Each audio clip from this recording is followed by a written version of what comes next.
seconds thinking about him, except for the extraordinary advice he once gave me that I shouldn't put female callers through on the air because they make me sound wimpy. Other than that, I remember just being thrilled when he left. Well, he must be some kind of a guy to have that much influence on you in 4 months. Yeah, it was unbelievable. I got 2 letters from him, basically, how come you don't help the people who helped you? And I went, well, I think I do, but... Yeah, I think you have. I don't know that you're one of them. Quite frankly, because he says he's responsible for pulling me, out of my job and getting me my new job. And I mean, there was some job he got me. And I don't know, somehow I guess he reinvented me or I don't know. Wait a minute. You were a DJ who was looking for a job and he hired you? Is that maybe what happened? Yeah. That's a lot of help. And he hired me and basically he claims we went to lunch every day. I don't even remember that. Oh. So I guess having lunch must have somehow... I think the guy used to call me in for air check sessions all the time, like he wanted to listen to my tapes with me. And I remember thinking, this guy doesn't have a clue as to what I'm up to. Uh-huh. And the guy who hired me was the general manager, who basically... but he claims he convinced the general manager. I see. And I don't know that. Well, how would you know that? And I'm like, well, great. I was talented. You hired me. Right. And he talks about how no one wanted to hire me, but meanwhile, I had 3 job offers. I guess he doesn't know about that. And the guy who told me about the job was Dwight Douglas and Burkhart Abrams, who... Right, you were with a consulting firm. Who, if anyone, gave me a tremendous boost to my career and offered me a whole bunch of different opportunities. I would say he's a guy who was a big fan of mine. And you've mentioned him often. Yeah. Sorry to anybody who thinks they somehow along the way... He goes, you claim to be self-invented, but I was there, and I know the truth. And I'm like, wow, okay. Well, whatever truth you know, by all means... Spout it. Spout it. But I don't want to be... I don't want to be pressured or something. Well, if he's so good, why didn't he do this again and again and again and again? He didn't get the same breaks I did. Breaks? No, he's a finder of talent, a creator of talent, apparently. I don't know. It was just so bizarre. It really actually upset me for about 2 days. I was like, wow, I just want to tell this guy off. And I said, what do I care? Yeah, it sounds like a guy who's down on his luck. Yeah. But I was just thinking, I mean, who wants to take credit for this? If the guy had written me and said, hey, I don't know if you remember me, but is there a way you could help me out? I would respond in 2 seconds. But to get a letter saying that basically I'm not who I claim to be and that he knows the truth, I was just like, you got to be kidding me. That's great. That's a great way to ask for help. Howard, we both know you're a woman. Right. Did you have like a sex change or something? Yeah, I mean, unbelievable. You got the breaks, I didn't. Well, yeah, maybe I made my own breaks. Yeah, these breaks could kill a person. Yeah, trust me. What do you got? Cronkite goofing on Dan Rather. Wow. He was playing a role, not really a reporter. But people really hated him. Yeah, I mean... And the guy, you're so right, Howard. I mean, he did everything. I mean, he was in the Nixon White House in Vietnam. He was in Little Rock during the riots. I mean, the guy was a major reporter. He must have pissed some people off over there doing the news. I mean, for Dan Rather to get blasted by Cronkite. Well, I always think Cronkite had it in for him because he sort of forced Cronkite out. They wanted to keep him at CBS, and he sort of demanded to be the anchor. Oh. And they weren't really ready to let Cronkite go, I think. Well, I remember the truth. I used to watch Walter Cronkite. And Walter Cronkite, the last 2 years of his career, he had to keep clearing his voice and throat every 3 friggin' seconds. The guy could hardly talk anymore. Yeah. It was absolutely infuriating to listen to him. And he didn't really know anything about modern culture. Nothing. So he constantly mispronounced things and called people the wrong thing. I don't recall that, but I do recall him clearing his voice. Like he literally couldn't get the words out. And it was like a blessing. It was enough already. And I recall Walter Cronkite wanting to retire. It was enough. You didn't recall him wanting to. He wanted to stay there and clear his throat. Oh. I didn't know that. Dan Rather is just about to hang up his hat at CBS Evening News. And at a time when you'd think Rather would be praised for his 24-year run as anchor, legendary newsman Walter Cronkite is being critical. Dan gave the impression of playing a role more than simply trying to deliver the news to the audience.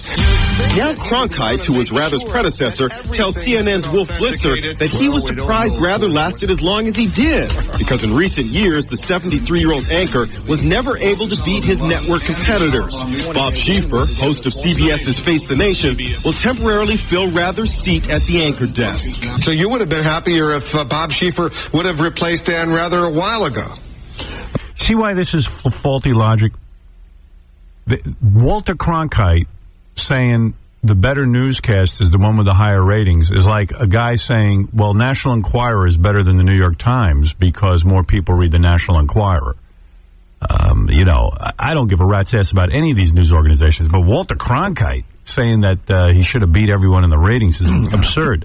And the only reason Walter Cronkite beat everyone in the ratings it's hardly any newscast. There wasn't, he managed to hold down that job long enough to become number one and beat everybody else.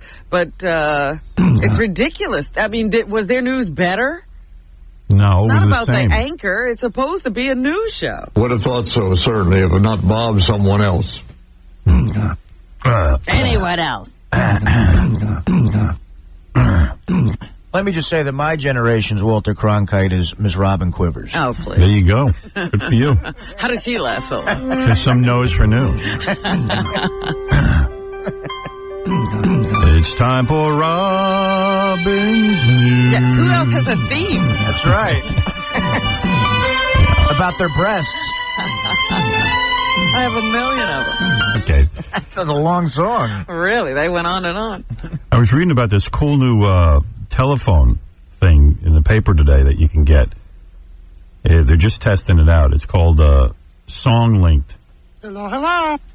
And what it is what you're going to be able to do is when you're on your cell phone, and let's say you're somewhere and you hear a song and you really like it, but you don't know the name of the song and you want to get it, you can dial up on your phone this company, hold the phone up to the jukebox or whatever the hell, the radio, whatever. The speaker.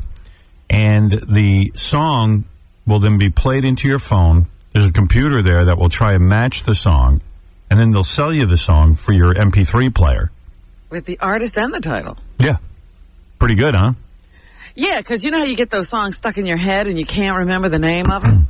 I just want to know who's that into music. I got to be honest with you. I don't get the whole iPod thing. I know, I'm not in the iPod nation. Me neither. Well, because you don't like listening to music to jog. Hello, my Debbie. Yeah, but I mean, is that the only time you use it, to jog? You know what, pretty much. Yeah. And it inspires me sometimes to jog when I wouldn't, because I know I could hear my music. Really? Yeah. The guys I run with, 5-6 years ago, it was pointed out to us that you don't run with music. That if you want to really get into running and really increase your speed and increase your endurance, right, that what you end up doing is responding to a good song, and you're not really aware or in touch with what's going on with your body.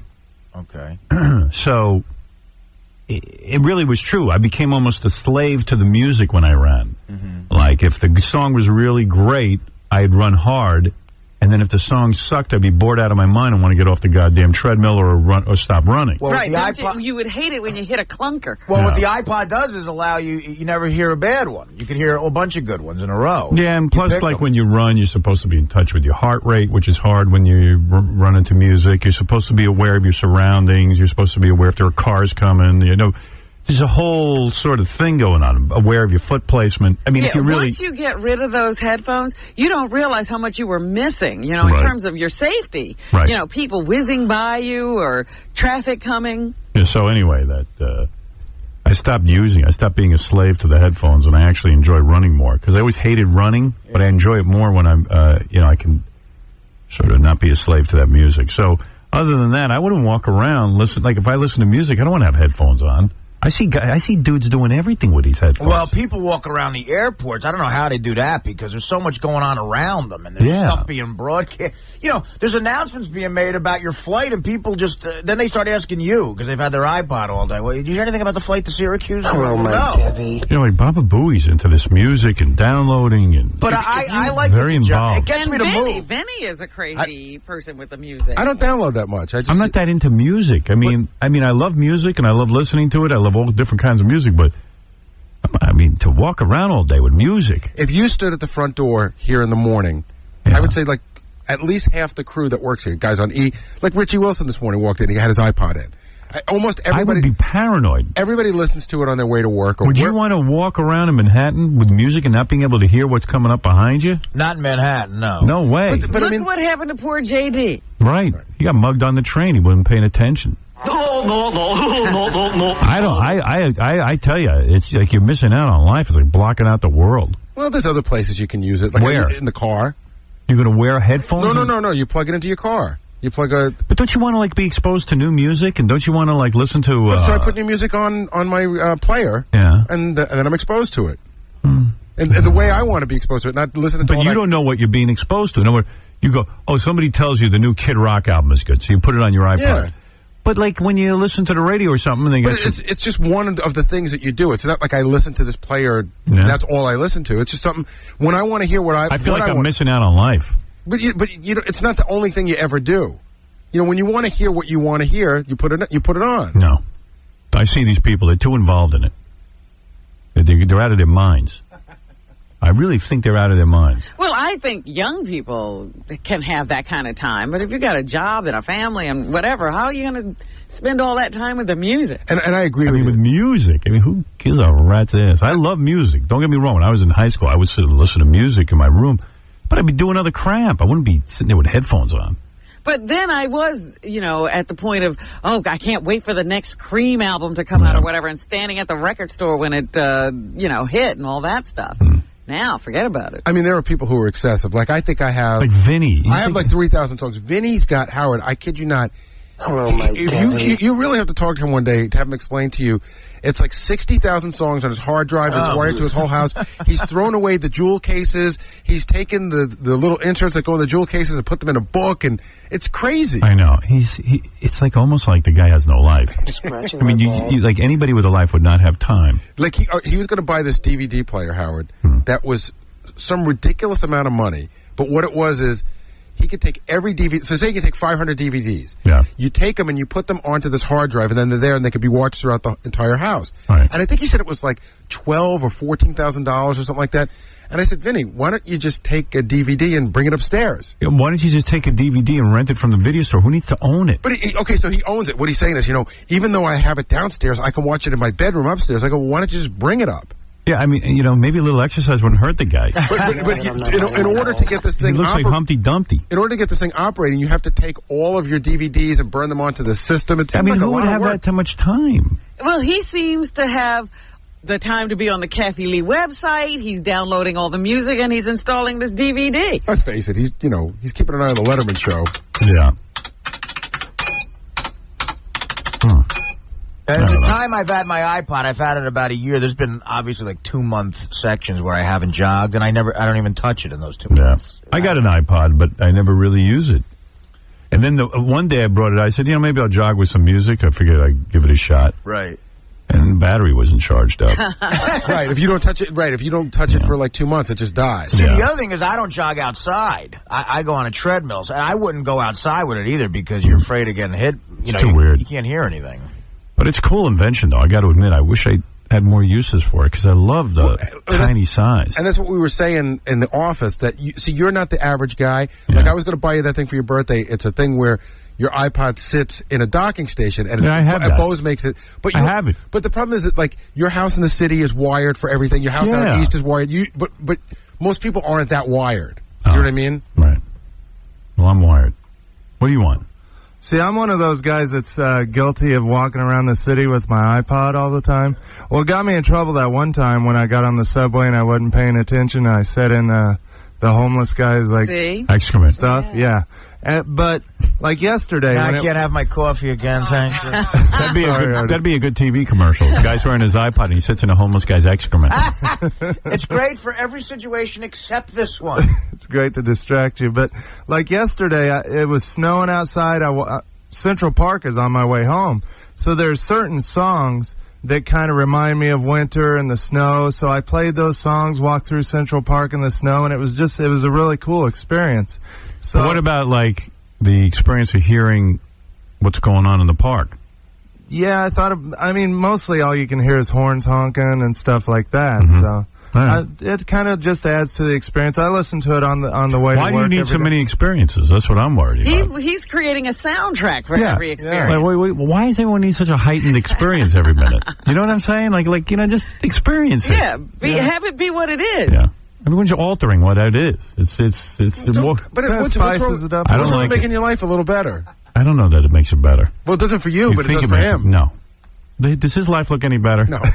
Maybe he needs. Well, it makes me not think about my bad life. Yeah, maybe he needs it. All right, look, I got to take a break. We got a whole bunch of stuff going on, and I know there's a lot of people on the phones, and I've been lax in getting to those phone calls. We've got a bunch of things. I'll tell you all about it right after these words. From The Howard Stern Show.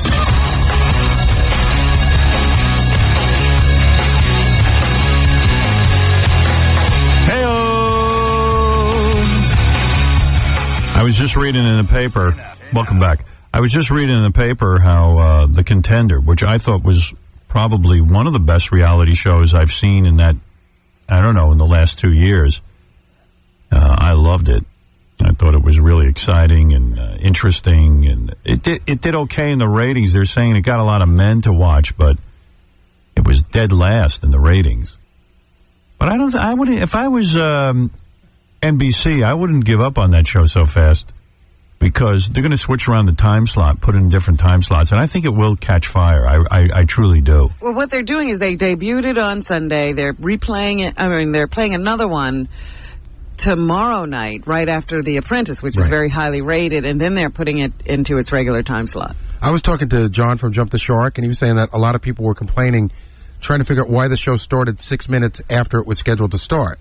And what was the reason? Nobody knows. But in other words, if you tuned in at 9:30, 31, 32, 33, you saw Fear Factor. You might have almost thought the show wasn't on. See, NBC does that a lot, and what they're trying to do is, if Fear Factor's a show that's highly rated, they sweep you into that quarter hour. But here's the weird thing. And by sweeping you into that quarter hour, those ratings, the Fear Factor end ratings, would then become credited to the ratings for The Contender. But Fear Factor's usually an hour.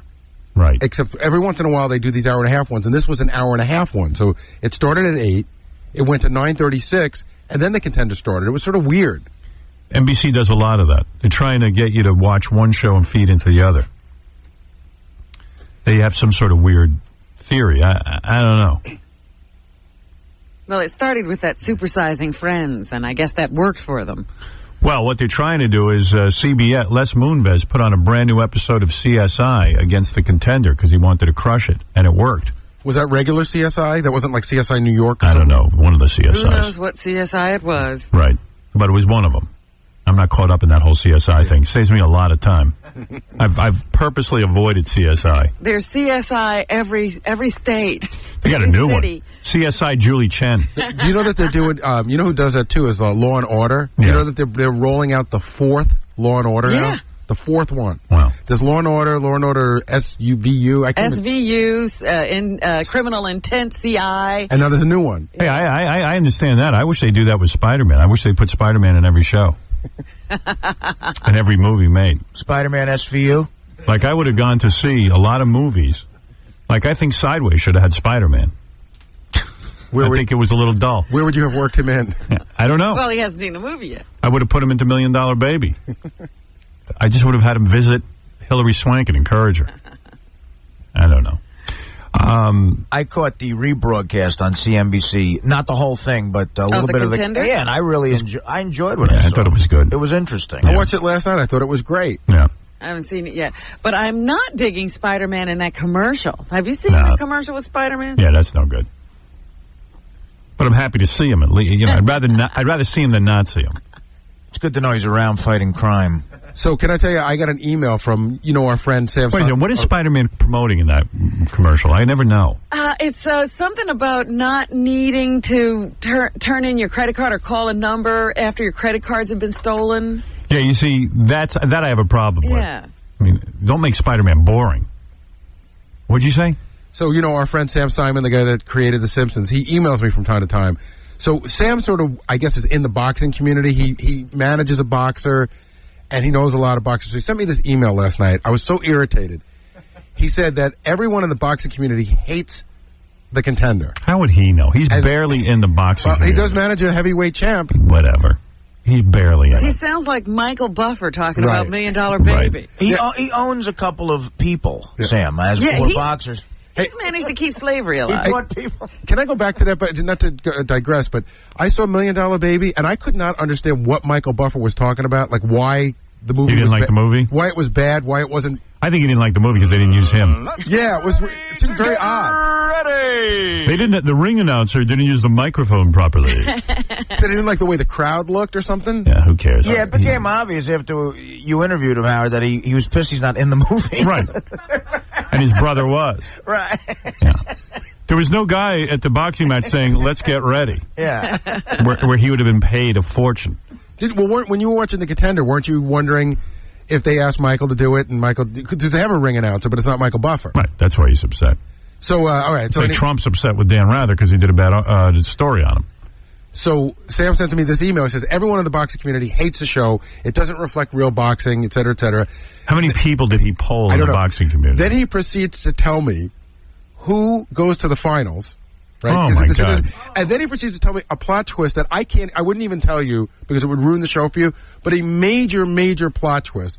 And I go, and at the very end of it, he goes, well, I won't send this to Howard because I don't want to spoil it for him. He spoiled it for me. You're all right. I can spoil it for you. Wow, what a dick. I said, move. The only saving grace is What's the matter with him? All those names of those guys are so similar that when I saw the names of the finalists, I couldn't really put a face to it. But why would he do that to you? Maybe you're into the show. Yeah, no, I know. It's about him. It's all about him. He somehow feels he should be involved in the... He's like Michael Buffer. Well, I love, you watch something and like it, and then people will try to convince you that you didn't. One of the things that here's Vinny. I'm sure he wants to convince me I shouldn't like it. Vinny, hi. Hey, no, you should like it, but you know what? You don't get a second chance in TV like that. It's not going to turn around. I don't know. Wait a second. Excuse me. Wait a second. Seinfeld... The biggest hit of the world, Seinfeld, right, was low rated. I know. Jerry used to come in here begging to put him on so I could promote the thing. Right, but it didn't launch with great fanfare. Like The Contender launched so strongly. Stallone was on your show. He's on the Today. You know how many people knew that it was on and decided, not that it wasn't good, that, hey, we don't care about these guys fighting, You don't think it's been done in television before where they switched the time slot around a couple of times? I think, look, people will sample it, but it's still going to be the same show. The same show they didn't watch on Monday. What is CBS running on 10 o'clock on Thursday night? I'm curious. We with the number one show, Without a Trace, Vinny, every show on CBS is the number one show. No, listen, guys, look, 8 years ago, maybe I was exaggerating. Now it's true, Because we were talking in the office about you yesterday, and we were joking around about how you said, as I was watching Fear Factor yesterday at syndication on UPN, right. You told Joe Rogan that show was done, and it had like a few months left and it was over. That show is not a hit, though. It's really... it's like failing very successfully, though. Yeah, but where's Joe Rogan? You don't see him anywhere. You see Joe Rogan on Fear Factor. Yeah. If you watch Fear Factor. Well, wait a second. Where do you want to see him? Where do you see David Letterman? Where'd you see Lucille Ball? Where do you see Jeff Probst? I thought Joe Rogan was going to be this big star. Where do you see Jeff Probst? Where do I see Jeff Probst? On Survivor. I see Jeff Probst on Regis. He's still good. Please. Joe Rogan. So you see Joe Rogan on here. Well, you say reruns on an old show where we're fighting. You don't see him anymore on your show. Oh, you're saying Fear Factor isn't a hit because Joe Rogan hasn't become a movie star from it? No, I think Joe Rogan kind of sold his soul to do that show because he doesn't do anything else. Joe Rogan, what did Joe Rogan do before that show? What soul did he sell? He's a millionaire. Joe was on the path to sitcoms. Where do you see Charlie Sheen beside his show? Where do you see, what are you talking about? You guys are Where do you see Benji? You don't see Benji. Hey, describe all the music you download. Yeah, I don't know what your guys' problem is. I don't doubt. First of all the music I have I own now because I joined this subscription service called Rhapsody. But wait a second. A lot of the music that you own, you had to burn to your computer, even though right, you own exactly. Yeah, look, I'm moving to digitizing everything in my life: my music, my movies. I'm working on books now. Let me ask you something. Books are being digitized. Why do you have to digitize everything? In other words, okay, so let's say you have, I don't know, how many DVDs do you have? I have about 2,000 DVDs. All right. You have movies. I have everything. All right. And when would you, I watch a movie. Right. And then, I don't know, I never watch it again. If I see it on TV and I like the movie, I'll watch it again. Right. But I don't sit and watch, like The Godfather, the greatest movie ever made. I don't pull out the DVD ever. That needs to be digitized. I mean, there's some movies Why, where... though? What would I do with it if it was digitized? Okay, so what happens is the TiVo has ruined everything for me because it's so convenient to access your library of in that case, TV shows. So it's very frustrating. Well, why would I have a library of TV shows? Well, when you tape on the TiVo, don't right. you? Yeah, but why would I have a lot? But he disposes of them when he's done. I have one TiVo with Seinfeld and Simpsons on it. It's just full of Seinfeld and Simpsons. You're kidding. It's like a jukebox. And it's so why wouldn't you just go buy the DVD of Seinfeld or rent it? I got to tell you, it's a lot easier to watch it on the TiVo because you have time to watch Seinfeld over and over again? Listen, when you buy a DVD, you know how much crap they put on a DVD? Wait a second. You have time to watch Seinfeld over and over again? Every night at about 11:30. I do. Yeah, I watch an episode of Seinfeld or Simpsons. I keep it on in the background sometimes. Sometimes I'll stop what I'm doing and I'll watch. But you've seen it already a couple of times. Listen, I'm probably on the 20th, 30th time on some Seinfeld episodes. It's a classic show. And that was a show that got low ratings at first and turned itself around. It wasn't launched with this massive publicity campaign. Get the difference? No. I really don't. The Contender was launched with these guys were all, Storm was all over the place. All right. I got to go. I got a lot of people to talk to. So how much music do you have ripped on your computer? Me? Yeah. 0. Why? 0 music on my computer. I know that for a fact because you have the iPod. Why would I have any music on my computer? Why would I sit and listen through a computer, my music? I got a system in my house. Right. I got some CDs in there. I got satellite radio. What do I mean, but do you know how much crap are on those CDs? I mean, the great thing about ripping the CDs, you get rid of half the crap and you just listen to the good songs. I could jukebox my system. Yeah, but I don't even bother. Yeah, you have to sit there and do songs on a playlist. That takes forever, No, you just select them. Yeah, you just do random. You hit random. And random, and you get cut 6 on an album. That's no, I could program it that I get whatever songs I want. Yeah, now you're programming your the same thing you're doing. Right. No, I do it once. I rip my CD. I got to go. Just give me one number. How many songs have you ripped to your digital system? I probably have over 100,000 right now. Yeah, right. 100,000. Howard, that's 100,000. And you're sitting and listening to music day and night? No, I don't. Don't you realize the iPod has freed me from the computer? Now I go out and take a walk and listen to it. You walk? Yeah, I walk. Okay, I got to go. Okay. Now you're lying.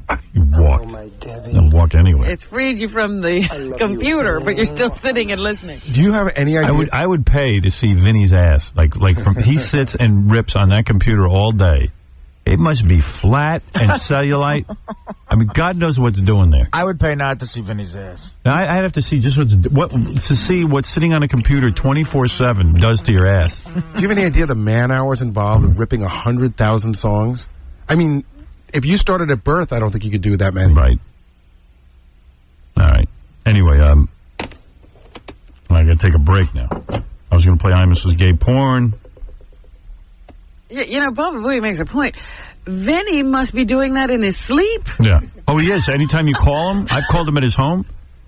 He goes, I'm ripping music. I'm digitizing my DVDs. I mean, he's so involved. What he does is... And it's like, if he died tomorrow, all that wasted time. Somebody's got to get rid of that. Yeah. What he does is he'll take a CD and he'll put it in any actor. If he died tomorrow, they'd throw his computer out. Yeah. And all of it out. Yeah. Every act of the day involves putting a CD into his computer. Like Vinny will go, I'll get up and I'll start ripping. Then I'll go take a shower, put a new one, start ripping. Right. I'll make breakfast, put in a new one, start ripping. I would get bored by, 10 o'clock in the morning. I mean, it's just not that important to me.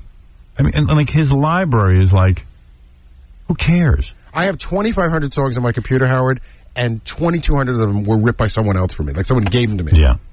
It's a big waste of time. Yeah, it sounds like he doesn't listen, he just rips. Right. Yeah, it's not about the listening. It's about the cataloging.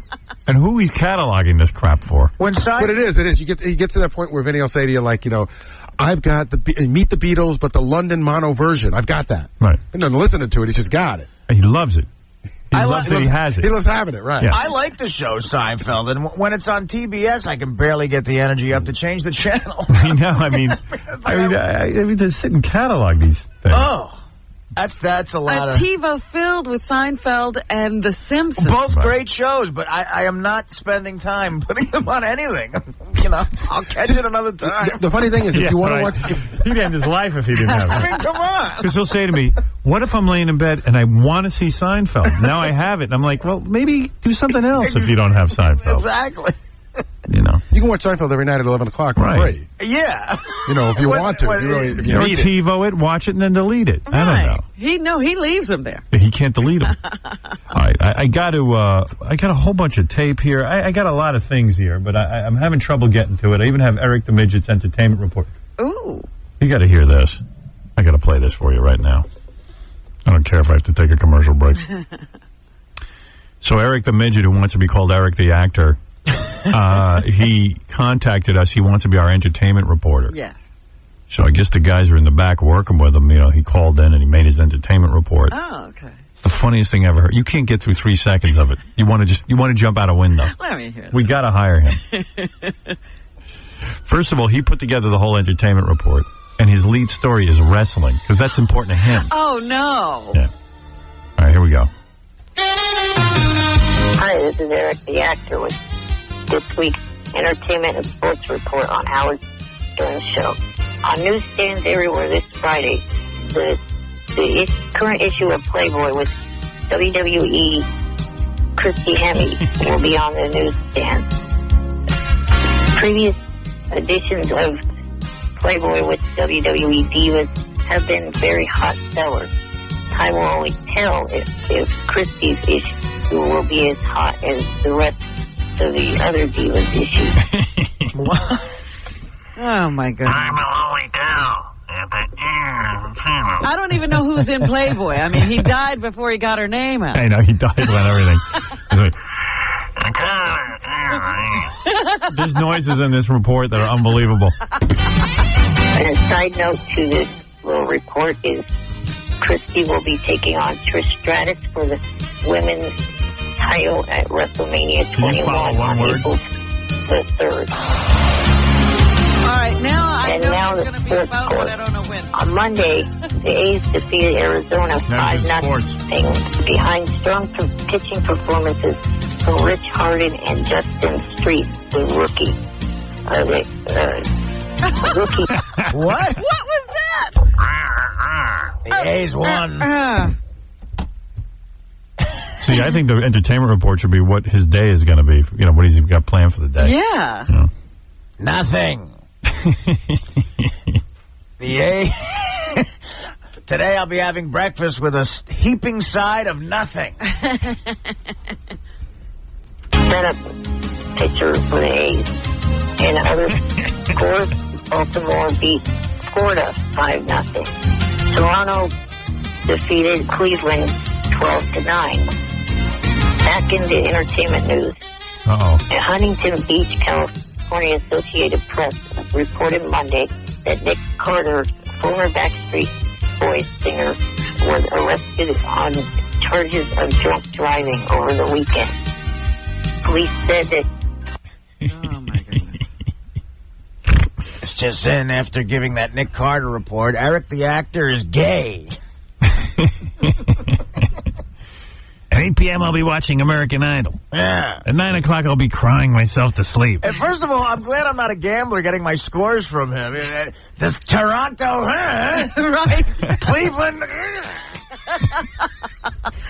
I love him. Arizona beat the A's. Then he sent us a voicemail about how he wants us to switch his appearance on E to the night American Dreams is on. And that we should bail out of our regular programming. Now he's programming our show. But I love him. I love him. Eric the actor, everyone. There he is. Give him some respect. Eric the actor. All right, I got to take a break. We got a huge show for you. A college student is coming in to interview Gary for her college project. Oh, wonderful. Oh, that's What great. is her college project? To interview a producer. Hey, now. Oh, wait, here's Eric. Is this Eric the actor? Hello. Hello, Eric. Hello, Howard. Hello, Howard.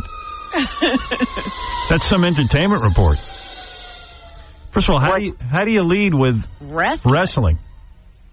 That's sort of not the most important entertainment news. Oh.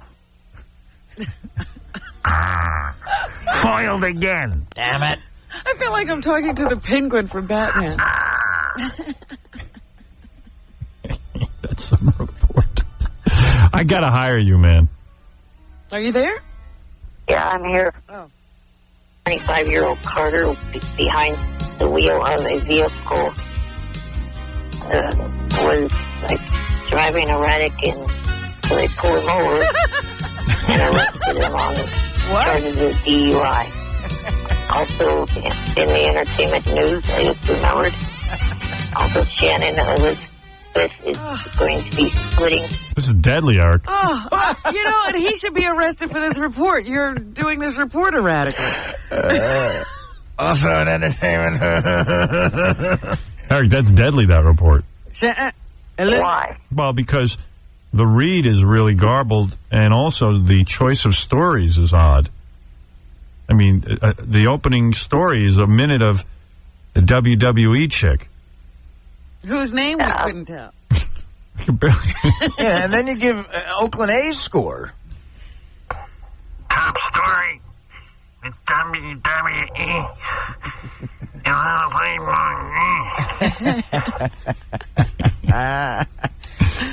Time will tell. I'm like, time will tell what? I like it. I like it, Eric.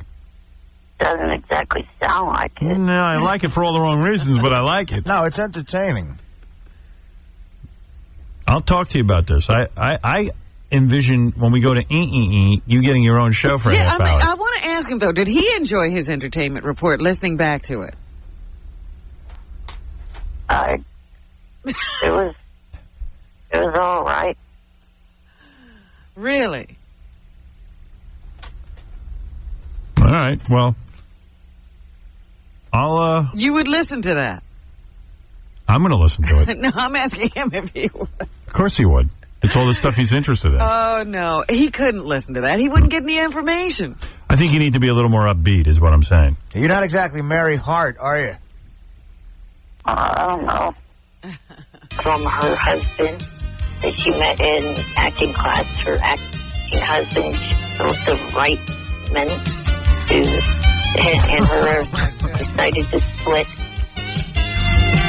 What happened? Something about acting class. You're not a typical announcer, but then again, neither are we. Yeah. You know, I think you need to be a little more cheerful, if I may say.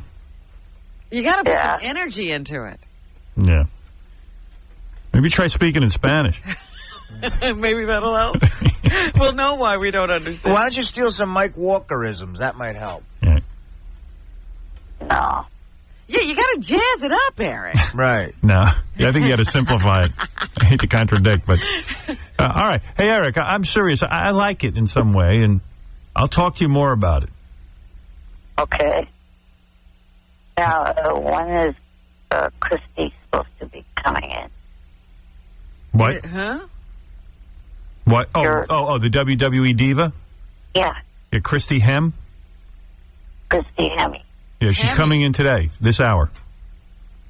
Okay. As our entertainment reporter, why aren't you here to interview her? I don't know. All right, Eric. I got to go. All right. I'll probably be calling back in a little bit to talk to her. All right, later. Bye. All right. I thought he was giving up the show. What happened? No, he's back. In a big way. Yeah. He wants to be the entertainment reporter, and I'm inclined to give him the job. Yeah, oddly enough, no one else is considering him for that position. Gee, we better snap him up before somebody else gets it. All right, I got to take a break. I'll be back right after these words. Media giant Howard Stern and media pinhead Wally George. If I ever hear you mention my name in a negative way, Don't you try to order now I'm going to order you around. You're my boy. filthy, rotten. You're my dog. Now you listen to me. Order me around. You are a disgrace to broadcast. I am having your ex-wife on dial-a-date. Yeah. Heel boy, you're my dog. You dare try to order me around. I'll tell you something, Howard. You're my dog. You are a filthy, But you're my dog. You are my dog. You are going to be removed Yeah. from the airwaves because I am going to see to it that my And let me viewers- tell you something. And let me We'll tell you worry something. as soon as you get some clout. Listen here, Rover. Viewers are now petitioning the FCC to get you off Oh, be radio and still, television. you wig-wearing hump. You're listening So this is going to be quite an adventure, eh? to the Howard Stern Show. Yeah. Good morning. Yeah, WWE diva and Playboy cover girl Christy Hemme is coming in. Sherry and Carrie are coming in later in the show. These are twins who won plastic surgery from It's Just Wrong. They want to show us how they look now that they've had their makeover from Dr. Sal Calabro. Oh, that was a while ago. There's a chick here who's a college student, wants to interview Gary Delavante. So.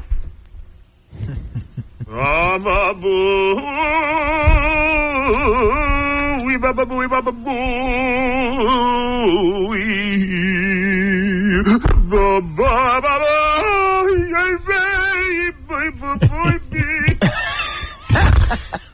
And so much more. Oh, I remember those It's Just Wrong twins. They were cute. Yeah, very, very cute. Just wrong. Hey, Tara, you're on the air. Sarah. Hey, Sarah. Hi, This is how Tara are you, here. Howard? T-A-R-A, Tara. Yeah. What can I do for you? I would like you to talk to my 13-year-old son. I'm a single mom. He's got some penis issues, and he won't believe me. He needs another guy to talk to him a little bit. Well, what is his issue? He thinks he's small. Well, he probably is. Hey. I was small at 13, and guess what? I still am. Well, could you tell him that? I'm going to tell him he's small. Have you measured him? No. Have you seen it? No, he won't show me. I haven't seen it since he was like 6. And he confided in you that he's afraid he's small? Not in so many words. Like he won't let me take him to a doctor. Like he doesn't like the doctor doesn't want anyone to even, look at it. Or anything. And, it's important to get it, checked out. Is he afraid it's not going to work or that it's not going to grow? Is that what his concern is? I don't know. Well, I had the same concern at 13, and a friend of mine looked at it and said it is small, but you probably are a late bloomer, and I was waiting to bloom, and it never did. He kept promising you a growth spurt, huh? Yeah, my friend said, you know what, man, you don't even have any hair or anything, so, you're probably going to grow a lot. Don't worry about it, and it never grew. Everything came but the growth. I remember that story. Well, I mean, I'd be happy to talk to your boy, but I don't know how good it'll do. Well, can I put him on? All right. Hold on. She doesn't think this will be too embarrassing. Hello? How you doing? Good. I'm going to call you Junior. No need to use real names. Okay. All right, your mom told me your situation. Yes. I was the same way. You are? Yeah, I thought I was small. But you know what I was? But I went on. How old are you? You're 13, right? Yeah, he's 13. And are you real small? I don't know. You don't even know. You don't have any. You ever see any other kids? No. Yeah, Why do you think it's small? I don't know. You just think it's small. Well, tell me what's eating you. Hello? Hello? Yeah, tell me your problem. I'm not sure I follow you. I don't know if I'm small or not because I don't know who to go by. Yeah. Well, who are you going by right now? What have you seen? No one. Oh. You're not watching porn or anything, are you? Who, me? Is that the problem? You probably watch porno or something. You don't Am I right or am I wrong? Yeah. Yeah, you're right. Yeah. Now, let me tell you I something. knew it. Don't compare Never it to compare yourself to porno guys and black guys. that. Right. It's a no-win situation. Trust me. Let me explain something to you, okay? You got nothing to worry about. I'll tell you why. Why? You're comparing yourself to grown men, and you're still a child. And these are grown professionals. Yeah. And as a Picked for child, their side. in a child's eyes, an adult male is very threatening. It's very scary. You're like, oh, my God. I mean, look at them and look at me, and you feel powerless and all that other stuff. Do you know what I'm talking about? Yeah. So you're comparing apples to oranges. Let me ask you something. Have you developed certain signs like hair and stuff like that? Yes. All right. Let me tell you something. Now, it is true, when young Howard Stern was 13, I felt very small. And I was. I'm not going to lie to you. But, you know, he's just beginning his... growth spurt. Right. I waited to grow. Nothing happened. Now, it doesn't have to be the same way for you. But if you're watching porno, and I mean, today you could almost not avoid it. If you're seeing porno somewhere, like on HBO or something, or you're seeing, like, hardcore porno. What'd you see, hardcore porno? No. Yeah, all right, that's a yes. Mm-hmm. What'd you see it on the internet? No.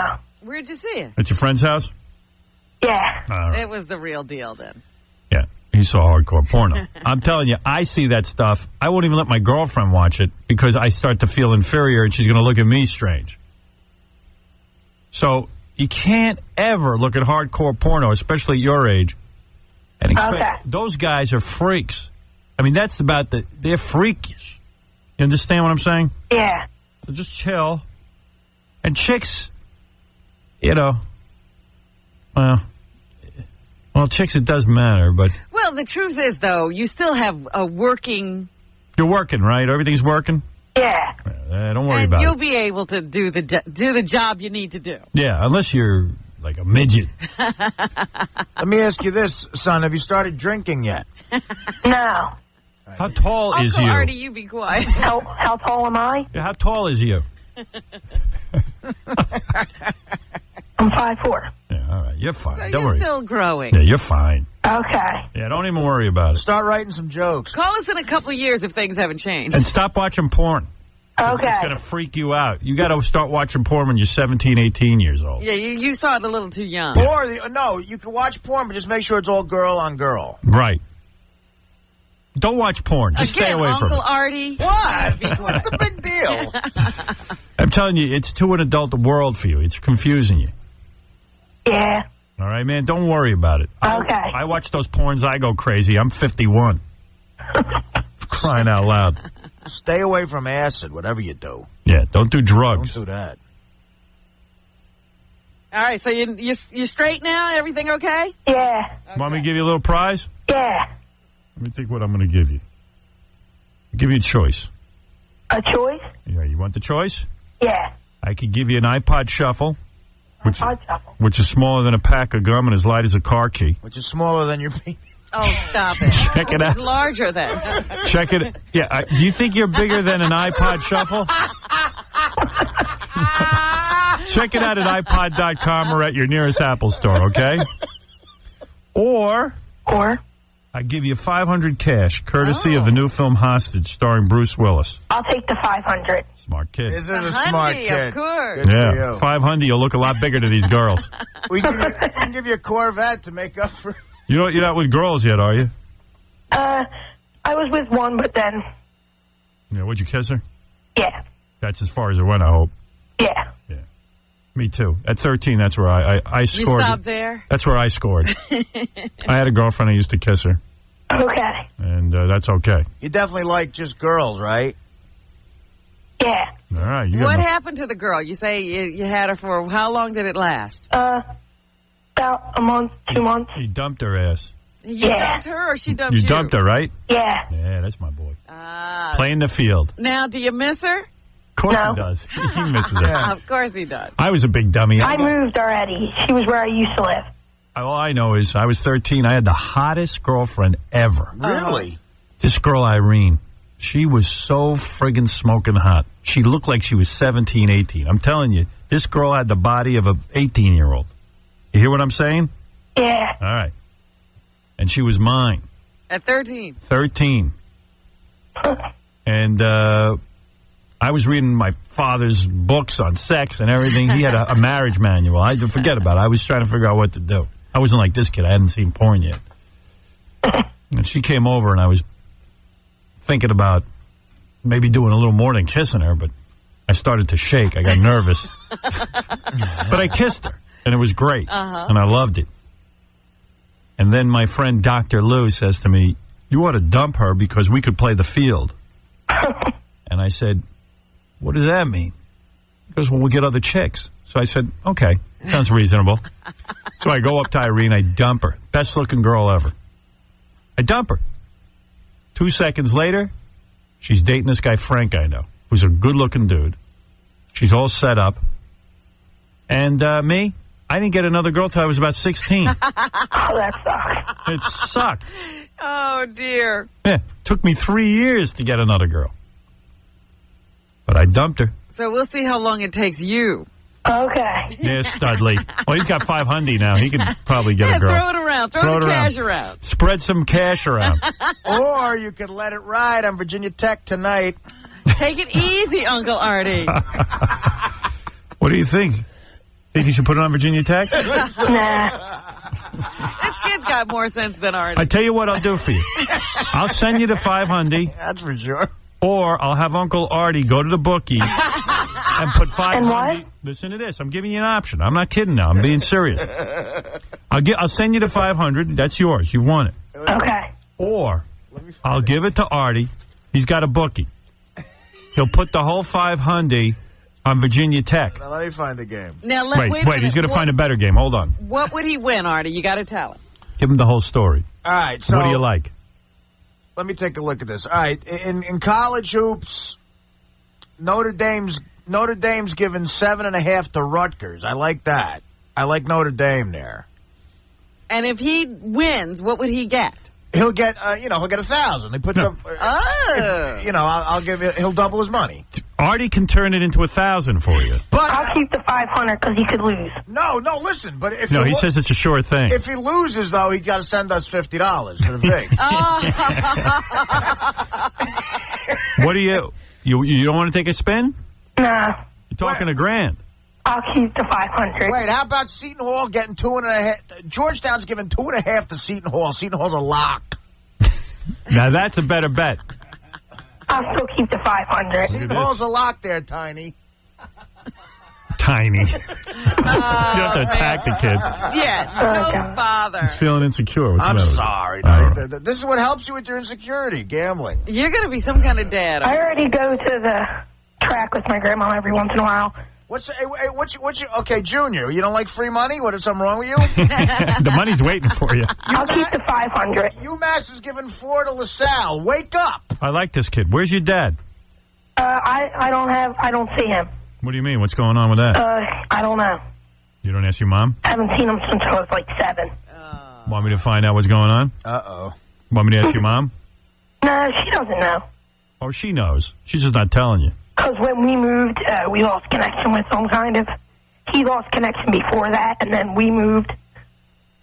You know, your dad doesn't just lose connection. Hey, maybe the guy's tied up. So what does your mom say? What's going on here? We don't even really talk about him. Oh, I get too upset? Yeah. Well, that's all right, because you got Howard. No, you know what? Hey, look at it like me. Like my dad just hassled the crap out of me. I think you're in good shape. All you got to worry about is your mom. Yeah. I'm telling you. Hey, kid, I got 2 words for you. Saint Bonaventure. What's your mom look like? She has blonde hair. She's a little bit taller than me. Blue eyes. She a MILF? Yeah. Really? And maybe I'll go out with her. Would you like Howard to be your dad? I don't care. You ever pretend I'm your dad? I do. Yeah. We all do. Kid, how can you sit there all calm when DePaul's giving 13.5 to Tulane. See, Uncle Artie's now having a fever. He wants to help make your money grow. He's got 500, man. This is called a frenzy. Think of us as your substitute father. Artie teaches you finance, and I teach you about penis. I'll still keep the 500. How about if you just take 250 and put it on something? Hey, kid, can I tell you something? Yeah? I mean, I just met you over the phone. You seem like a great kid, and I'll tell you what. I'd be proud to be your father. And your father, wherever he is missing out. Because, man, you sound like a dynamite kid. Thanks. And I mean that. Don't start crying on me. I'm not. Are you crying? No. All right, Howard, don't you start crying. I'm crying.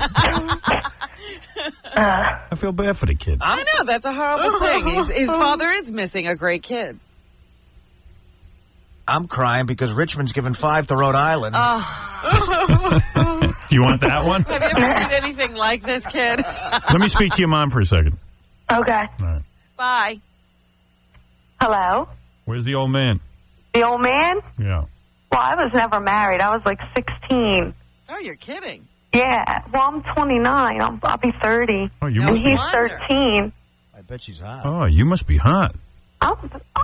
I handle my own. Yeah, I'm all right. The boy says you're a MILF. You're not bringing a whole bunch of you're not bringing a whole bunch of slobs home to do you while. No way. Maybe that's why the kid's all thinking about his wiener. No way. You don't have sex in the house, do you? No, I bring black guys home. I think that's where he's got the whole problem. Do you bring a lot of black guys home? No. Just kidding. I don't know what you're up to. What do you, where do you go to have men? Well, I don't know. I just go out on dates. It's, you know. You're 29 and you got a 13-year-old? 13-year-old. Yeah. Must be smoking hot, huh? So he was young. How much you weigh? I weigh 123. How tall is you? 5'6". Is you. What is it? I just love that guy. What's his name?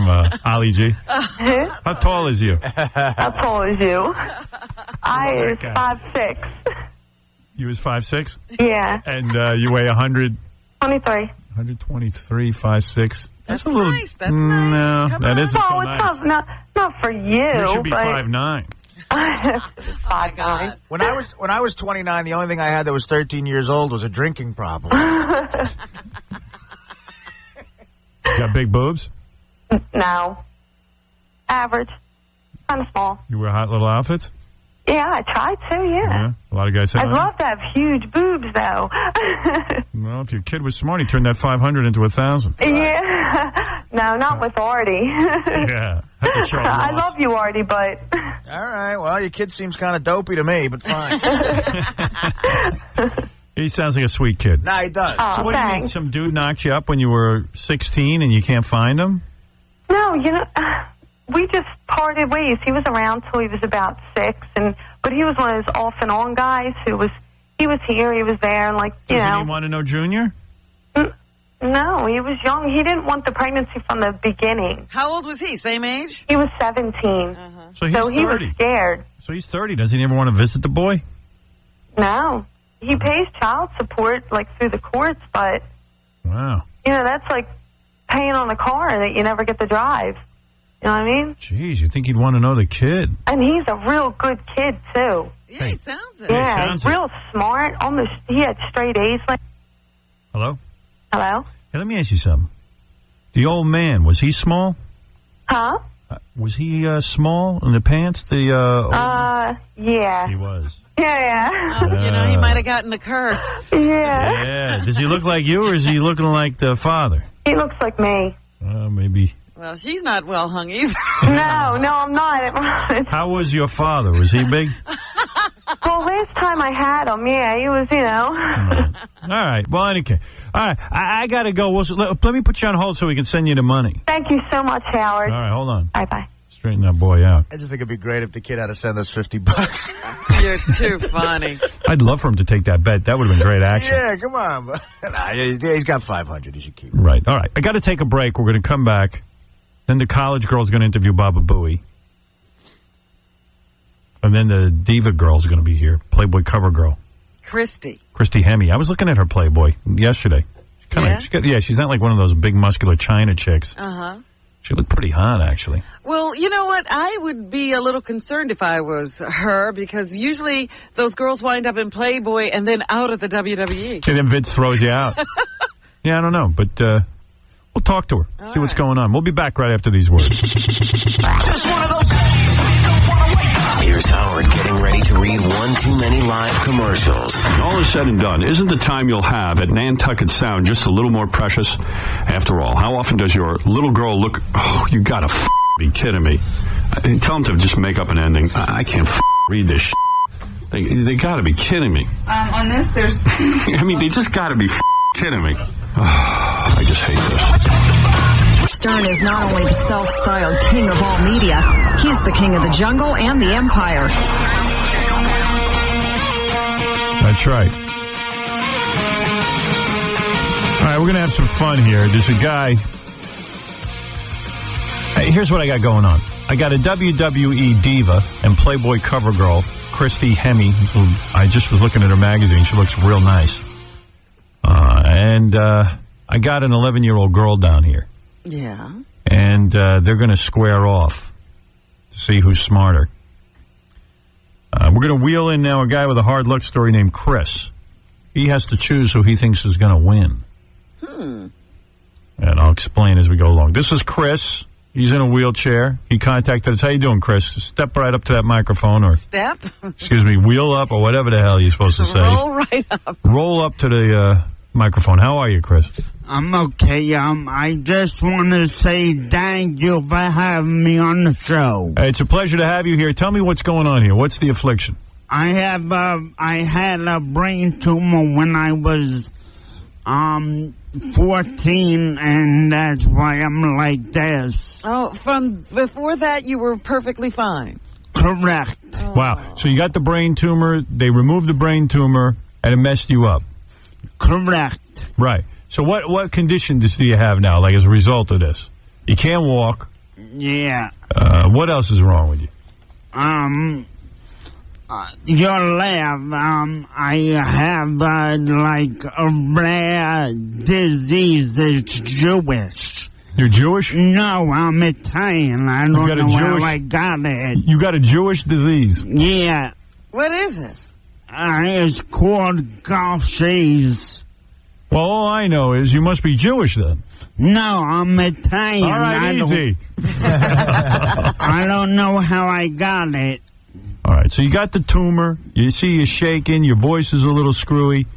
You're in the wheelchair. So is he saying that the rest of his problems are from the Jewish disease? Is it the Jews that did this to you? Is that what you're trying to say? I don't know. But somebody ought to look into it. One of the, I just like to say hello to, my friends at TD's Bar in Glendale, where I live, New York. Is that your thing? You tell chicks you're drunk? That's why you're acting like this? That's a smart move. That's how I would play. Yeah. I can't get lucky, though. You've never gotten laid? No. What's the furthest you ever got with a girl? Did you ever kiss a girl? Yeah, of course. Now, how did you kiss a girl? Where did you get that? When I was at camp. Ah, before everything all happens this. at camp. Yeah. And then anybody can get laid at camp. It's a slam dunk, I'm telling you. And I want to also say hi to my friend Adam, who never mind lives him. Upstate. Now, what is this? You suffer from night terrors? You went into a coma after your operation? You've had a bad life. Yeah. How old is he now?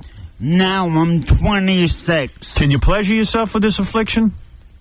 Oh, sure, I do. All right. You watch a lot of porn? Is that your thing? Not really. I watch some. Right. What's your fantasy? I mean, you want to have sex with a woman? Do you have anything kinky in mind? Yeah, kinky. I don't know. Uh-oh. What are you up to? What is it he what's going on in that filthy mind of yours? Dominated. Oh, I think that could be easily done with you. Right, I think any time you're with a woman, it'll be a domination situation. That's right. All right, so you got this life. You're collecting disability. You want to work, I assume. I was going to say, does he work? I tried, but no one will hire me. Well, what kind of work do you want to do? I want to work in the entertainment field, or the entertainment field with a video store. What? You want to work in a video store? Yeah, there's movies, there's entertainment. But what kind of other entertainment could you do? I don't know, Says here you want to be a disc jockey. Yeah, I want, work in the radio or TV. You want to be our entertainment reporter? Oh, yeah. It's between you and Eric the Midget. Fill in for Cabby. You got to do a report for us. All right, here's what I'm going to do. I'd like to help you change your life a little bit. I'm going to let you play for $10,000. Really? Nice. You're damn right that's nice, but you could lose. Oh. It is a game. All right, now, here's what I'm going to tell you. First of all, the 10 grand is from WWE. On April 3rd at 7 p.m., the biggest superstars of Raw and SmackDown come together for WrestleMania 21, live and only on pay-per-view. You a wrestling fan? Of course. All right. So there's 10 grand up for grabs. I'm going to bring two people in here. I'm going to bring an 11-year-old kid, and I'm going to bring in WWE superstar diva Christy Hemme, who's on Playboy. Yeah. I'm going to ask both of them 7 questions. What are these general knowledge questions? Yeah. You got a 50-50 chance here. You want the 11-year-old or you want the WWE superstar? I'd like the superstar. Now, why are you thinking that? Here's what I'm thinking. Let me just talk this through with you. WWE superstar, how much brain power could she have? That's true. She's new and old. What? Yeah, I said you're right. She's new and old. She's hard. I mean, listen. Well, she's not new to the world. Not new to the world. She's been around the block. She's new on wrestling. She's new on wrestling. Listen, you better listen to me. You better think this through. Let us help you. I'm going to have a very smart Jewish 11-year-old in here. You know, good student. Okay, yeah, that one. All right, hold on. But the WWE chick has lived longer. She probably reads, the newspaper. I don't. Who knows? You haven't have you geared these questions to an 11-year-old? No, I mean they're general knowledge questions. All right. General knowledge questions. We geared them towards a new wrestler. They're not wrestling questions. They're basically world events. Who would know more, the WWE diva or the 11-year-old Jewish girl? Oh, the world events, an older person, my diva. You're going with the diva? Like I said. Yeah. Well, you seem to be trying to steer him another way. What is your thinking? I don't have a thought. Oh. I really don't know. I would think the diva would have an advantage because she's just been around longer. You were saying a very smart 11-year-old. Yeah, we've gotten a bright 11-year-old. A Jewish not 11-year-old. a genius or anything like that, but I mean a good student. 11 years old, though. 11 years old. You got to think closer to knowledge. She does go to school. In school all the time. Can I ask a question? Yeah. Why is it important to the equation that she's Jewish? Because you mentioned that several times. Because Jewish kids are smart. Oh, okay. That's very important. Is the wrestling chick Jewish? Jewish kids aren't always smart. Yes, they are. What Jewish kid do you know isn't smart? I knew plenty. Really? Yeah. Oh. I don't know. You're one of them. You weren't a great student. Well, I'm half Jewish. Howard's half Jewish. I don't know. This is an interesting dilemma. I don't know. I would go with the 11-year-old. I don't know what the question is. Because to me, a WWE diva can't be that smart. Are you, if you're thinking that the diva's no smarter than a stripper. And she's naked in a magazine, that's like a stripper. Right, okay. That's what you think. Only the 11-year-old were Baptist. Think it through one more time, Chris. I want to see you win. I don't want to tell you what to do, because then if you lose, you're going to be mad at me. But you're thinking it's all cool. I'm here, that's good. But you're thinking the 11-year-old would be smarter. I would probably go with the 11-year-old. Although I don't know. It's not, it's 10 grand. It's a lot of money. We don't know anything about this diva. Right. You need money, right? Yeah, of course. Mm-hmm. Why did he get an earring? I'm just noticing. Because he looks good. Yeah, I like it. He's a handsome guy. He's just got an affliction. I'm gonna stay with my pick. With the diva. All right. It's your money. All right. Now, here's what I'm going to ask a favor, you guys. Don't tell the diva or the 11-year-old who you picked. Okay, so... Let's keep it a secret. I don't know why. Even. Don't root for Maybe I will tell the diva that you picked her. Yeah, I'm going to tell the diva Why you not? picked her. I'm going to tell her. I'm going to put the pressure on her. That's it. You think she'll crack? I don't know. Let's bring him in right now. At least you get to stand next to some hot chick. Well, at least one hot chick. Don't be looking at the 11-year-old. Looks like. All right. Here's Christy Hemme, WWE Diva. WrestleMania 21 on Sunday, April 3rd, available on pay-per-view. Also, Christy is in the April issue of Playboy magazine, available on newsstands now. In fact, Christy's going to be signing copies of her Playboy today from noon to 2 at the Virgin Megastore in Times Square if you want to say hello to her. I'm trying to find my list of questions. I don't see them here in front of me. Uh-oh. Bababooey, I don't have my list of questions. Well. Here we go. Hello, baby. Hi, honey. How you doing? All right, that's Chris. Hey, you're hot. Hey, thanks. Yeah. Talking to the kid. Oh. Dang. He is hot. Yeah. Hey, first of all, let me say hello to both beautiful women here today. We have an 11-year-old girl who I understand is a very good student. Are you a straight A student? Yeah. All right. Your name is Eliza. Eliza. Okay, and where Eliza. does she go to school? I don't know that they want to give that info out. Okay. She's very incognito for that. Eliza, let me just say, L'chaim. Eliza, would you say you're a straight A student? Yeah. And are you nervous about taking on head-to-head WWE beautiful diva Christy Hemme? I don't know what that is. Right there. She's standing right there. We're going to ask you guys questions. Does she know why she's here? Do you know why you're here? Yeah. All right. We're going to ask you guys questions. You're going to write down your answers, and then we'll see how things go. Now, the contest is this. Chris, who is in the wheelchair, believes that WWE diva Christy Hemme will beat an 11-year-old. He has banked on you. He is banking $10,000 on you. That's what he will win. I'm glad he's confident. By the way, you are very, very beautiful. Thank you, Howard. What's your story? You married? Nope. Single. Single? No husband? Nothing? Nothing. No boyfriend? No boyfriend. Really? Hey now. And young. You're not dating any of the wrestlers? No. Not your thing? No. You're not like one of those pumped up muscular chicks like China, which I like. Like, you just got a nice figure. Right. Eliza, do you watch WWE at all? No. That's not your thing. You're not a wrestling fan. She doesn't look like a wrestler. She is smart. Right. All right. Hey now. Chris is saying that Christy, the WWE diva. He's banking on experience. Right. Now, honey, I got a lot of questions for you, but I shouldn't do them in front of an 11-year-old. Okay. Yeah, we were just saying, Howard, it might be better that after the contest is over, you might... I know how to conduct myself in front of 11-year-olds. I'm just telling you what Mom was thinking. Eliza. Yeah? I know how to conduct myself. I'm not going to ask... You've been around kids before. I've been around kids. I got 3 kids of my own. Trust me. What are you, in the 6th grade? Yeah. All right. I got a daughter the same age as you. I know what to do and what not to do. You understand what I'm saying? A lot of people think I'm dopey, but I'm not stupid. I'm not dumb like everyone says. I'm smart. I can handle things. I'm smart. All right. All right, here we go. Now, ladies, I'm going to ask you the first question. I would ask you the first question if I had it. Oh, here it is.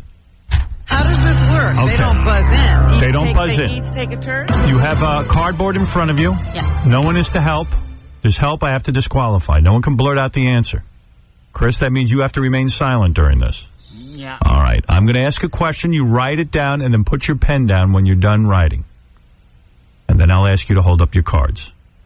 This is for $10,000 to a guy in a wheelchair. Here we go. First question. Who is the U.S. Secretary of Defense? Who is the United States Secretary of Defense? You can see him on TV. Christy is writing, and Eliza Christy is writing. is writing, and so is Eliza. Impressive. Christy is finished. And so is Eliza. All right, I'm going to go to Eliza first. Eliza, hold up your card and tell us what you wrote, if you can announce what you wrote on the card. Who is the U.S. Secretary of Defense? Rumsfeld. Say again? Donald Rumsfeld. Donald Rumsfeld is correct. And let's go to the beautiful WWE diva, Christy Hemme. What did you say? Is that what you were writing? I don't know.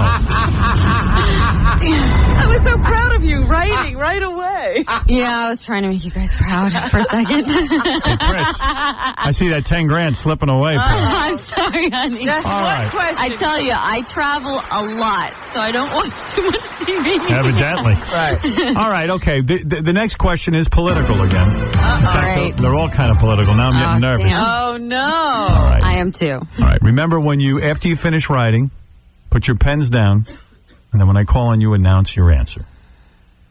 Second question. Who is the United States Secretary of State? Who is the Secretary of State? On TV all the time, in the news lately.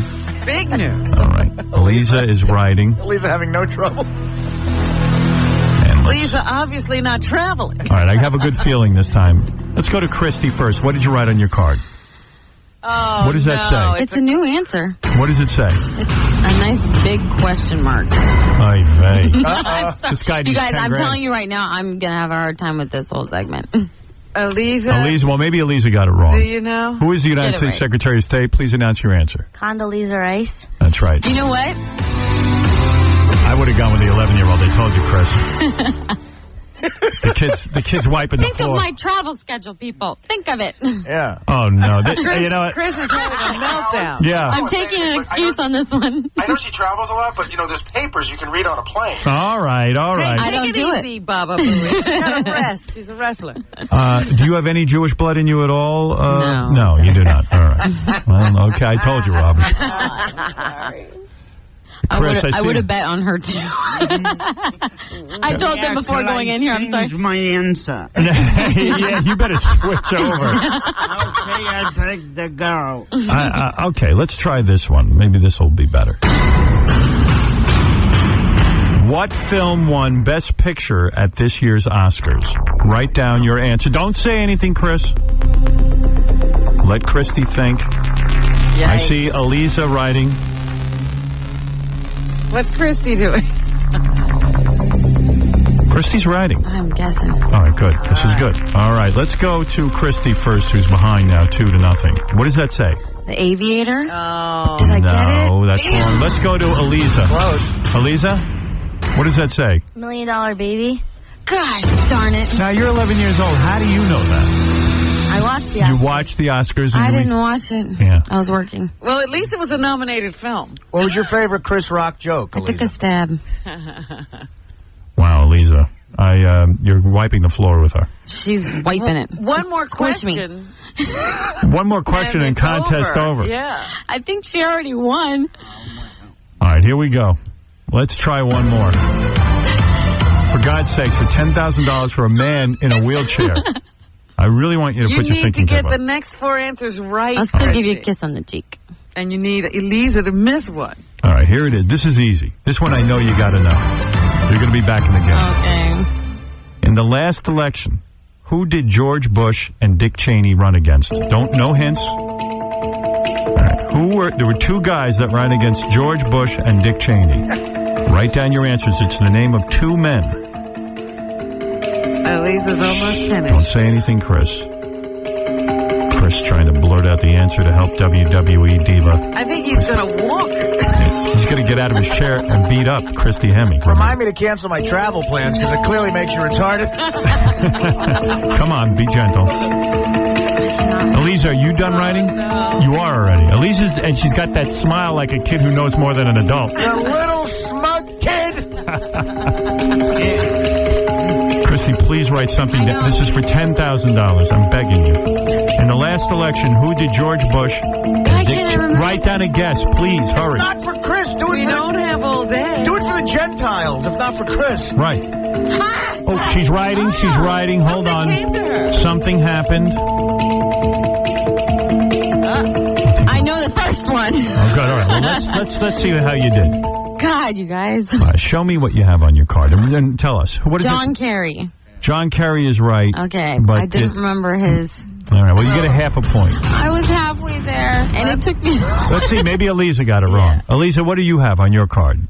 John Kerry and John Edwards. I knew it was a John and a John. I couldn't remember the last name. That's right.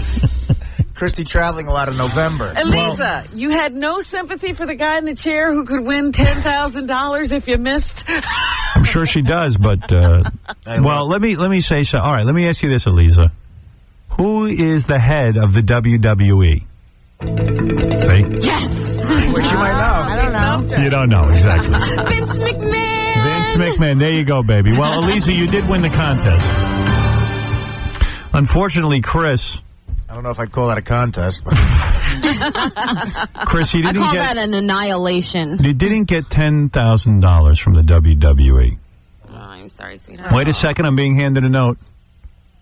They just gave Chris $5,000. You just got $5,000. For my half a point? Because they felt bad for you. Thank you. How nice is that? Chris.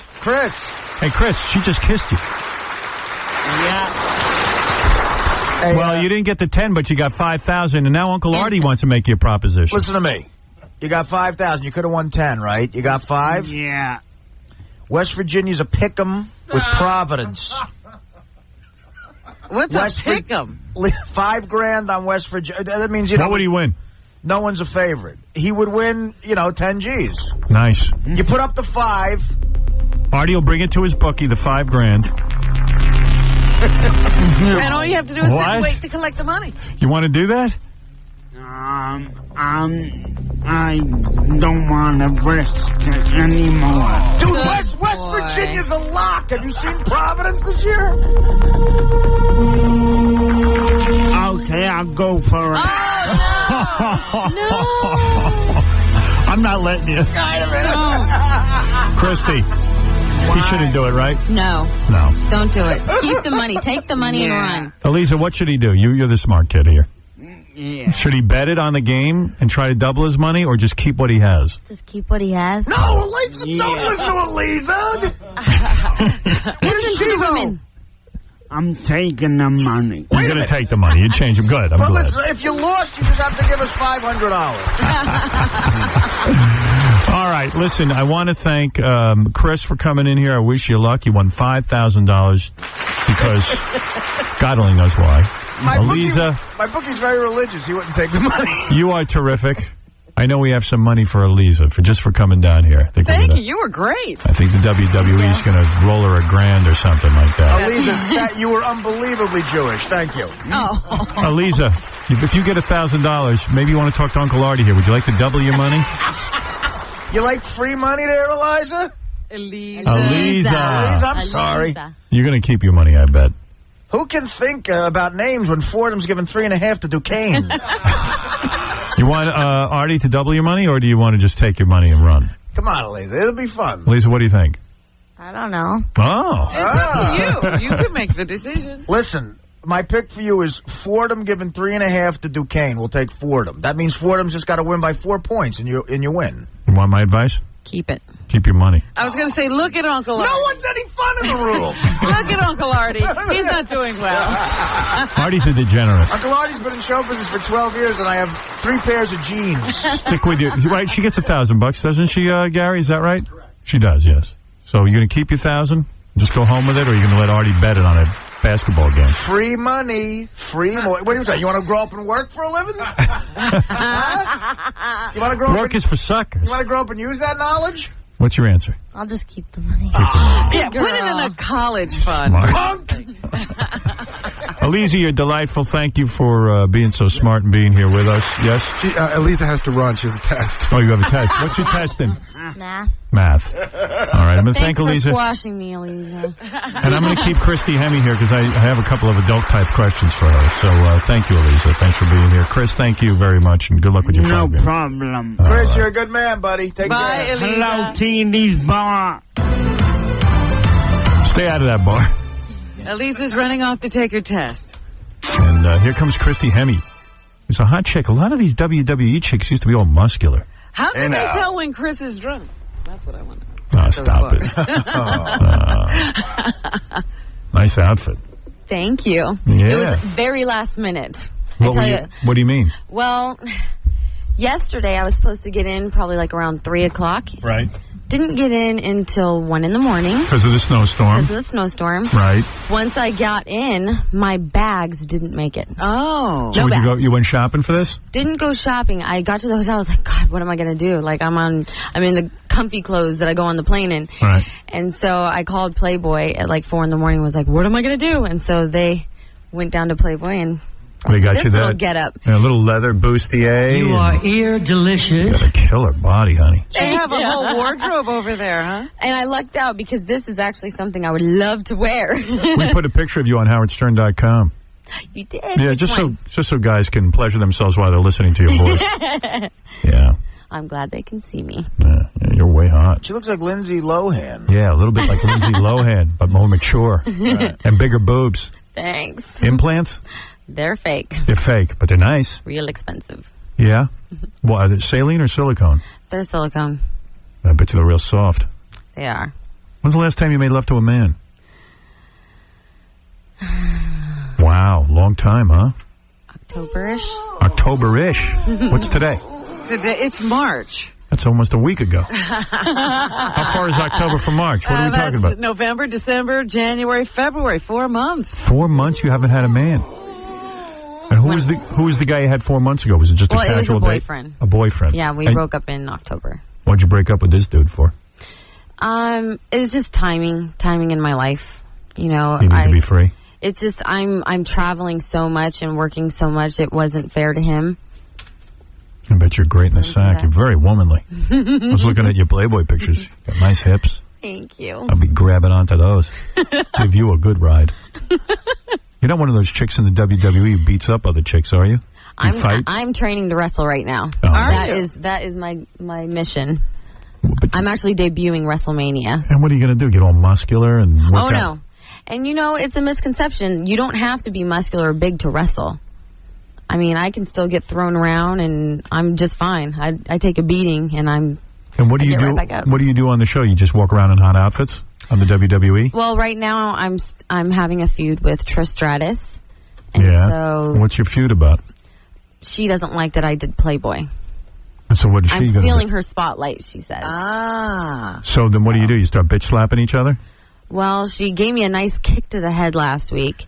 And then what do you do about it? Well, I'm training with Lita, who is one of the best wrestlers on Raw. Oh, and then you're going to fight Trish Stratus. She got injured. Her knee's injured, so she wasn't able to wrestle. And so she is training me to wrestle Trish. When you wrestle, like is it in the plot ever that they rip your top off and your breasts are exposed? Or is that not allowed? If it happens, then it happens, and I can't do anything about it. But you know, they don't write that. They don't write it. It's whatever happens. Does that ever happen, though? You know what? That show is live, and stuff like that happens, and it's That's definitely hot. great to watch live TV because you never know what's going to happen on live TV. Do you feel bad that an 11-year-old just beat you? You know what? I've had a long night and a long day. And You don't even care. You're not going to worry about it. Yeah, I feel bad that the guy didn't get the $10,000. That's what I feel bad about. So in order for you to have sex with a man, you probably have to be in a relationship. Yes. Like you're not a slut. I don't do one-night stands, and I like to be... I'm a girlfriend type of girl. How many guys have you figured you've done in your whole life? More than 6? Probably around 6. Around 6? Yeah, like I'd have to count, but not many. I mean, I love to have sex, but I don't like to have sex. I can go for a long time without sex if... Did you start having sex in high school? I was a virgin until I was 18. And then you gave it up to an older guy, or was he your age? He was a little bit older than me. I tend to go for a little bit older guys. And he gave it to you good the first time, this guy? I don't think I knew my sexuality at that point, so... Were you able to achieve pleasure from this? Not the way that I do now. You were uptight. You know, it's I mean, just... you got a rockin' body. I mean, a guy would have to be really good in bed to handle what you got. I mean, there's a lot going on. You know what I think? I think a woman doesn't have good sex until they know how to please themselves first. So, what are you talking about? Like pleasure yourself? Yes. Do you pleasure yourself a lot? Well, yes, well, especially now that I don't have anybody. What do you use, a vibrator? Oh, yeah. What do you got, Pocket Rocket? I've got a nice little collection of vibrators. No kidding. That's so hot. Do you travel with them? No, I don't travel with them. Where are they? They're at home. In where, L.A.? Uh-huh. It's the first thing I do when I get home. You get right to your vibrator. I get off the plane, I'm like, get me home. Seriously? Yes. You're really horny. I mean, you got some body. I mean, that's a very feminine body. You know what I'm talking about, Robin? Do you understand? Well, she's got the curves of a woman. Yeah. Not from the front, though. If you see me from the front, I'm just straight up and down. I don't see that at all. I see, wow, no, you're a woman. I mean, I Okay, grab I'll take on. that. Take that for a ride. How tall are you? I'm 5'4". 5'4", you're short. I'm a little guy. Yeah, you are. I'm just a little guy. You're no guy. Yeah. You like to dress up in outfits for your man? Yes. You do? Is that your thing? It actually is one of my things. What do you do? What do you dress up as? Like a little slut? My favorite is to be a little girl. A schoolgirl? Mm-hmm. You get the schoolgirl I love pigtails. outfit and put on pigtails. Like if I was your boyfriend, you would dress up in pigtails and come into the room in a schoolgirl outfit? With a big lollipop? Yes. Would that happen like once a week or would like maybe once a month? No. I like everything to be spontaneous and don't expect it. So with your last boyfriend, one day you just popped into the room and you were in a schoolgirl outfit with the shirt tied up? Yes. The little plaid skirt. Did you have panties on underneath? Yes. You did? Little girl panties. And you walk in the room, did you start talking baby talk like, I'm a little schoolgirl and I'm bad? I'm a little schoolboy. No. You got to take me through this. What did you do? Like you walked in the room, you're wearing your plaid schoolgirl outfit. I have to keep a little something secret.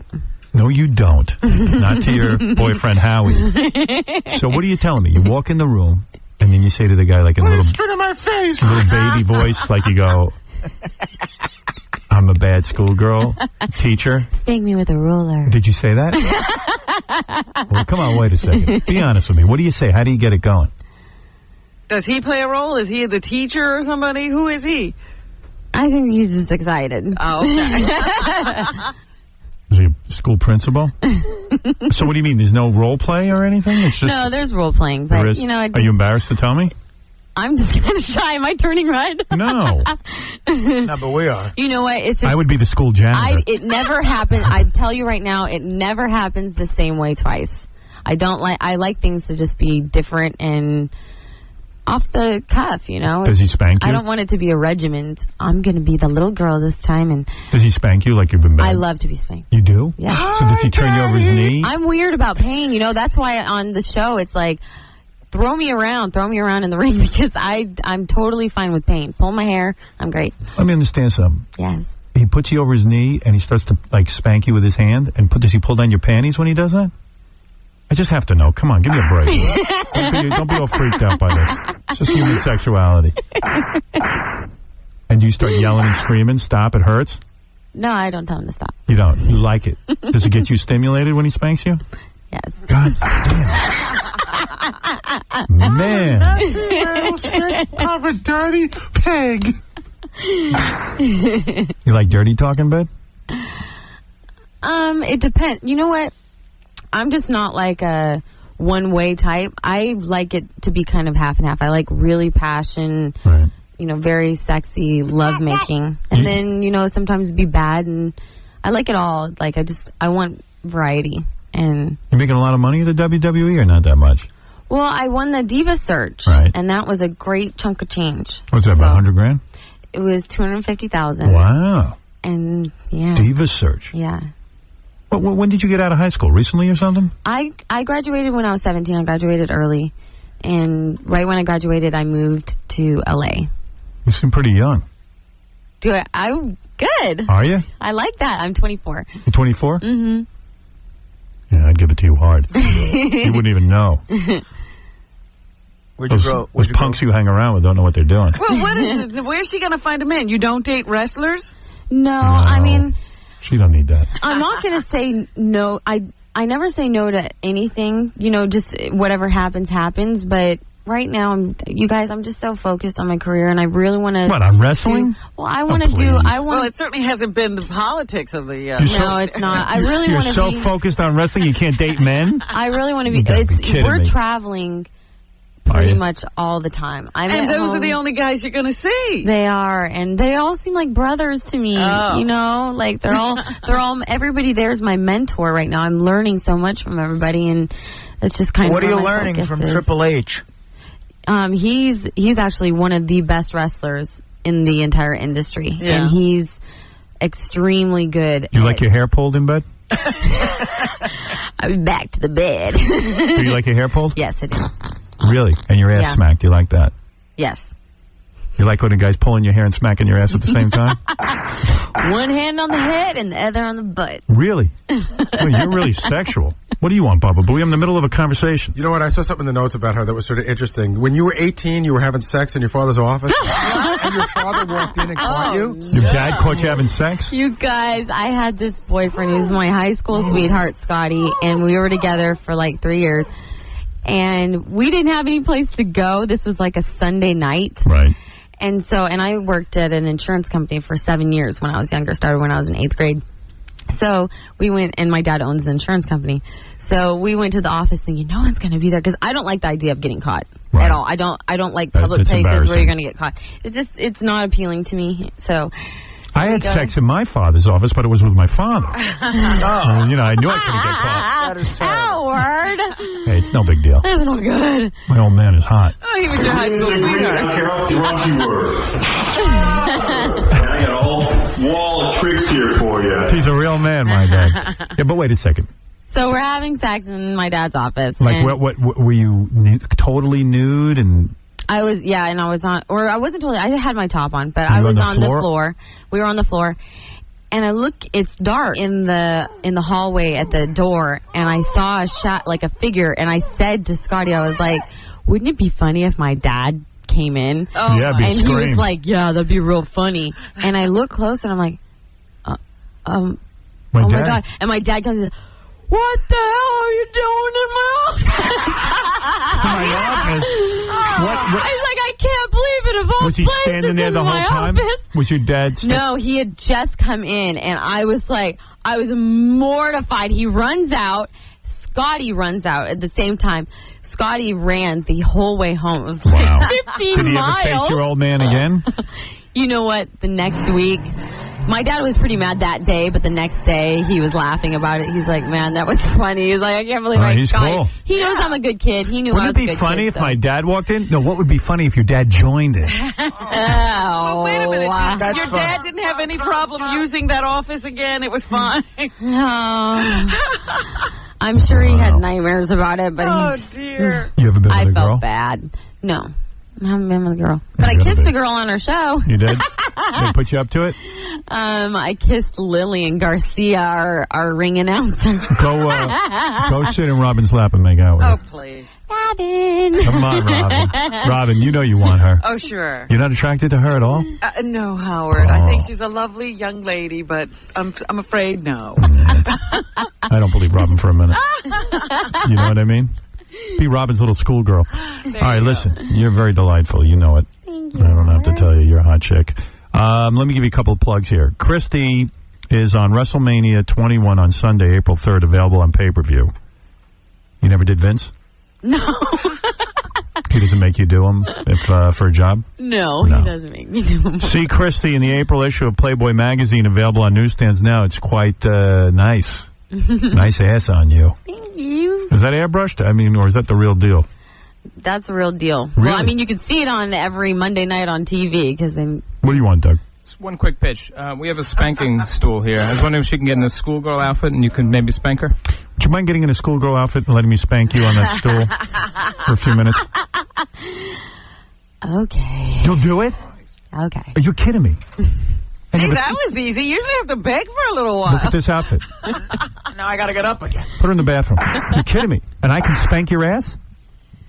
One spanking. Okay, one spanking. One spanking. All right. This is fantastic. Oh, by all means. We'll wait right here for you to change. Take your time. Somebody show us she knows where to go. Where is it? Right there. Right in Robin's booth. Go sit on Robin's lap and change. Go ahead. Flick the light switch on so you can see. Hey, Doug. I thought you were being pervy. I didn't think she'd go for it. No, I had a vibe she would. And I also think she's ticklish.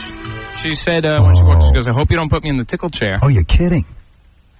I told her it was broken, but I found out what her tickle points are. Her knees. So that'd be hot. You know, he has become quite the perv. He's the one who runs in all the time. It's good for the show. You really, you know what that's called? There's some weird sound going on with these microphones. I know. Yeah, but what is that called? Like 5th, 6th year of marriage. Yeah, right. Not at all. It's almost Had like it last he's in night. a frenzy. I think, Somebody's microphone's really screwing up. It's one of the wireless or the wired something. The additional. Great. Scott, do you have headphones on? Do you hear Of course what? he doesn't. Do you hear what's going on? It's gone now. nice. Are those mics working? No. No? Hi. I like how Scott doesn't put headphones on. And then he goes, he's trying to fix the problem. Yeah, take your time. Ask her how she's doing in there. Yeah. Boy, Doing all right? That was nice. She, what? I'll help you. What's the problem? I'm fine, thanks. No, I'm fine. It's just that leather outfit's a little difficult to get out of. You need a hand? I got it, thanks. Okay. Wow, this bathroom's got a lot of nana on the wall. Yeah, that's my wall of naked chicks. Remember, when you come out, you're a schoolgirl. Are you saying get in character? Yes. Or else your spanking will be doubly hard. your schoolgirl doesn't know. Hard. Yeah. Boy, she's fun. I mean, this appearance really took a she's ready. Took a turn up. Wow, do you look good? Look at this. You are a bad schoolgirl. She came skipping out. No, I'm a good schoolgirl. You were bad. Let me see your report card. Oh, I'm taking my clothes I was going off. to say, what are you doing getting undressed? Yeah, what? I don't know. I started taking my clothes off. Boy, you know how to fill out a schoolgirl outfit, little girl. Jeez. Fun little skirt. Are you always this? I tell you, once you put me in a school outfit, I can't stop bouncing. You are such a little baby. Thank you. Have you been good today? I've been very, very bad. When I come over and open your report card, I don't want to see a bad report. Didn't I tell you have to have a good report card? I think I have a A's. Well, for every C or D I see, you're going to get 3 spankings. I said 1. Who's in charge here, me or you? Right. You don't tell me what your punishment is. I tell you. Yes, Daddy. Ah. Oh. Right, don't call me Daddy. That's really creepy. God, she's good at that. Yeah, it looks like there's been a couple of years of practice here. Oh, this is good. Run away with that microphone, Scott. Thank you. All right, you are bad. All right, get into the spanking area, and if I see a good report card, nothing bad will happen. If I see a bad report card, though. What are you wearing under that schoolgirl outfit? Nothing you can see. You're not really? wearing anything, right? You're not? Oh, okay. She's got nothing on but the outfit, Howard. Is that true? Oh, no. I do have underwear on. Let me see your underwear. Let's see them. Come on. Come on. Please. All right, bend over. You're being a bad schoolgirl. Yeah. Let's open up this report card. Well, I see an A in math. That doesn't require a spanking, does it? No. I like that I voice. know where I did do bad in, though. History. We already know that one. All right, let's take it. All right. Let's take a look at history. I see a D. Damn! You flunked. Are you ready? Yes. You get 3 spankings for that. Okay. Look at that. Oh, Mike, that's ample rump. Ready? This is not going to be easy. Move that microphone away. Ow. Oh, my God. That was not me. How'd that feel? Very nice, but You're it wasn't bad. hard enough. Oh, don't worry. We're going to go down the rest of your report card. Yeah. Science is... Hey, wait a second. Never mind science. Look at this. Conduct in F. Oh. An F in conduct. Don't take any What brains. does conduct mean? Conduct actually, means behavior. Really? Your behavior is bad. Bend over that. I think my behavior's been good. No, here you go. Ow! my hand hurts. I was going to say, you're going to hurt yourself. You're going to get spanked just for making my hand hurt. Smile hasn't fallen off her face. Are you serious? Doesn't that hurt? You haven't hurt her even a little. You getting excited? Thing for pain. Hey, check out she did in social studies. Oh, social studies, she got an A. Yeah, oh, really? Yay! I've been a good girl. But hey, science, as long as I have a C average. Science, she got an incomplete. Oh, all right. An incomplete. Bend over. Didn't I tell you to get an A in science? Sorry. Good. Ow. How are we constantly overlooked at the Emmys? Oh, my goodness. Well, we're so tasteful around You here. are such a good sport. Jeez. Thanks, Howard. Wow. You are a bad girl. I don't think I can stand up. I can't. We should spank you just for making it difficult for us to stand up. What did she get in gym? Have we gone through all the subjects? She did well in gym. What a girl. No wonder they gave you $250,000. That's how she won the Diva Search. That's because I was down for the whole contest. Wow. My hand hurts. Yeah. Wow. Wow. I hear you're ticklish. Actually, I'm not that ticklish. Yeah. I'm sorry. Hands on her knees. She smells good, too. What are you wearing there? A little Aquavelva or something? What do you got? I'm wearing romance. Oh. I like how you're playing with your feet. See, Hey, Ian, you're you put me in a character and I become a kid. Hey now. Hey now. Man, this girl is hot as you can ever imagine. I was watching an episode and she just slapped the women's champion. It was just right up. That was great. I love it. She's a real player. And then when you were not wearing anything underneath your schoolgirl outfit? Or Oh, you no, are? I am. You are. She said she had on underwear. I've been You underwear. look good, man. Hey, I bet now. you were real popular in high school. Were you like the most popular girl in high school? I was a nerd. Yeah, sure. Nerd. Yeah. No, I promise. I wish I could show you pictures. Yeah, double You would A. die. Go ahead. How do you get good looking? How's it going? What's going on? Christy, I'm a huge fan. I was wondering how long you're in town for. I would love to, take you out for dinner and maybe, take you for one of my best or something. Sweet. How sweet is he? Yeah. Bob, go ahead. You're on the air. Hey, since she isn't going to tell us what kind of panties she had on, I was wondering if she could go back into the story with kissing Lillian Garcia. Howard, you got to see this announcer. She's a piece. Yeah. I don't know. I got a feeling this girl's been up for a lot of fun that we're not even going to know about. I like to have fun. You know what? Life should be fun. And if you can't laugh at yourself and joke with people, I got to tell you something. You in the schoolgirl outfit and like being your boyfriend coming home and then spanking your ass and having sex with you, that sounds about as good as it gets. You ever put on a schoolgirl outfit? No. Why not? I didn't like being a schoolgirl. You don't? Look how fun she is. My ex-boyfriend really loved me. He loved it, right? I like the little baby voice you put on, too. I mean, this is why we fought the Revolutionary War, so we'd be free to do stuff like this. Of course. Yeah. What is it, Doug? I think there might be one thing better. The schoolgirl outfit in the rain. Oh, no. Hey, do you mind if Doug wets down your schoolgirl outfit? But I like it. Do you think you should wet down your shirt a little bit? With my black bra underneath. It won't be any fun. That's not good. Tickled you? I think it's definitely cute like this. She's not that ticklish, You're not ticklish? Yeah, I'm not that ticklish. Oh. Hey, Christy. Because I giggle all the time. It's like I'm constantly... And you don't mind being naked in that magazine at all. I mean, it seems like you're just very comfortable. I was actually very nervous to do that. Yeah. I'd never posed nude before. And the night before, I got hives, like, all over my neck. And I went and I was like, oh, my God. But right when you put me in the role, it just clicked. And I ended up having such a wonderful experience with Playboy. You walk around your house naked? Pretty much, yeah. Yeah. You love it. I live by myself, so. That's so cool. Thank God we got rid of that smarty pants 11-year-old. Yeah. Yeah. We weren't having any fun. She wasn't very nice to you. I'm going to yell at her mother. She annihilated me, that one. She was a smart kid. See Christy at WrestleMania 21 on Sunday, April 3rd. Available on pay-per-view. See Christy in the April issue of Playboy magazine. Available on newsstands now. Jason's going to get in here and take pictures of Christy. Oh, he's been here the whole time. Oh, you got to put those pictures on howardstern.com immediately. Christy will be signing copies of her Playboy today from noon to 2 at the Virgin Megastore in Times Square. Yay. Yeah, you're fun. Yes. I think we need a bucket of ice. Yeah. For who? Me. I don't even care who the Secretary of State is. I don't either. Do you remember who it is? Did you learn anything? No. You didn't? I'm not retaining information this early in the morning. That's fine. Especially on 2 hours of sleep. We'll be back right after these words.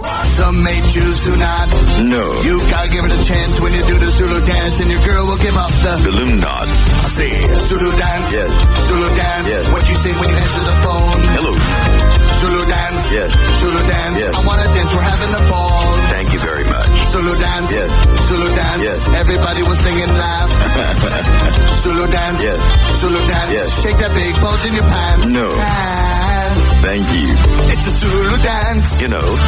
It's a Zulu dance. Thank you. Do the Zulu dance. Oh, my. It's a Zulu dance. Yes. It's a Zulu dance. Yes. It's a Zulu dance. Yes. It's a Zulu dance. Yes. It's a Zulu dance. Now, that's ridiculous. Listening to a man who rode in Ivan Reitman's personal vehicle, Howard Stern. All right, let me get to a bunch of things because we ended up getting carried away with that chick. Oh, by the way, there's a great picture that Jason just took of her in her schoolgirl outfit up on my couch. You're so funny. Jason was in there the whole time clicking away, and you go, Jason's going to come in and take some pictures. He's like crawling around on the floor. Yeah, I can't see him from here. I didn't know he was doing that. I'm watching a whole show. He lurks.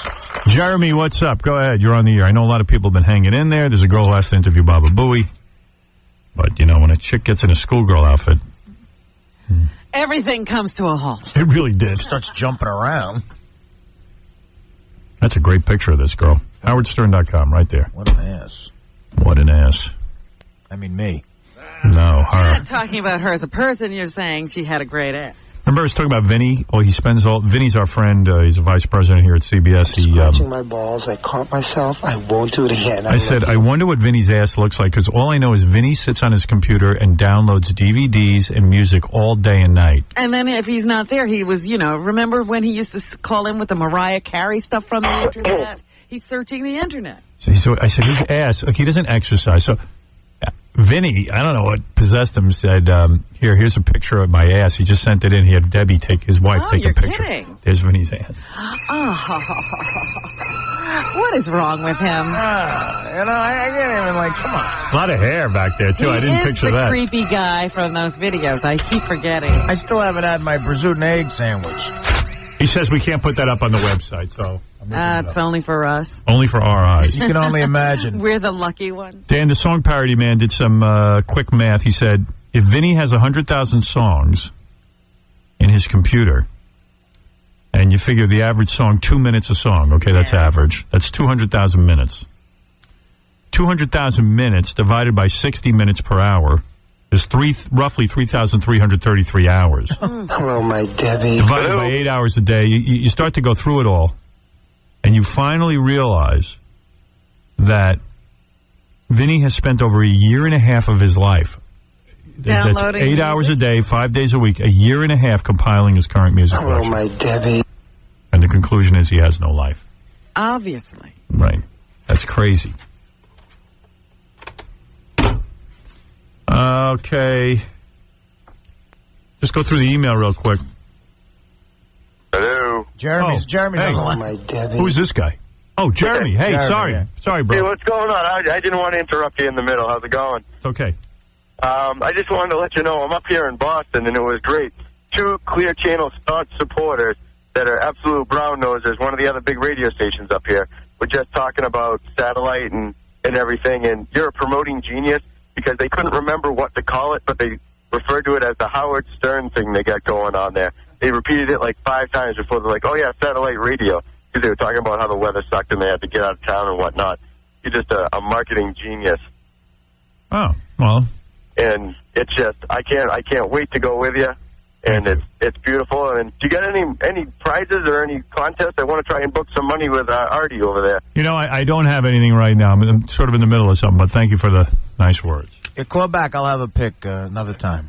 Yeah, let me get this girl. There's a college girl who called Gary. Let me see if I have this. Yeah, this is what this call was. We thought it'd be funny to let her interview Gary on the air. We might learn what he does. Okay.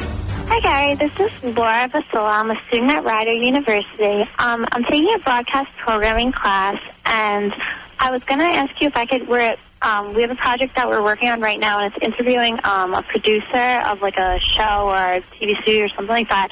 My major is television, radio, communications. So I was wondering if I would be able to make an appointment with you for like 15 minutes and just ask you a few questions about the station, stuff like that, connecting like the real world to what we're learning in classes. If you give me a call back whenever you get a chance, that would be great. Thanks.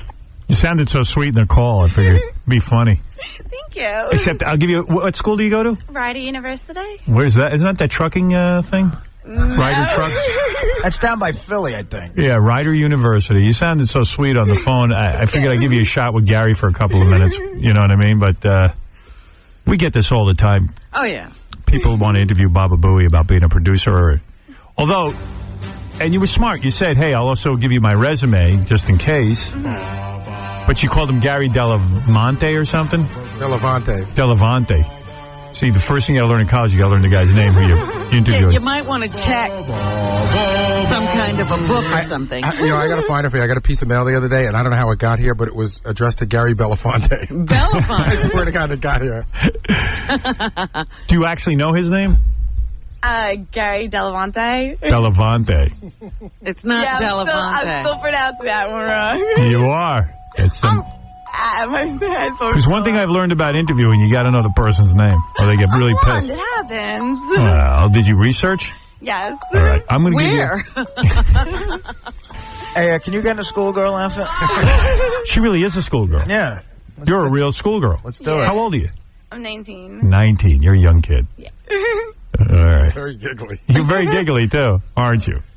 Yeah. You must be very nervous. All right. Have you prepared questions? Yeah, I have a few. All right. Well, let me give you a couple of minutes here. Wait a minute. I just need to know what she's doing this for. Is this some kind of a report or is it just a paper? What is this? It's like a report and a paper. I have a broadcast programming class that I'm taking right now. And it's pretty much just getting background information on some of the things that work in the station, how things work. So the paper is about what is it like to be a producer of a show? Not only that, but background information, like how do you come up with ideas? He doesn't. I'll answer that. What ideas is he coming up with? Well, that's I come up with the ideas, and then he goes ahead and has to book the guests. Well, then you pretty much got my first question answered. Yeah, you don't need to. All right, I shouldn't be stepping all over. You should be quiet and see what Gary would say to these questions if they were asked of him. All right, I'm sorry. Go ahead. Well, to begin with, I was wondering who pretty much comes out with the outrageous ideas of the show. There's a group of writers on the show. It's Howard and Artie and Fred. We all are on Lotus Notes, so everybody gets to contribute. But mostly, I would say the guys that are in here, they write the ideas. They come up with the ideas. Here, how about this? bababooey. I'll give you a little sample.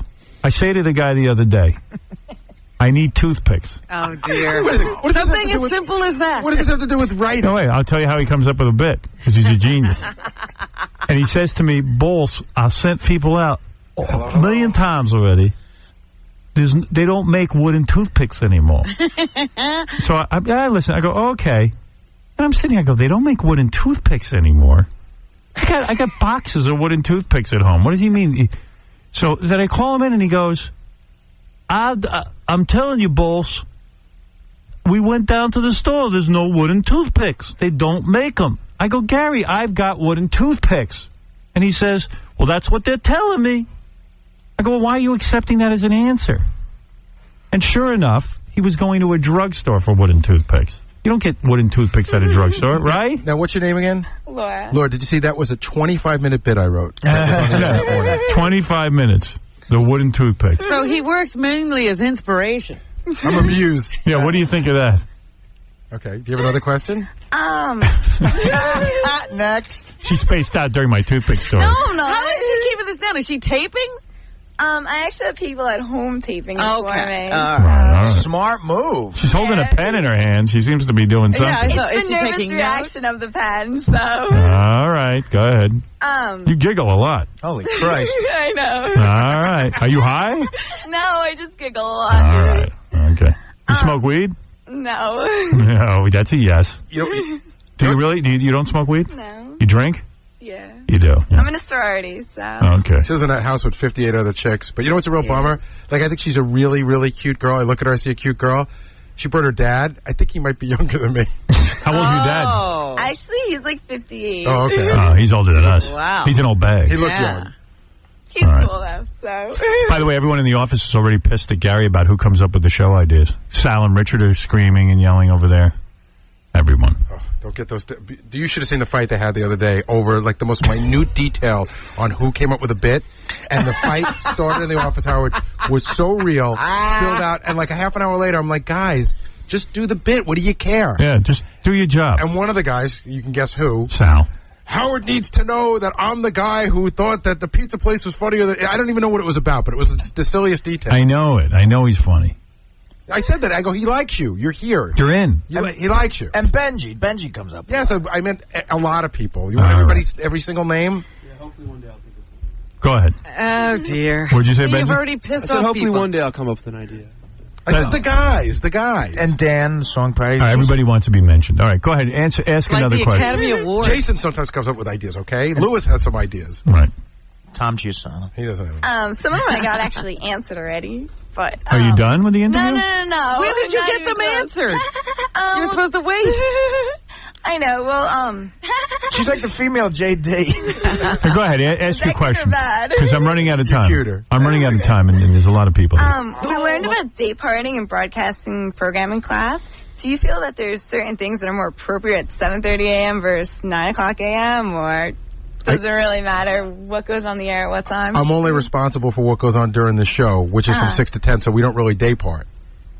Well, you do, though, plan But in things the for morning. prime time as opposed to earlier or later in the show. But we never say, we can't do that because it's 6 o'clock in the morning. Right. What is it, Tom? Can I object to something? Yeah. Gary just mumbled under his breath, he never has an idea. That is not true. That is so not So true. he mumbled that about you? Yeah, Yes, I he joked did. around. I said Tom doesn't have an idea. It was a just joke. for the public record. I'm not standing here and letting that slip by. All right, there you go. This is for a college newspaper, What were the everyone. last 3 bits you wrote? I didn't say I write bits, Gary, but I have ideas. I have ideas that I give you all the time. Oh, we're right? So I'm not writing bits. joking. All right. Well, so the Well, joke. your joke wasn't appreciated by Tom. This is getting to some paper. Gary. The producer basically gets berated. The answer is Gary doesn't day part anything. It has nothing to do. Everything is inappropriate on this show at all times. The answer, everyone comes up with Right. ideas. Every single person comes up with an Baba idea. Booey. Yeah. Baba Booey. That's expected. Yeah, you know what? Tom came up with the idea of bleeping the word anal for no apparent reason. All right, go ahead. One more question. Best one. The best question? Did you already run out of questions, No, to be I honest? have like 100 of them. All right, you can interview him back. But one more for the air. Go ahead. Okay, the cast of the characters on the show, like you, Howard, you're so unique. Gary's so unique. Does everyone contribute to the show to make up the uniqueness? Or, Howard, do you think you attract most of the main attractions, main audiences, stuff like that? I can answer that. Ask a different question. What's unique about Gary? Those teeth. Yeah, he came up with those teeth. I couldn't invent that. I have another question about your shows on E! Do you put all your shows on there, or do you have most of your input on your shows that are going on there, or which shows you want on there, which segments? I'm not sure I even understand. I do. All right, let Gary answer. She wants to know, so we did the whole show today, but does everything we do today end up on E? Is that your Right, question? pretty much. And the answer is no, only the best parts. Only the dirtiest segments of the show end up on E. Yeah, usually there's a girl in it. Yeah. If there's a girl Anything, in it. if a girl's naked and a schoolgirl outfit getting spanked, she gets right on E. I'll give you a hint. We had an Oscar-winning actor on. He didn't make it to E, but exactly. If you get naked, then you're on E. Only the ideas that Tom comes up with, we put on E. Now, you guys right now are owned by Infinity Broadcasting. When you switch over to satellite, who owns all of these shows? Like, are you able to sell your old shows, or is that property of Infinity? I own the TV shows. The radio shows are owned by me and Infinity. Okay. That's right. See, if I were talking, I would have said I didn't know. Well, I don't know. No, that's anybody's business. You know what I mean? I've made that clear. Okay. I don't own the radio show. In other words, I don't own the audio of the radio show. I own the intellectual property and the ideas. So I think the question is, can any of this be used in the next place? Is that what you're going to ask? Pretty much. Depends. Are we getting it from television or are we getting it from radio? Either. Television we can use. Is your show going to change anyway when it moves to... Absolutely going to change. In what ways is it going to change? Bababooey, go ahead. Well, we'll be able to be unrestricted to say whatever we want, which is not to say the show will be filthy dirty, but the show will be freer. It'll get filthy dirty. We'll be able to speak our minds more. In a month, it'll be disgusting. In a month, we'll be taken off satellite. I got three words for you. Penetration. We're going to be able to speak like adults. It's going to be awesome. Really. Another question for you, actually, Howard. 100 years from now... I'm not the one being interviewed. Okay. You wanted to interview Bababooey. Well, I didn't know would the do answer. questions for everyone, actually. 100 so years once from I now, found out... Bababooey. I want to see the twins who got plastic surgery and got breast implants. It's time to move along. Yes, Mark, go ahead. You're on the air. Mark, go ahead. Yeah. Hey. Oh, you got to put those girls in a tickle chair. See, nobody cares about the interview. Oh, my goodness. Yes, Vinny. Vinny? Yeah, I have a question for Gary. Gary, how old are you? I'll be 44 in 5 days. You can't tell the age of a guy that's at least 15 years older than you? You thought he was younger than you? I walked in, I glanced at him, and he looked like a younger guy. My God. Oh, my Debbie. Hey, Vinny, I'll tell you what I do know enough not to do, which is take... Hey, see, look, I just wrote a bit. Take a picture of my ass and send it to Howard. I know not to do that. Hey, Gary, let me see your ass compared to mine. That's pretty cool, huh? Could that be gayer? You have the ass of a 60-year-old man, Vinny. Stop it. You take away that hair, that's a good-looking ass. Vinny's a fat guy who thinks he's thin. That's a great ass. Amir, you're on the air. Howard, Yes. can you please put that girl in a tickle chair? This girl here? The way she laughs is really wacky. What do you say? Put her in a brown panties and put her in a tickle chair. She's a young girl. I've got to say, you guys are my favorite radio niggas. Thank you. You see, it's this guy who comes up with the idea. He's a creative guy. Yeah, I can't do that. She's a young college It's your girl. audience that comes up with the ideas. I got that question answered. All right, one last question, because I'm ready to... My head's going to explode from this interview. You're like cutting half my questions in half here. Gary will take up everything else with you out. Gary will sit with you all day and answer your questions. Well, I guess some questions about the staff. Like I said before, there's such a mixture of personality on the show and in the studio. What qualities do you look for when reviewing a resume or hiring interns or anything on an entry-level job or anything like that? My assistant Anne-Marie hires the interns, so we look for people who are smart and that can do the job. Anne-Marie's your assistant? Well, our assistant. Or she runs our office. We call her our office assistant. All right, go ahead. Not mine, ours. All right, go ahead. And she hires the interns, and we look for people who are smart. And as far as people to work on the show, we're looking for people who have creative ideas. Yeah, we had the BTK killer here 2 semesters ago. Although I can tell you one thing. That when I was interviewing for an intern about 15 or 18 years ago, and I told Howard that the guy stuttered, and Howard told me to hire him regardless of whether he was qualified or not, and we did. Yeah. And he's now the announcer of the Tonight Show. Right. See how I know talent? Worked out. He's now the modern-day Ed McMahon. Yeah. That man now does nothing. Well, a pleasure meeting you. And good luck with your paper. Please send us a copy. We're anxious to read this. I don't know if this interview helped. But you can go speak to Gary all you want. I'll give you total access to him, okay? You can tell everyone in your sorority I got the job because I have a coke problem. All right, Laura, thank you very much. From Rider College, there you saw Gary being interviewed by a young student, anxious to learn about broadcasting. For a diet, and when his lips are dry, he gives them a big lick. That's why this monkey's a stupid prick. He is a monkey. All right, enough of that. I went on way too long. That went on way too long. Wow. Yes, Andrew. I have a question for Gary. Yes. When you go over to is he going to be able to call himself Bababooey? Yes. And stuff like that? Yes. Yeah. Yes. Hey, Robin, how comfortable is it to work with Richard Christie now? He was the one who used to send you all those little love letters. You know, I try not to think about the things Richard has done. That's all. And what I've learned about him now when I see him in the hall. Yeah, I try to block out that Sal spitting some porno star's mouth the other day. I just block it out. Ryan, you're on the air. Hey now. Hey now. E-show last night. Hey now. I tell you what, I fell in love with that girl, the penthouse girl, when you were tickling her playing the piano. Yeah. Yeah. That is probably the best E! show I've ever seen. She was such a good sport with everything. You told her to get naked. She was naked like in 3.5 seconds. How hot was that? Wait a second. Here's executive producer Robin Radzinski with a bulletin about the E! show. Yes, Robin. I just wanted to let you know that part 2 airs tonight. Tonight you'll see us spray down her belly with cooking oil. That is a very important announcement. Let me break in here, too. Howard Stern exclusive. The cooking oil on her belly is, I can't explain to you what that looks like. Well, it's on tonight? Yes, you must see it. Okay. Does that translate on the camera? Yes. Yes. Robin Radzinski and her crew have been working. I'm not this kind of a person. I will do anything to meet her because she said she didn't have a boyfriend. I live in Palm Beach. I'll fly up there.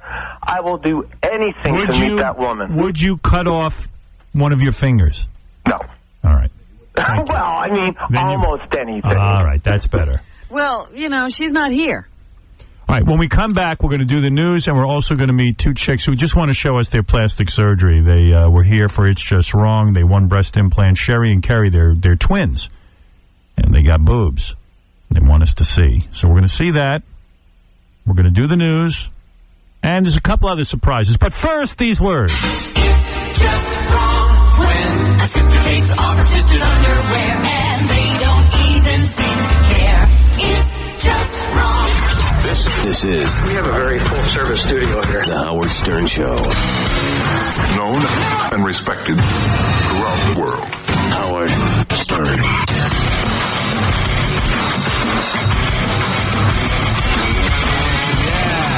Yeah.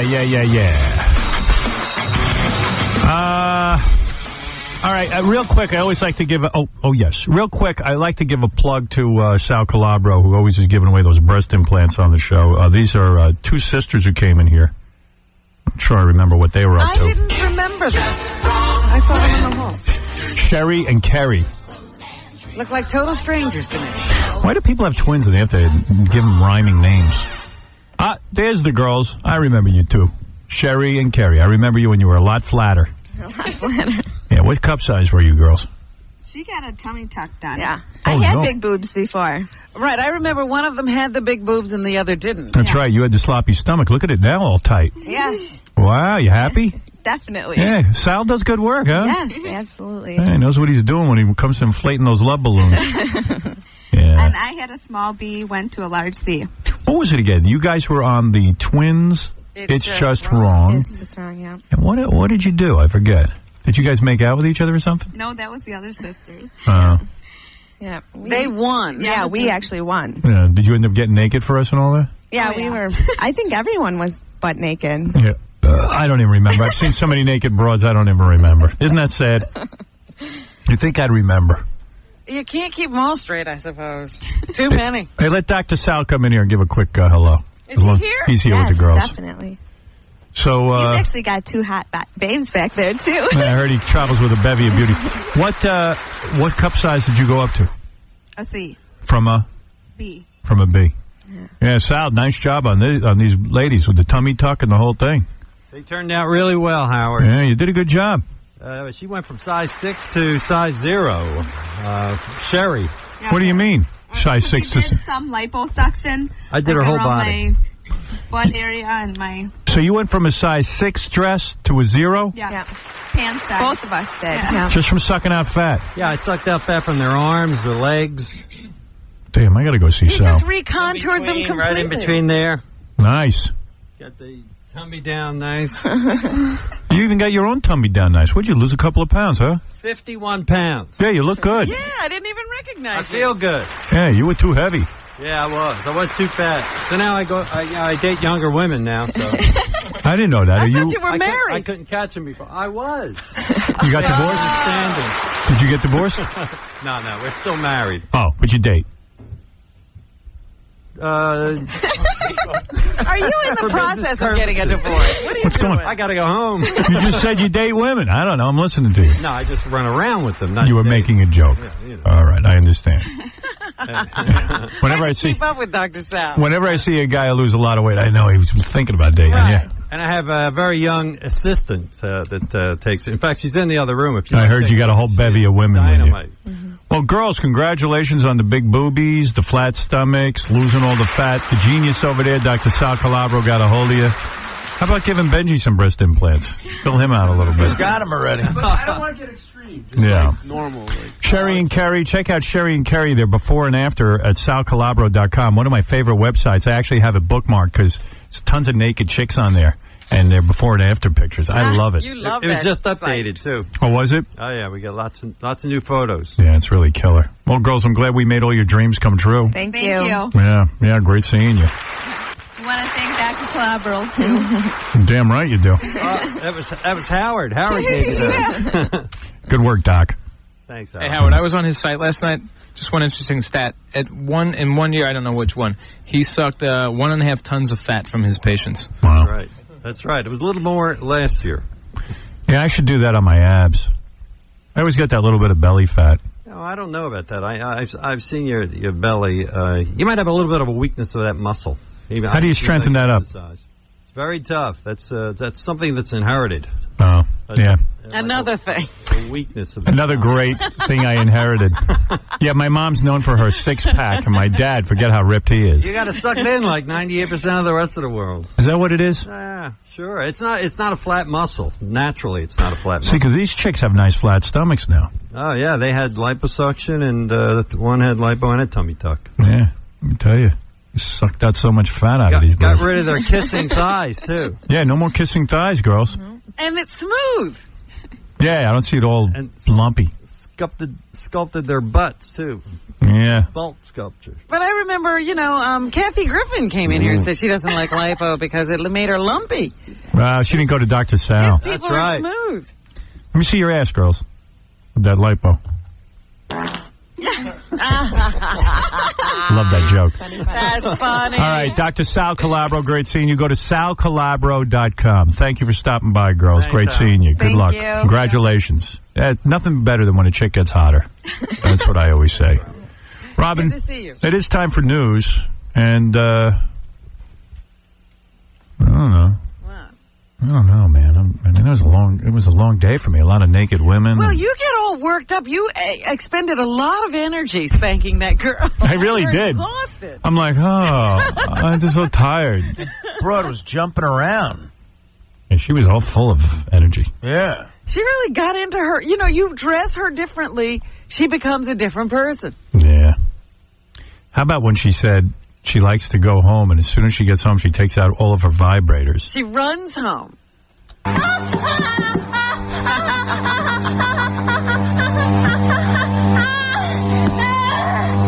Nice.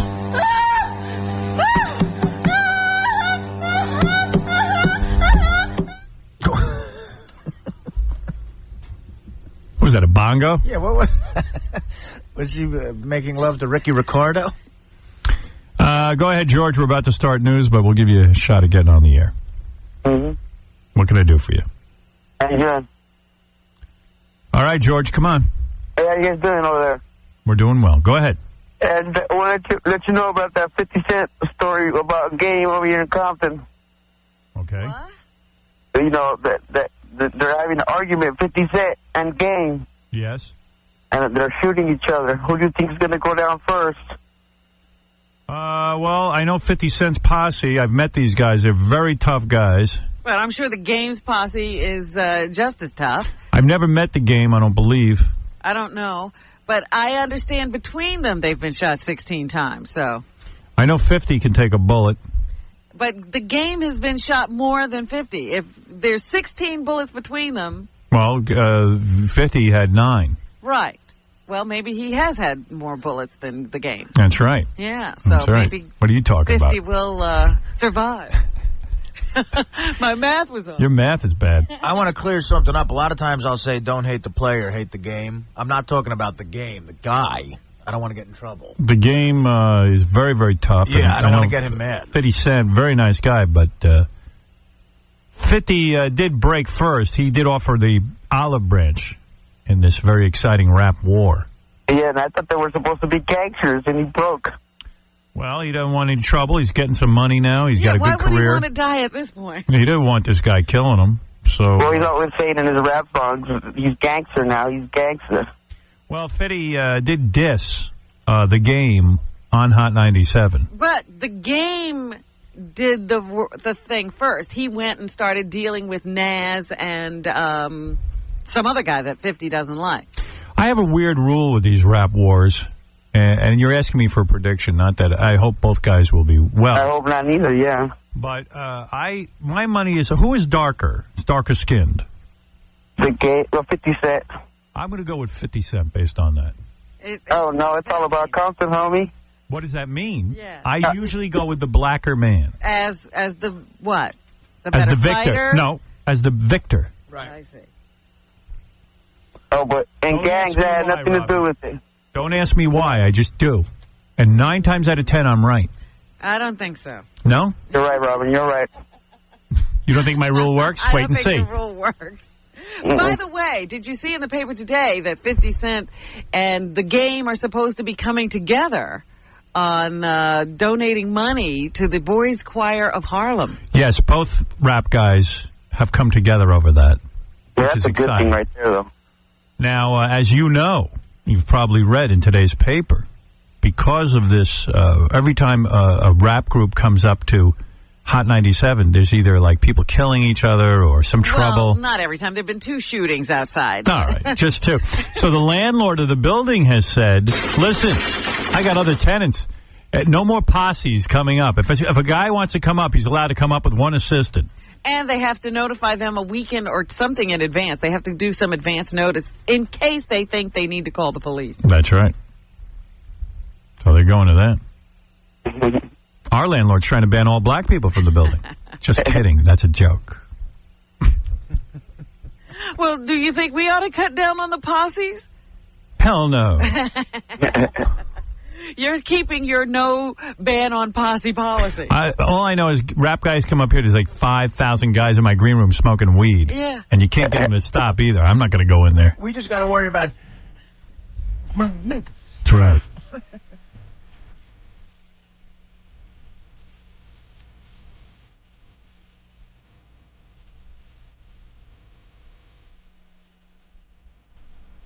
Oh. All right. What else is in the news, Robin? Well, a guy. I have enormous joy. I am rapping. Fred always does that to you. I know. He waits for me to start talking. That's very kind of you, Fred. Anyway, you know how we're always talking about people selling things for their children? Their children are supposed to be selling candy to raise money for their school, and the parent winds up getting involved. Yeah, I hate that. That goes on here all the time. Well, the other day, they issued a summons to a guy who was selling Girl Scout cookies. Good. In, I think it was in the Bronx. His daughter has become like a champion Girl Scout cookie seller because of the amount of money she brings in. But it's him. Right. The father would set up a table at the same spot every year and sell Girl Scout cookies for him. I happen to have read this story in the paper. They try to make the NYPD look like a bunch of idiots. But let me tell you something. I applaud the NYPD. I don't like when Girl Scout cookies are sold by the parents, especially around here. With the candies and everything. Let the kids have that experience. Let them do it on their own and let them fail or succeed on their own.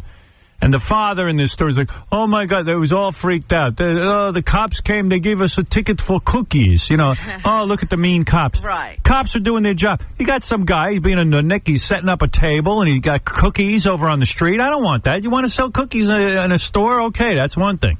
Well, the vendors in the area say, you know, wait a minute, we're here, we're paying rent to set up business here, and this guy comes along with his array of cookies and takes away all the traffic and the customers, and we don't like it. So that's why he was given a summons. To crack down on illegal vendors. I should have put him in jail for life. What do you think of that? How's that for law and And order? now the little girl is saying, oh, no, I was hiding in the van while my father was out there because I was afraid that the police, I've heard so many stories about people impersonating police officers. I didn't show up because they were saying she wasn't there at all. He was selling the cookies himself. I'm on the side of the cops in this one. Well, I am too. I said, Absolutely. let the kids figure out how to sell whatever they're supposed to sell to raise money for the Girl Scouts or school, because that's what it's supposed to be. Brian, you're on the air. Hey, Howard. Hey. Hey, you're a genius, first of all. I just want to tell you that. But we listen to the radio all the time, and we're a contractor. We're on the job sometimes, and customers are there, and we get away with it a lot. But I think when you go to satellite, I don't know if there's a possibility of getting maybe a fifth channel that we could maybe still listen to it if you got kids around and stuff like that. I'd hate to have to miss the show while working. Oh, please, listen, you don't need, what are you advocating, a censored show on a different channel? Yes, he is. No. Yeah, it's called The Regis Philbin Show. Watch that. You want to be around children. All right, well. It's ridiculous. All right. Just move the radio away from the kids and let's get going. Well, he's saying he's obviously in a public spot. And What spot is he? Well, if I'm on someone's job and they're, in the morning is we're working in their kitchen or something and people are around and it's a real wealthy neighborhood or something. Oh, I see what you're saying. Yeah. Well, I still want to hear the show, and is there any way that I know you got like 4 channels on, and if you maybe were as a fifth that was your same exact show that was still like for parents that want to kind of listen around their kids, not around their kids. Well, I hadn't really considered that. You know what I would do? It would be much easier if you have it on and just shake your head a lot and talk about how disgusting this is. And that you're monitoring it for religious purposes. Well, I hate missing your show. I hate it. All right, let me give that some consideration. Thank you. Yeah, I'll worry about that. And consider the guy said he's in a good neighborhood, so it's rich kids who are offending. And those are the ones we have to protect, you remember. Right. So...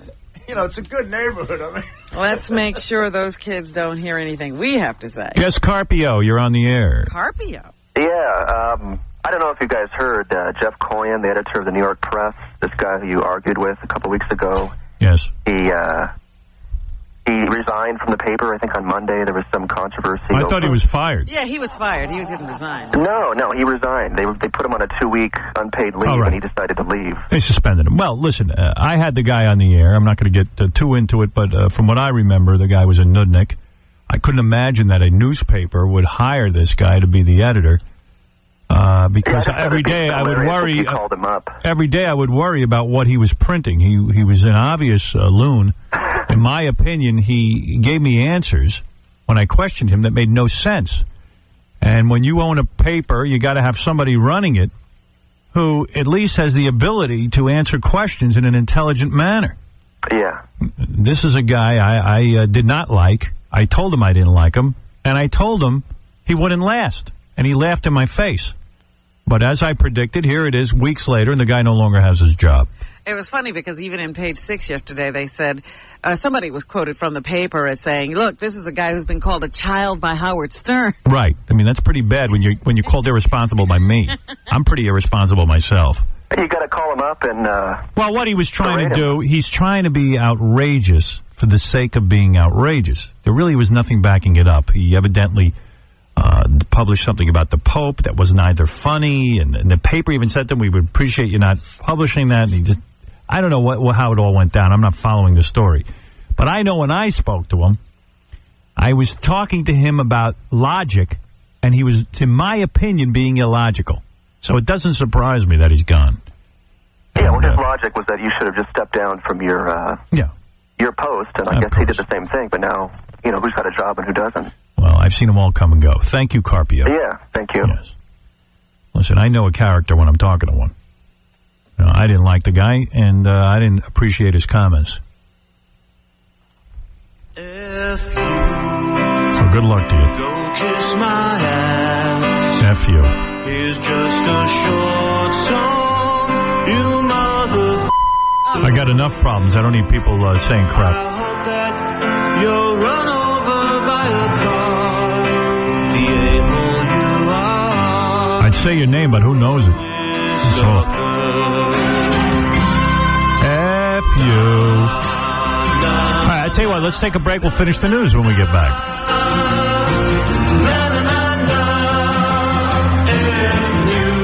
The Rock, and you're listening to a man who doesn't like to drink a lot because it interferes with his whining. Howard Stern.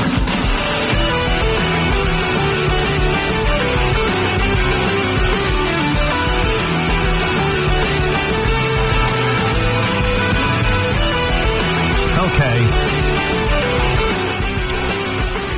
Tonight on E! More of Penthouse Pet, Crystal Klein. Really good-looking girl. We get her naked and spray her down with cooking oil. We tickle her while she plays piano and then feel her up. Very sexy episode. Very, very proud of this episode. I understand the daytime Emmys are looking into. Yeah. They want the show to run during the day so they can give it a daytime. Right. Getting the show put on earlier. Yeah. Not many shows promo the feeling up of a woman. It's a no-tissue episode. We want you to mess your house up. Right. No tissues, just wherever it goes. Let it go. It's a stain episode. Let it go anywhere. Who even knows where it went? Maybe it'll be found, maybe it won't. Maybe it'll be found on your foot. Who knows?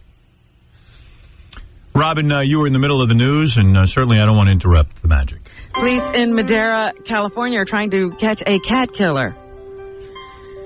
The person has dumped the bodies of 54 cats in 4 different yards over the past couple of months.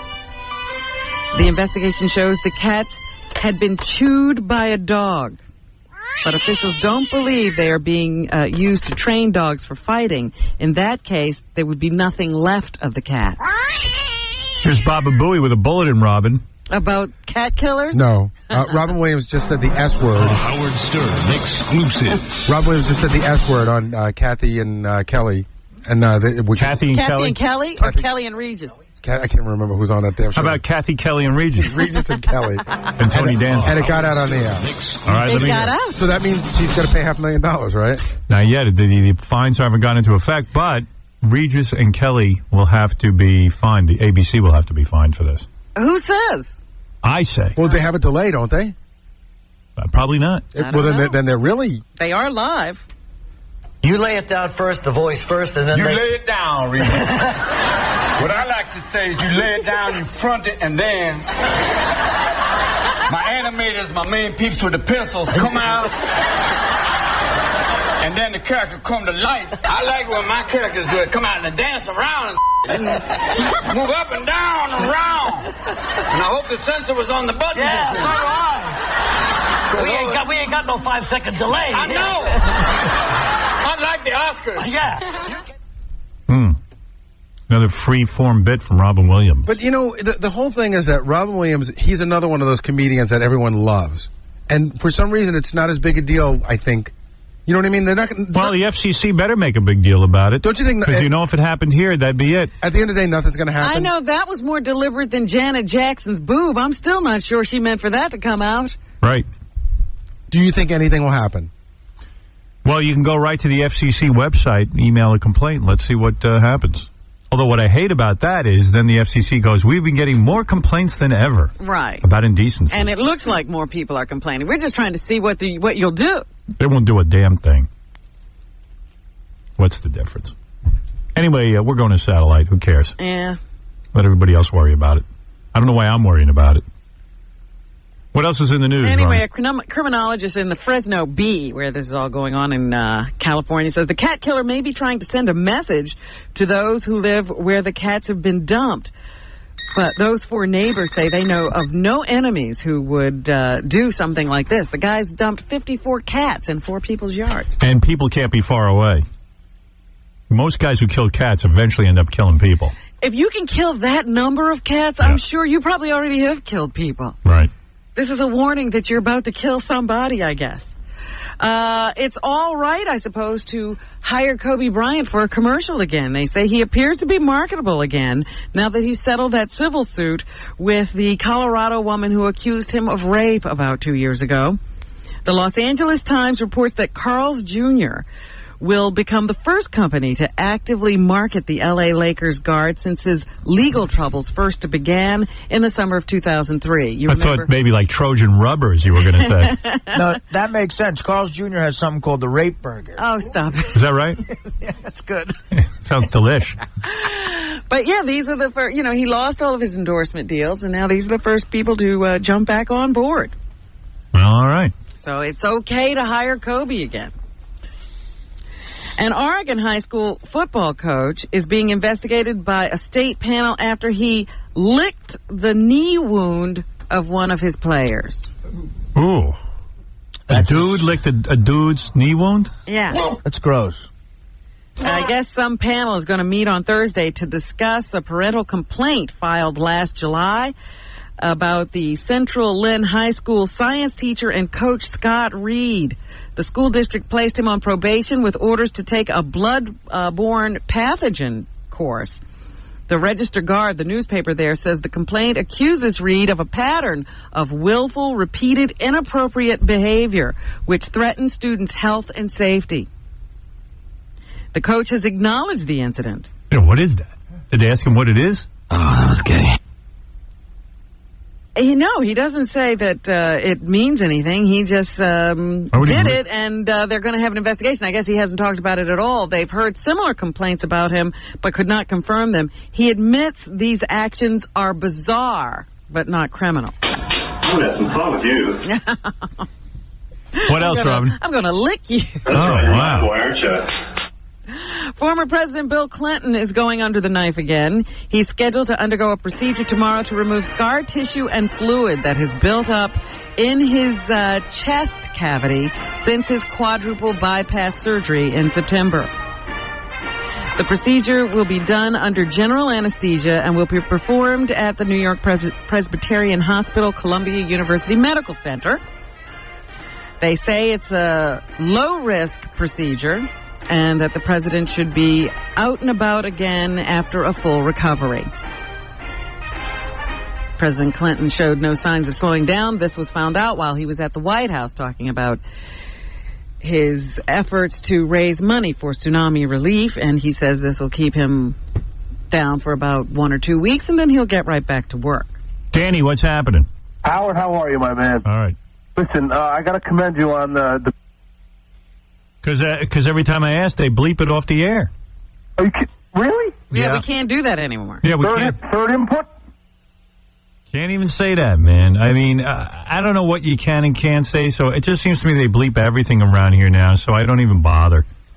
I looked on my website, 9 months left here at the most, unless they throw me out earlier. And I'm all hooked and ready for this series. But listen, Satellite, listen. Did you, by looking at it, did you think she would maybe? I think she might be up for a party, yeah. I think that girl's certainly built for that type of activity. And you just, anyway, smacking her. Smacking my hand still hurts. I shouldn't have done that. That girl beat me up with her ass. I was wondering why you were using your bare hand. Hurt. Oof. That chick had some ass. Nah, she had a nice ass. Her ass. When's that going to be on E? That on E? Yeah. I'm trying to get it on within the next 10 minutes. To interrupt their normally scheduled programming. It can be part of the daytime Emmy. Yeah. We're trying to squeeze that in for the daytime Emmy. All right, what else is in the news, Robin? They just came out with a report of what happened when the Staten Island ferry went off course and crashed into the pier. And it's a very sad report to read after realizing how many people were killed and hurt in that accident. Right. It was just that everybody was asleep at the wheel. Mm-hmm.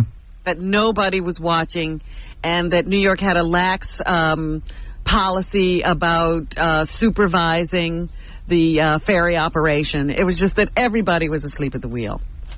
Cool. How sad. That's what happens, man. Human error. 11 people are dead. Yeah, it's a shame.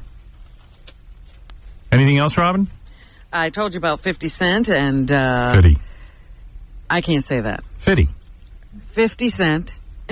Half a dollar. And the game, not the game. The game. The game and 50. 50 Cent. Getting together to help the Boys Choir of Harlem, which has run out of money. 50 has started his own foundation and decided the first people he wanted to help was the boys' choir. So he's giving them $150,000, and the game is coming up with $100,000 of his own to add to the cause. See? The Michael Jackson trial continues. The young brother of the accuser was cross-examined on the stand yesterday. But what interested me was this little note in the briefing today that says that Jackson's antics during the trial include ballet stretches and dance moves. I wanted the sausage. That ain't going to help you. No, boy, that guy is really odd. He's a bad client. He's just really, really odd. Milky sauce. Yeah. Anybody want to hear from Jeff the Drunk? He wants to do a bowl for us. That seems to be his thing now.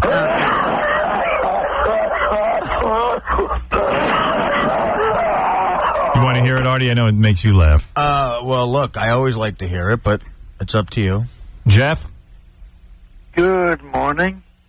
I hope we're not encouraging marijuana use for Jeff by listening to him do his bowl hits. Yeah, I just feel he does it anyway. I think the coughing has to be a deterrent, don't you? No, but think of all the people who are discouraging. Right. You know what I mean? That's true. I didn't look at it that way. Yeah, I mean, yeah, I think it's a turnoff. Jeff's gone already. I mean, you know. Save yourself. Yeah. Yeah, save yourself. It's too late. This is my message. It's too late for me. Okay, you ready? Okay. I think that's the match or the lighter. And the inhale. And the dab. And the lung tissue.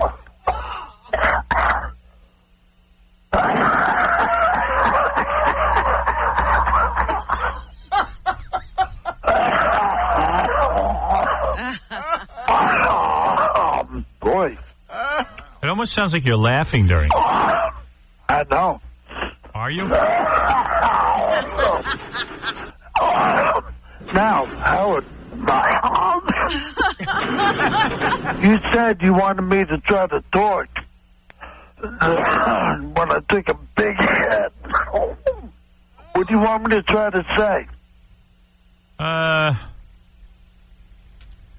I'm a big loser, and this is my brain on drugs. I'm a big loser. This is my brain on drugs. Okay. Okay. All right, here we go.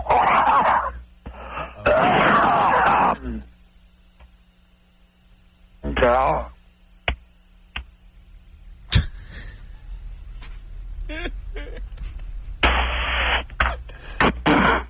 I'm a big loser.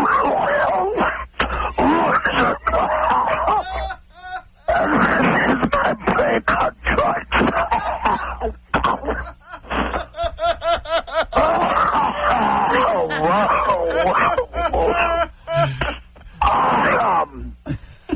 Whoa. Did you hear that all? Oh, yeah. Okay. Perfect. Nice. Like, there's your anti-drug statement. Yep. What are you doing today? Not a lot. Really? Why am I surprised? I'm chilling. Just chilling. You got anything to do today? No. So, like, how do you approach the day? I mean, you got, like, hours ahead of you of doing nothing. You know, bunch of Xbox. I see a bunch of Xbox in my future. Yeah. Do you have friends that come over and play Xbox, or is it pretty much a side? No, just me. Yeah. And then, like, after, like, 2 hours of Xbox... Hey, tell Scott the pace. I got a -27. And, like, after, like, a couple hours of Xbox and you eat lunch, like, what do you do the rest of the day? The rest of the day? I take a nap. Don't you just hate the Xbox anymore? Yeah, I mean, like it doesn't get old? Yeah, do you ever read actually, Sean's sending me, you know, Beetlejuice's Sean? Yeah. He's sending me some extra Xbox games that his son don't use anymore. Do you ever read a book or no. better yourself in some way? No. What about the newspaper? Well, I read the Star of the Inquirer, if that counts. Yeah. No, it counts. It's reading. I mainly look at the pictures, though. Do you ever cry throughout the day? Never. Never. You never said? No, sometimes, but not a lot. I mean, after the nap, what do you do? Think about Dennis. Smoke a bowl. All right. Wake and bake. You know what I mean, brother? All right, I got to go. Okay, you have a good one. Later, Jeff. Later, bitch. At about 3, I try to fit into the blender. Bye, Artie. Bye, Robin. Bye-bye. Bye, Jeff.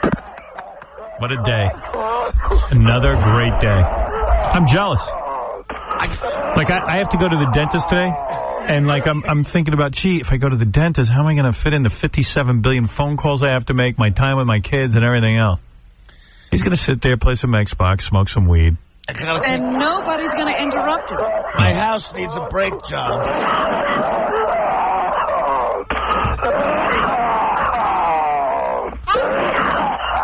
Like, even while you're at the dentist, your phone will be ringing. Right. Nobody's going to interrupt Jeff. He's going to have interruption-free time with his Xbox. He gets to really know himself. All right, anything else in the news, Robin? Yes. Here's a guy who hit the jackpot.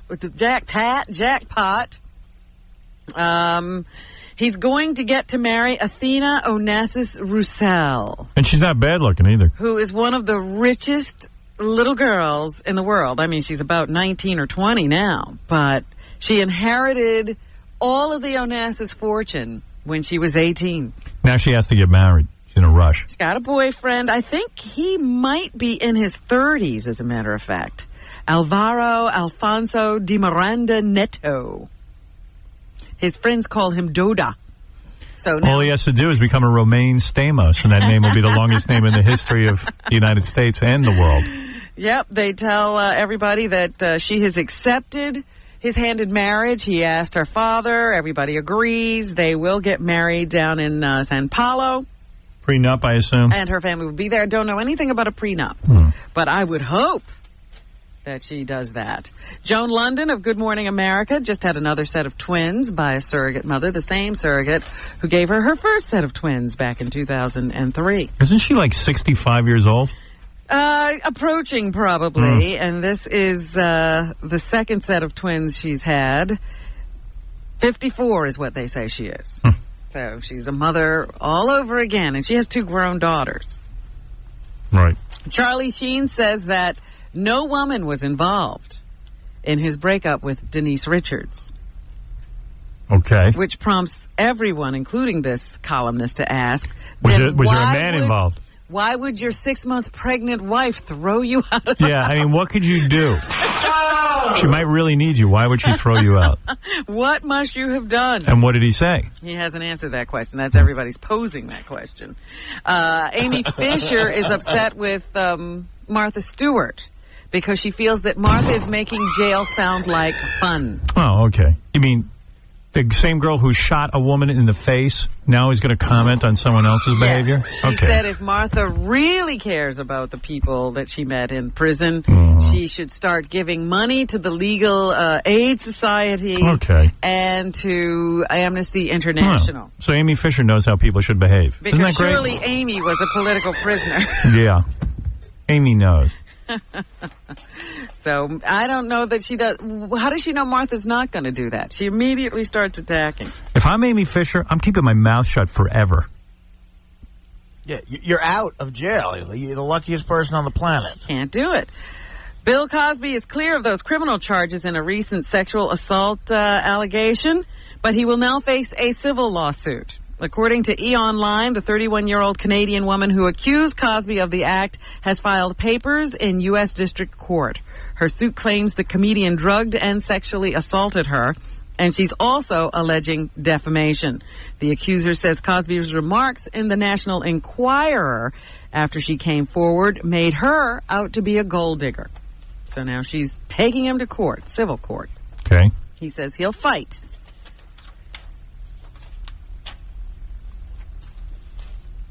Fat actress Kirstie Alley had some good ratings on her first outing with her new Showtime show. Yeah.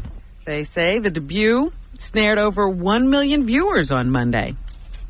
Wow. Ranking as Showtime's highest ever rated series debut in 5 years. I got a better name for that show. What? Enormous Actress. Yeah, the bigger she gets, they keep changing the name. She is big. Yeah, and she's going around saying she weighs 208 pounds. Oh, man. Well, she's claiming that if it gets picked up next season, she'll be smaller. She promises. You're about a pitiful son of a bitch. One leg weighs 208 pounds. Angelina Jolie is going to be on Nightline tonight talking about the United Nations Refugee Agency. Yeah. Guys will be whacking it while she talks about refugees. She tries to get political. She'll be on tonight at 11:35 with George Stephanopoulos. So. She should wear like almost nothing and then talk about it. What do you think she'll come on wearing now that she's she has something serious? She'll be seriously dressed. Yeah. Yeah. Like a turtleneck. You know what I mean? And tonight is the final episode. Chicks dress like they like their Barbie. Well, it's like a role. Yeah. I'm going to be serious, so I'm going to wear a turtleneck. So she'll just have a different costume on tonight. Then when I'm wearing Billy Bob's blood, I'm going to put on no panties with a slit up the middle and no bra. Dan Rather has his final broadcast this evening as the anchor of the CBS Evening News. He promises to get really crazy for it. He's been with us since March 9th of 1981. Here is the first sign-on of Dan Rather. C1. Fred, play the first sign-on of Dan Rather. Agreement's an agreement. I don't care how drunk you were. Yeah, there it is. The great broadcaster and gentleman, Doug Edwards, preceded me in this job, and another, Dan Rather, will follow. This is the CBS Evening News with Dan Rather. Good evening. President Reagan, still training his spotlight on the economy, today talked about a package of budget cuts that he will send to Congress tomorrow. You are mine. You are my meat. You're my possession. So that was Walter Cronkite. He didn't say anything bad about Rather that day, but You want to play? I'll play with you. We'll play hard, too. All right. Saying bad things ever since. Here's Rather covering another story, a big story that happened during his tenure at CBS. This is reporting on the Berlin Wall as Germans celebrated the historic end of the country's division. I can't tell you how many people choose a profession like broadcasting or acting and never make it. Right. And they really rely on these residuals to feed their family or to pay their rent. They don't have billions of dollars like Brad Pitt or Angelina Jolie. I was thinking about, we read the top models and what they make. But that's just, the top 10. Right. And the rest of them are probably scraping together a living. Because a runway show, you see all those girls prancing up and down, they get $250. Yeah, you're not looking at the girls who have to sit there and blow some French photographer to get on the cover of a magazine and, literally give them a blowjob. I would venture to say 90% of the membership of the Screen Actors Guild is bankrupt. No, they make most of their annual income out of residuals. Oh, absolutely. And I'd say most of the annual income is around $6,000. That's right. Yeah. They all have to have second jobs. Right. Here I am on the Howard Stern Show. You shouldn't have to do something humiliating like that. Well, welcome, George. George Takei, of course, is here. We love having him on the show. He's here with us all week, which is always a treat, and we love having you. Yes, we know that. Enough with that. He always takes over the show with pronouncements. I love black. All right, we heard this. I'm very popular in the African-American community. Well, where to begin? I mean, there's so much to get to. Artie, of course, was on Conan. We're going to talk about that. We're going to talk about Rocklahoma. What's that? I'll explain it all. Riley was on the radio last night, of course, complaining. Of course. Maybe we'll start there. Let's see. Motherfucker. I enjoyed him so much yesterday, but, you can never please him. Nevertheless, I listened to the show played back later in the day, and I have to say, he is one entertaining motherfucker. Yes, he is. Riley Martin, let's see. Here's what he said on his show last night about his appearance here on the radio. Right. We are back. Now, I love you. I stated today that many of you, no doubt, I played some part, small or large, in your purchasing of the Sirius radio and all of this. They tended not to believe me, thinking me insignificant.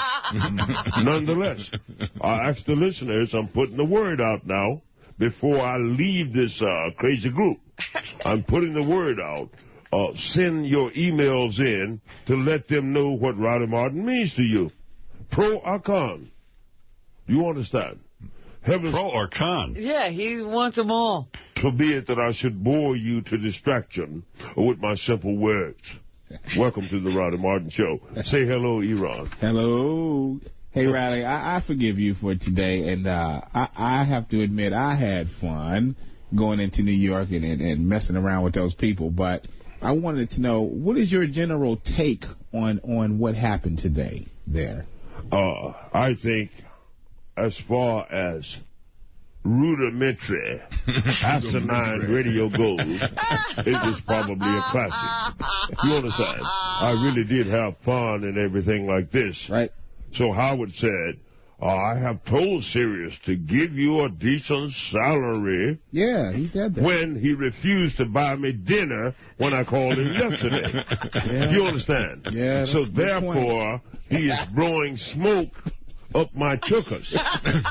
You understand? Yeah. I'm supposed to buy that and stay broke and what have you. Nonetheless, I wish them well, and I do love those kids.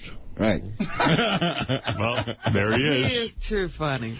I mean, he didn't get off it. You know, he could just do a whole hour of complaining. On his salary, yeah. Yeah, because I would listen to that. This is Ryan from Missouri. You're on the Riley Martin Show. Hello, Ryan. Hey, Riley. How you doing, brother? Big fan. Thanks, man. Hey, I have two real quick questions. The second question is about technology of the aliens. But the first one is, I want to give you a comment on the way Howard pays Richard and Sal. You know, he helped negotiate those contracts. I don't care what anybody says. Okay. Those guys are assholes, and they did not negotiate with Sirius on their own. Howard was in there helping them out, and I find him much more entertaining than those dumbasses. And I just want to... This kid really knows how to get Riley going. Oh, he's gotten right there, right to the spot. Of course.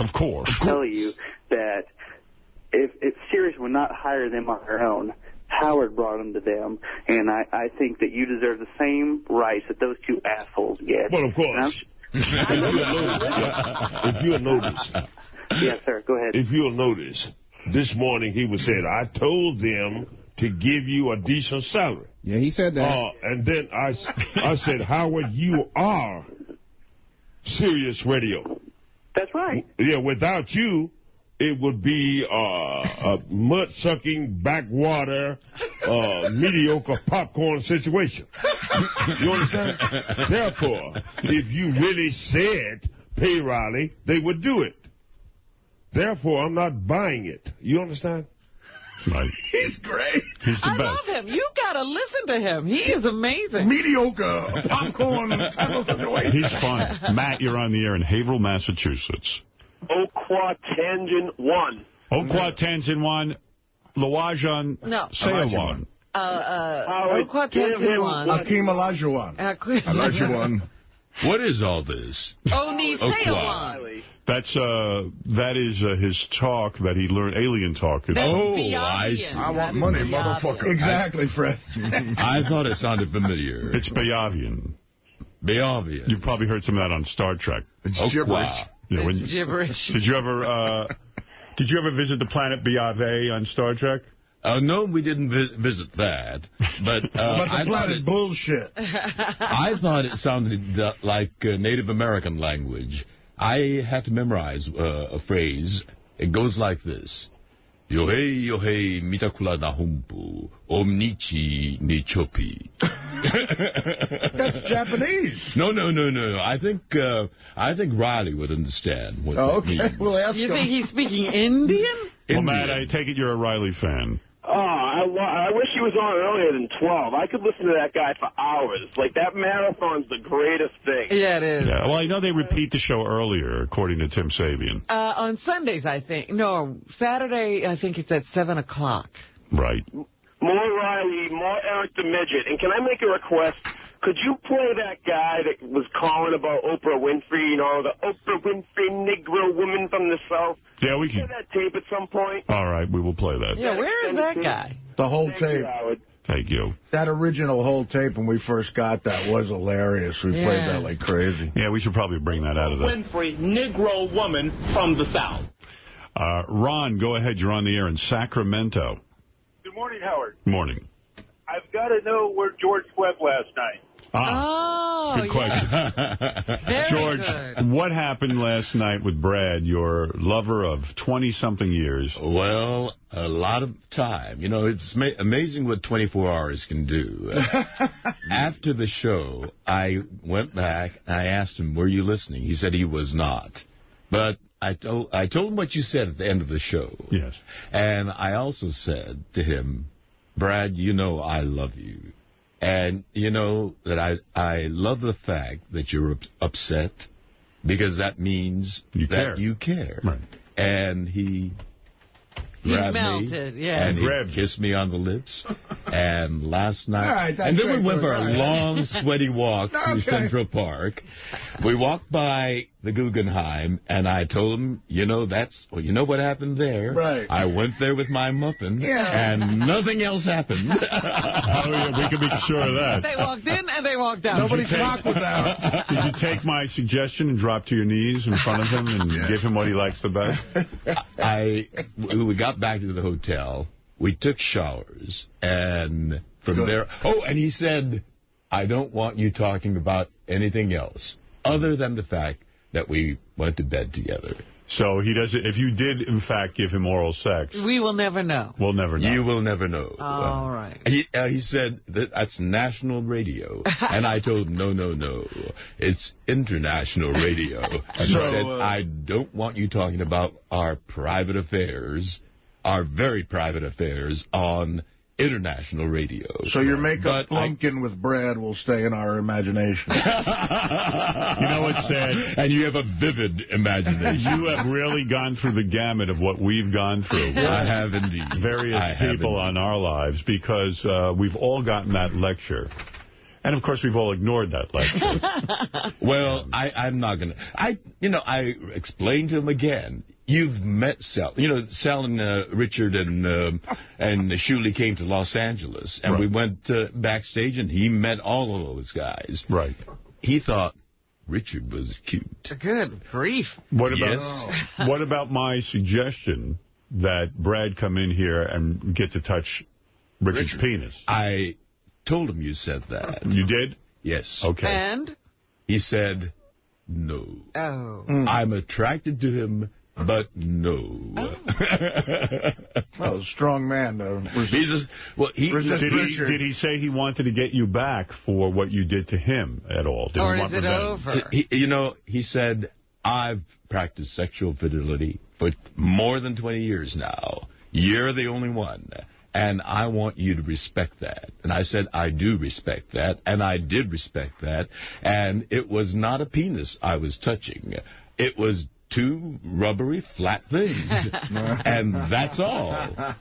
And, there were things in it, metallic things in it. It could not be erotic in any way. Yeah. So there was no violation of sexual fidelity. Did Brad believe that when you said it? Did he accept that explanation? He did. He did. He felt it was not sexual. We did have a lip-to-lip kiss, and that's where it ends publicly, he said. I see. I don't want you talking about anything beyond that. But I can assure you, it was one bed last night. It sounds to me, if I may offer some conjecture here for my audience, it sounds to me that after the shower, and you roll squeaky clean. Conjecture on. Yes, indeed. As Artie says that you were buried right up to his pubes. You have a very... discerning and perceptive imagination. Right. We can't any longer ask what state of shaving Brad practices down there? He said, no. Oh, dear. Nothing beyond that kiss. All right, well. I'm glad things worked out for you. I really am. I'm happy that you two are happy. And Kabuki is back on. We're back on. Hey, and he said if I wanted to invite Artie, I'm free to do that. To what? Would you like to go see Kabuki? Oh, no. Artie, think about it for a moment. That's right. You know, great artists are portraying women. Right. They have penises, but they're playing women. I know, yeah. I don't want to go. You know, by the way, as long as we're finishing up with Riley, so as time goes on, he gets more and more riled up. Oh, dear. You know, that's why they call him Riley. That's why they call him Riley. So here is some more of his show last night after making a triumphant appearance here in the morning. And he left here happy and everything. Oh, yeah, he was hugging everybody, telling everybody how much he loved them. But, you know, the listeners call and start jerking him off, and he gets crazy. This is Cowboy Jeff, Riley. Hey, Cowboy Jeff. Kwamsa Lajuan. Kwamsa Lajuan, Cowboy Jeff. Hey, I love listening to you and Eron today on Howard. You guys did a great job. Well, thanks. But don't take what Howard says to heart. Here's the proof that he doesn't want you to get any more money than what you're getting right now. So, all right. When that Jew Pelican was on a 2-week vacation, he could have hired you guys just as a trial to do a 4 or 5 hour show just for one day just to see how you guys did. He didn't do that. He ran repeats so he doesn't have to pay you guys. Oh, of course. Yeah, he's basically a sniffling little backstabbing, reprehensible, sucklenophagus. What? You understand? And I understand that. You understand, and I understand that. Sucklenophagus. Sucklenophagus. Is there any theory that's anti-Howard, do you think the audience could come up with that you wouldn't agree with? No. Of course. Of course. Of course what you're saying. Of course. Nonetheless. Howard kills people. Of course. Well, of course. If he said give Riley a decent salary, they would do it. Because he is Sirius Satellite Radio. You know, I already know that, man. Well. I like the guy. He fits into this universe perfectly. Oh, my goodness. He fits into any universe. I heard you on the show this morning, and you were great. And I just want to say, don't let those guys get you down because your true fans absolutely love you. People like me and that bong-head guy who call in, we can't get enough of you, man. We wish we could hear you all day long. Well, thank you, Rob. I mean, it would be nice if they would give me like an extra hour a week and what have you, instead of shocking somebody's balls for 5 hours. You see what I'm talking about? Yeah, especially we're on vacation for 2 weeks. Why can't you fill in? Right. I mean, I wish I had a job like that. I'd rush up in there and work really hard for 3 days, take 2 week vacation. Right. You know what I mean? Then I come back and work real hard again about 3 days and take 2 week vacation. Yeah, it's like Arbor Day comes around, they got to take a week off. Yeah, and rerun puke shit, excuse my language, forever instead of putting Ryder Martin on. Wow. I think that Riley himself as an entertainer is perfect, but his subject matter might get a little tired. So yeah, that's my fear. That's the problem. What he likes to talk about, I wouldn't put on 5 days a week. Yeah, I mean, he got into his usual bullshit, you know, where aliens split the continents. That was his big thing last night. So here's a little of that. Riley, I wanted to ask if the Biavians had any influence on the continents we now know today, maybe by cutting into Pangea at all. 68 million years ago, the Biavians destroyed. They went back in time and destroyed the dinosaurs. Had they not done so, we would not be here now because we were too weak, nothing but little marsupial type creatures at the time. We would have been wiped out by the lizards who were becoming warm-blooded over time. At the time they did this by using antimatter triggered thermonuclear devices around the equatorial area of the Earth. Continents split asunder and moved apart, and all of this, thus shrinking the equatorial area down to a narrow band instead of the wide band. Hard to believe this guy had 600 pounds of pot in his car. And it was when the Earth was standing 15 degrees perfect from where it is now and what have you. And so, yeah, they had a lot to do with the ascension of man. Wow. Well, did you know that? Ascension of man. No, I didn't know that. Never learned that. 哎，你好。 Yeah, do you speak Chinese? I speak in the English, okay? Because I got this guy here, he speaks Chinese. I can't understand one fucking word he's saying. Maybe you can help me out. I think he needs some help. You can translate for me? Okay. Here we go. 欧夸Tenzin Wan. 我听不懂哎，你说什么？蜜黄。蜜华？不是，你可以再说一次吗？ Tenzin Wan. 我听不懂你说什么。夸Amsa Lajuan. What? 夸Amsa Lajuan. Yeah, I speak Chinese. I know speak and English. Some understand. I understand. Okay. 欧夸Tenzin Wan. What is Tenzin Wan? I don't understand you speak. I understand. You understand me, okay, but I don't understand you. Okay, let me get through telling you, then you can ask me what it's like. Because you speak, I don't understand. I understand. You understand, but I don't understand, okay? I understand. You understand, but I don't understand. Okay, let me get through telling you, then you can ask me what it's like. You want order, I can listen and I understand your order, but you talking another mean I don't understand. Tenzin Wan. What is Tenzin Wan? I don't understand, sir. I tell you, our English is not good, so you're talking too much. I don't understand. That's it. Not easy. Poor woman. Just torturing her. Oh, I really sympathize with her. I've been put in that position by you guys. Who hasn't? Who hasn't? That's right. Everybody here.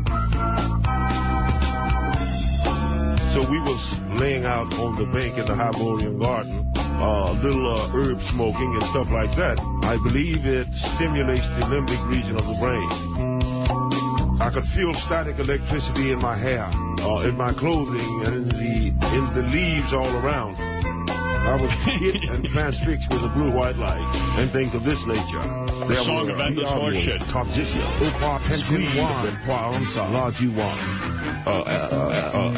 Oni Seawan. Okwa Tenzin Wan. Kwa Amsa Laji Wan. Oni Seawan. Kwa Amsa Laji Wan. Wow. Howard. Yes. Hey, also, your Memory Lane, Jason and Will did an awesome job on that. There was a lesbian dial-a-date. That was the hottest segment. Is that right? It went on for about 45 minutes. I don't know what year it was from, but damn, it was hot. All right, good. I'm glad you enjoyed it. Thank you. Thank you. Yes, right. Right.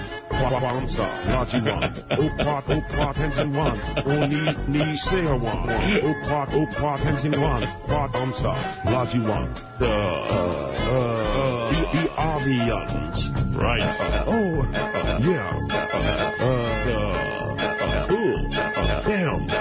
That's beautiful. All right, thank you. Definitely. All right, George, you were had. I realize now, you did sort of guide me into that conversation. I did, yes. I'm going to be wary now each time you do that. My loins are girded. But I'm concerned about lengthy black teenagers. I love black wax. Be prepared to turn wet and messy.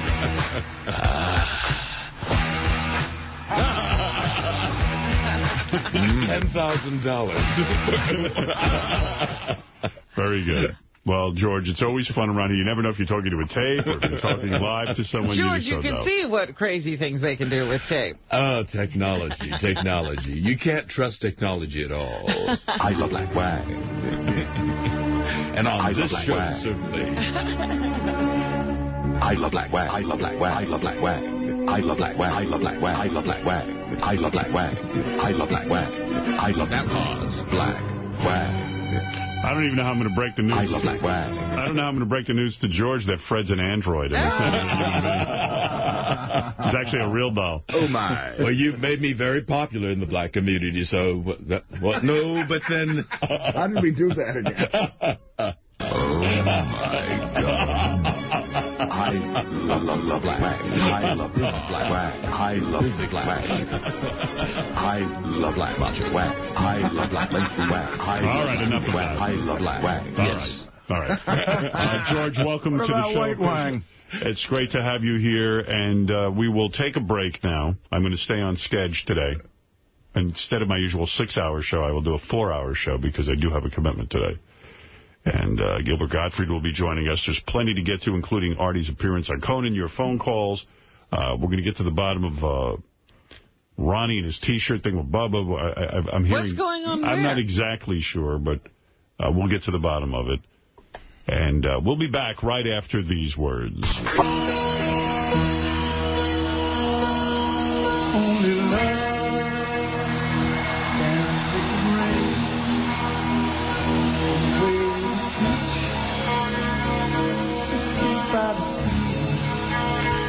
Only love,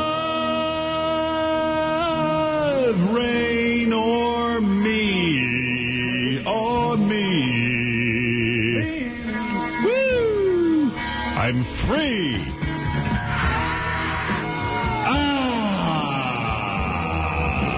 Rain on me, rain on me, rain on me. Come on, George. Yeah.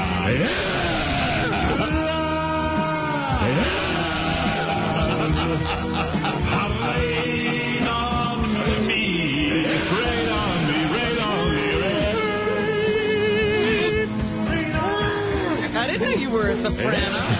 Oh, yeah, I'm good. I'm really talented. Oh, that was wonderful. That was a wonderful release. I was watching... All right, George, that's enough.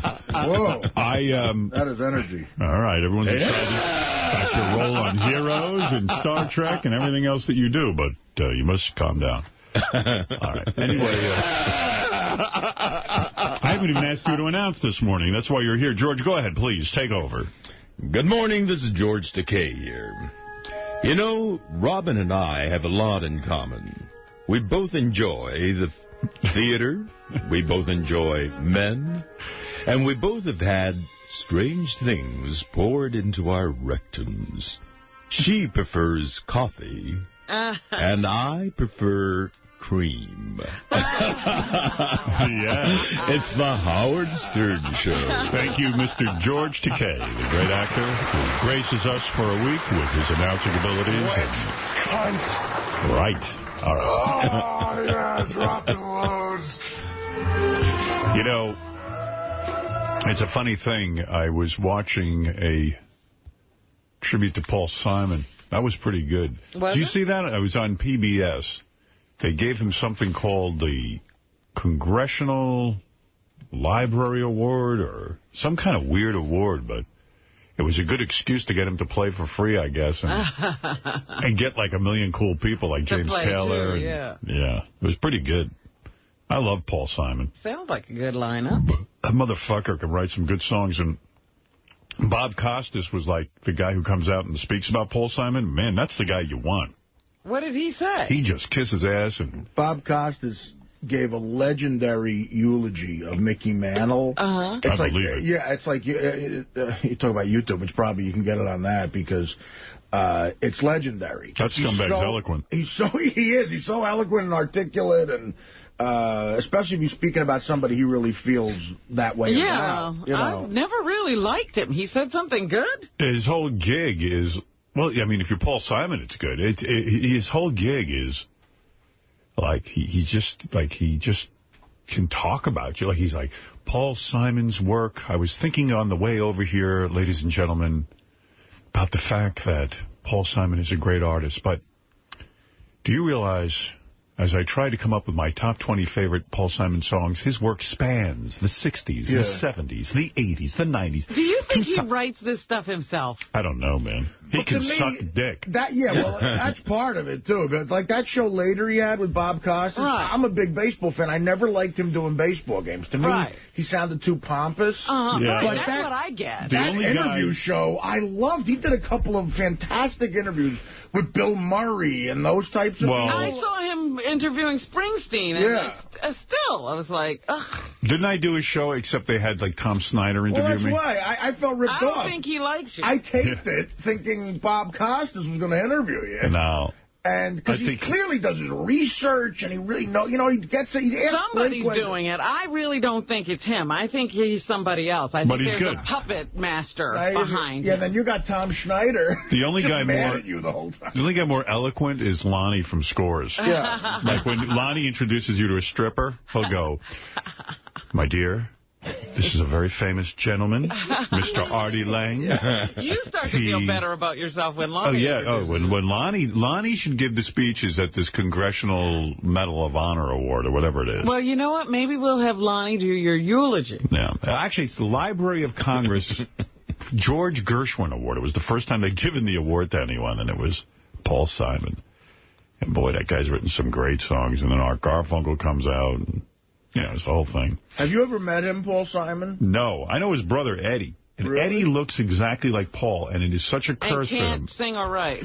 Well, no, he actually, someone has told me that Eddie's a better guitar player than his brother. Really? And he had the Eddie Simon School of Guitars or something. Oh, jeez. I don't know. I don't know what it's like to be Eddie, but Eddie looks exactly like Paul. And I was on an airplane, and there was Eddie Simon, and I knew him, and I'm watching him. He goes, "Jesus, this is a nightmare." He goes, every kid is coming up to him going, "Can I have your autograph?" And he goes, he's a real nice guy. He goes, "Look, I'm not who you think I am." What a nightmare. That's my brother. He goes, then these kids would go, "Listen, stop being a dick." So eventually he just has to sign, he signs Eddie Simon, I think. What a nightmare. Yeah. Yeah. Paul Simon, though, I met him once or twice. And how did you meet him? I saw him.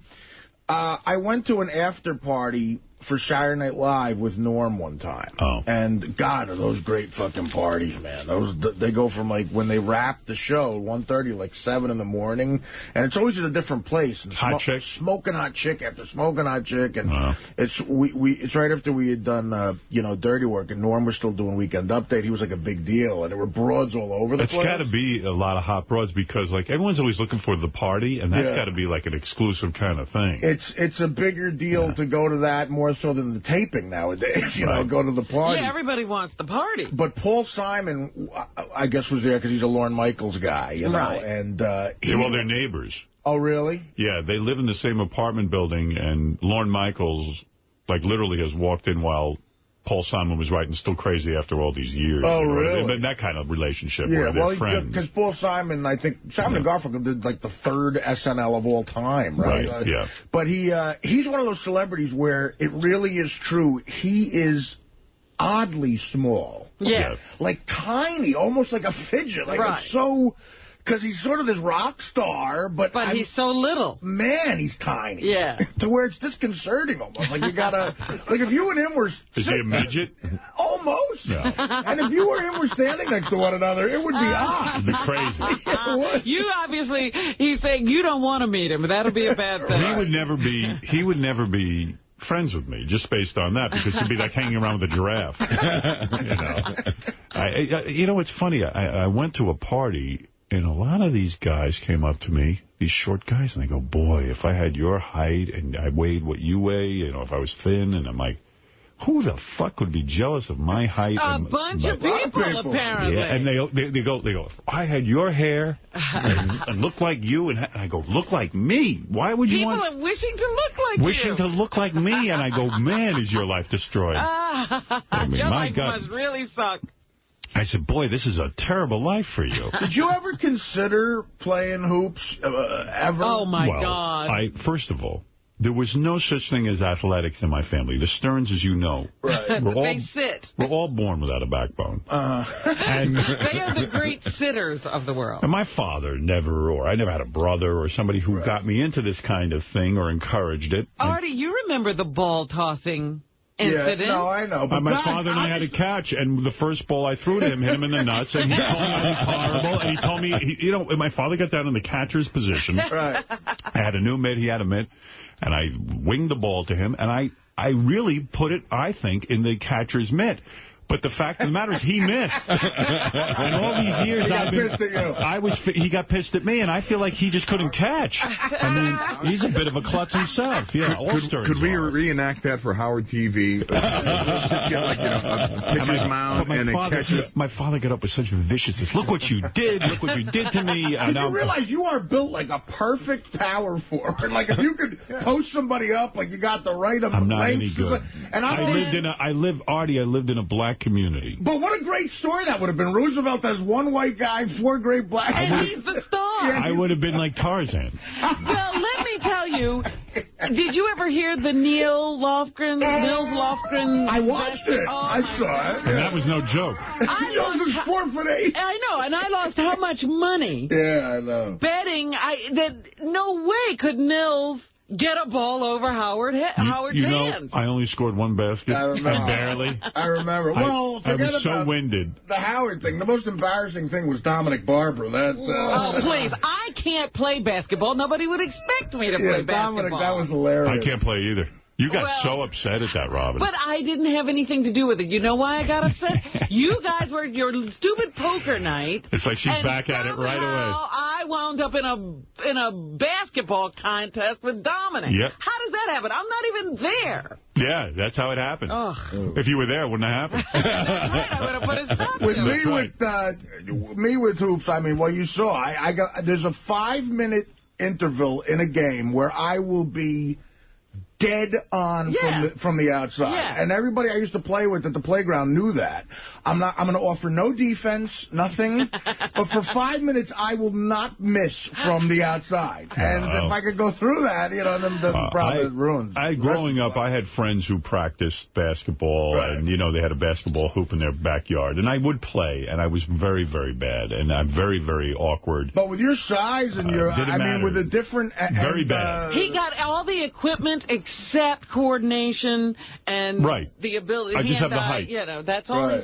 He's got everything but the ability to put the ball in the basket. I'm like a retarded giraffe. I have the neck to eat every leaf on every tree, and yet somehow I can't do it. I bet you if you focused on it like you do with chess, you probably could be good. No. I've seen him try. There's no natural ability. But he, it takes practice. I mean, some of these basketball guys. He would only be mediocre with a lot of practice. Well, that's probably true, but he wouldn't be mediocre.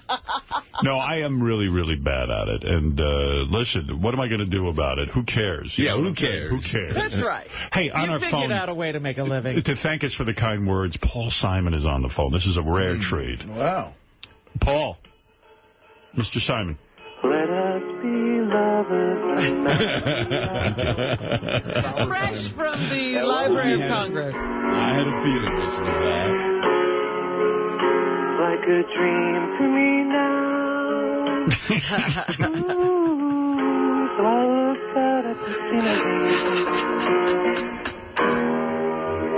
You have so many great songs, Mr. Simon. Does he just sit at home waiting for us to mention singers? I grew up believing. Paul Simon's mom is crying right now. In her room. George, this is a guy he's like 38 years old and he still lives at home. Here it comes. When I was a little boy. When I was a little boy. I said, now, hi, everybody. Who do you think you're fooling? When I was just a boy. When I was a little boy. Mr. Simon.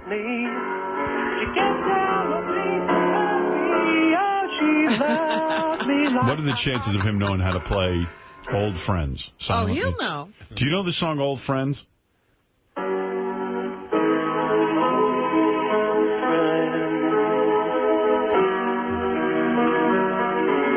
Silently. I'm drawing a blank right now. Here's how it goes. It goes, old friends, silently staring at like bookends. That's my favorite song of Paul Simon's. And you don't know it? Old friends, silently staring like bookends. That's all I know. Oh, yes, that's right. I was featured on Pete Fornatel's Spirit of the 60s. What's the song? Is it America? We smoked the last one an hour ago, so we looked at the scenery. You know what they showed? They showed a clip of Paul Simon singing at Yankee Stadium when Joe DiMaggio died. As a tribute to Joe. Right. He did Mrs. Robinson, Where Have You Gone, Joe DiMaggio, and it gave me the goosebumps. It was really good. DiMaggio hated that. I know. Yeah. No, but then he came to like it. He was kind of stupid, Joe DiMaggio. Well, he was, actually, which is every portrayal now where you see he's portrayed as dopey. Yeah, he's retarded. Well, did you see that diary? Yeah, I've been reading that every day in the paper. It's such mundane. I know. Got up, took a bath. Yeah. All right, whatever. Showered today. Yeah. Ladies and gentlemen, Paul Simon. They want $1.5 million for those dribbling.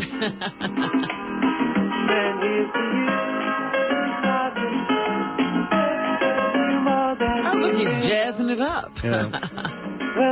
DiMaggio literally would go, what do you mean, where did I go? I'm not going to go anywhere. The song confused him. Yeah, they were telling the story that Joe DiMaggio, who wasn't the sharpest bulb on the planet. He didn't get the symbolism. Yeah, he was like, hey, that's not right. You know, he's using my name. He's goofing on me. And he thought they were a bunch of hippies who were, like, goofing on him. Right. And then, I guess, after a couple of years, Joe DiMaggio finally dawned on him that it was a tribute to him. Somebody probably told him, no, Joe, this is good. Yeah. And I mean, you know, you represented a time that he's longing for. You don't understand that? It's like, Paul Simon said he actually ran into Joe DiMaggio, like, in a restaurant, and DiMaggio wanted to punch him out. Robin's right. Somebody finally told DiMaggio that it was a good idea, but Joe was one of those guys who thought he should be paid for his every move. Right. And his anger was not only did he not know who they were, but why were they using his name without paying for it? Yeah. And I love this whole story. I don't know if you were following what they were saying just a few seconds ago, but there are these diaries that Joe DiMaggio kept, and it shows what a simpleton he was.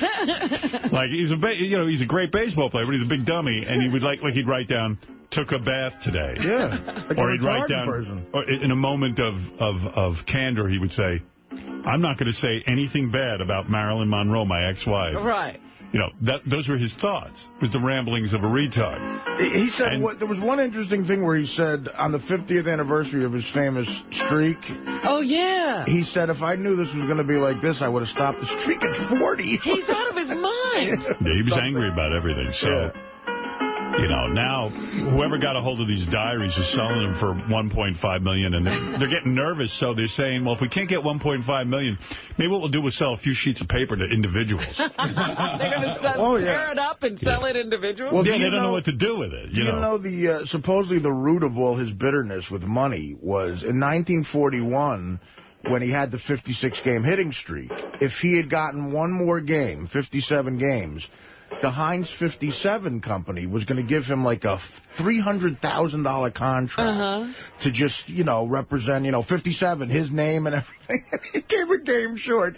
He went one game without getting a hit, and then he went another 16 in a row getting hits. So he was always pissed off that he missed out on that payday, and he became angry ever since then. Yeah, but then he took the Mr. Coffee gig, and he got pissed at that. Yeah. Why did you get pissed at that? Because then people didn't know him for baseball. They knew him as Mr. Coffee. I'll pick one. Yeah. Mr. Coffee probably paid him way more money than baseball. Really? The guys are telling me in the office, these aren't, the diaries aren't diaries that he wrote that day. He wrote these in the 80s. They're more like memoirs, but they're hawking them as a daily diary. Yeah. I don't know what they are. Yeah, right. Now, he wrote that thing about the thing on the 50th anniversary of streak. You wrote that in 1991. So they're not really diaries. Right. They're memories. Who the fuck knows? It's his handwriting. They were probably trying to get a book out of him, and this is what they got. Right. It's just the fact that it's his handwriting. Yeah. And the family is saying this is terrible because if Joe was alive, he'd be furious. But Joe was always furious. Right. Who would know what he'd be furious about? He was angry all the time. He paid everybody for everything with autographed baseballs. And they said after the San Francisco earthquake, his house got messed up, it needed to be renovated. He would just sign cases of balls, and he would tell, some old Italian guy who just did marble in his house, like, here's 12, dozen autographed balls. That's how I'm paying you. Oh, dude. I pay you in balls. After the 89 earthquake, he got caught wandering around San Francisco with a duffel bag with $600,000 in it. His feeling was if he went, even starting when he was a baseball player, if he went to your restaurant, the fact that he had shown up, that was payment enough. So he never paid a restaurant bill. Joe was like the Jackie Martling of baseball. Jokes. Here's your, I'll pay you in jokes like wampum. I'm a crazy Indian. I'm going to pay you wampum. Let's see. You did electrical work in my basement? Here's a joke tape. Enjoy. Here's one of my Jackie joke cards. This Collector's item. Very valuable. And my joke T-shirt, the same one I wore in my movie. Use your finger. You know how Jackie always wore a T-shirt with, like, there was a billboard of... Always, he was advertising. In my movie, clothing. I think Jackie tried to wear the T-shirt in the scene. I think we kind of put a stop on it. That is so funny. Yeah, I mean, this is my big chance. No matter what, if Jackie would sometimes get asked to do these little movies because, you know, he was on our show, was for his acting, and then all of a sudden, you know, you'd see the character always wearing a Jackie the Joke Man T-shirt. I'm not Jackie, I'm a character, but I'm wearing the Joke Man T-shirt. He's a fan of the Joke Man. My character is a fan of Jackie. Meanwhile, what director would allow It's like what that's ruining his vision, isn't it? Oh, absolutely. It's so distracting. Meanwhile, Paul Simon, who was trying to sing, and we're interrupting him every minute.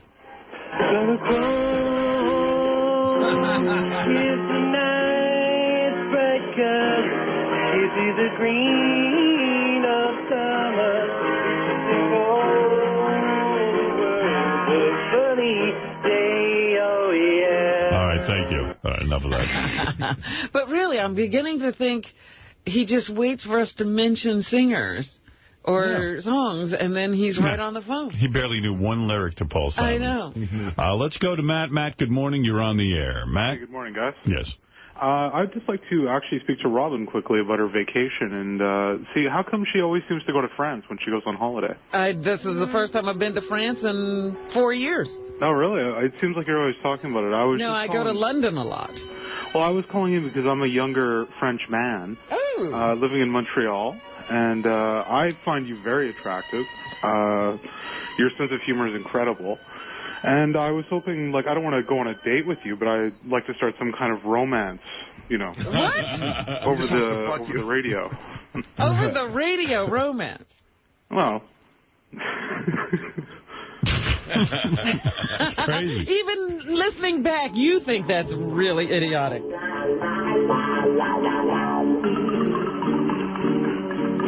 Who's this? I think he's playing a song. Oh, is he playing a song for me? That's Emerson, Lake and Palmer. Who you turn me on? He's going to speak to me in music. He made a mixtape for you. That's very romantic with younger people. Oh, this is too funny. Sir? Radio romance. He's got, your boyfriend's gone. Oh, well, maybe he'll call back. Sorry, Robin. And over the radio romance, and then he had a mixtape for you. And then you laughed at him. She laughs at everyone. I'm sorry, That George. wasn't very romantic. I'm sorry. I was caught off guard. When we come back, Lisa G will come in. I also have to play you the Rocklahoma tapes, and I want to discuss the controversy of Avril Lavigne and whether or not she stole music. I want to also make sure to remind you to look forward to Gilbert Gottfried later on the show, and also remind you that George Takei is with us. We haven't seen him since he became a dad, have we? There hasn't been one bit of ink on the fact that Gilbert has a baby. He's like the least famous celebrity ever. Nobody's fighting over the pictures, nothing. You can't give them away. There's not even a picture of Gilbert's baby. I'm dying to see his kid. I would love to. I hope it looks like Gilbert. Maybe we'll publish the picture. I wrote him a congratulatory note when the baby was born. Well, how nice of you. Did he write you back? Or? No, he didn't. Did anybody here send a gift? I didn't. I didn't. I forgot. I didn't get a birth announcement. I didn't either. Those birth announcements are just basically big fishing poles looking for gifts. Here's where you send a gift. You probably don't know my address. Yeah. It's like going fishing. Well, you don't want to spend any money probably on the birth announcement. Why do you have any relationship with Gilbert, George? I mean, why would you? Well, because we talked about how much he looks like my uncle, my Coca-Cola executive uncle. Okay. Well, hey, Gary. We were talking in the office. We were saying, what are the odds that Gilbert, who has a newborn baby, has a picture with him? Zero. That's what we all said. There's no chance. There's no emotional attachment. All right. If he has the picture. I don't know. I wouldn't even know. There's no... Oh, I want to take bets? Yeah. All right. I say there's no way. No way. Anybody thinking he has a picture? No. What are the odds he's ever opened his wallet? Does he ever have a cell phone? Because maybe the wife put it in the cell phone. No. He doesn't have a cell phone. I think he probably does. Really? People who have that kind of public facade. I'll bet you $100 he doesn't have it.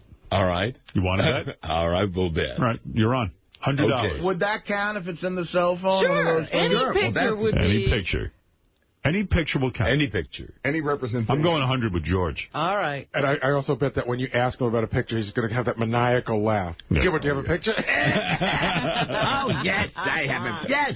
Yeah, that's right. We'll never get an answer. Oh, sure. Gilbert, I'm depending on you. You might as well give me my 100 now. All right, we got to take a break. It'll be a photo of Bill Cosby, probably. Right. All right. Well, I'm looking forward to seeing who wins the bet. I'll take it in 20. It is a risk. Is Gilbert putting his baby in show business? Well, once Gilbert gets into show business, I'm sure the baby will get into. It might be one of those things where he says, I need to have this baby make money, too. That'd be a blast. All right, we got to take a break. We'll be back. There's a lot to get to, including Artie's appearance on Conan, which I've heard a little bit of tape on, and it's very funny. I'll play some of that for you, and I know there's a lot of people who want to comment on it. We'll get to that right after these words. The Howard Stern Show. And now, Gary Garver interviews comedian Norm Macdonald. Hey, Norm, what have you been doing the last several years? Stand-up comedy. Now, Artie was on heroin. He just admitted he's been on heroin. Did you know him when he was on heroin? I didn't hang out with him. I didn't know that he was on heroin. I may have known him when he was on heroin without knowing that he was on heroin, but I didn't know he was on heroin until they said it on the show. So you never did any heroin with him? No, I've never done heroin. No.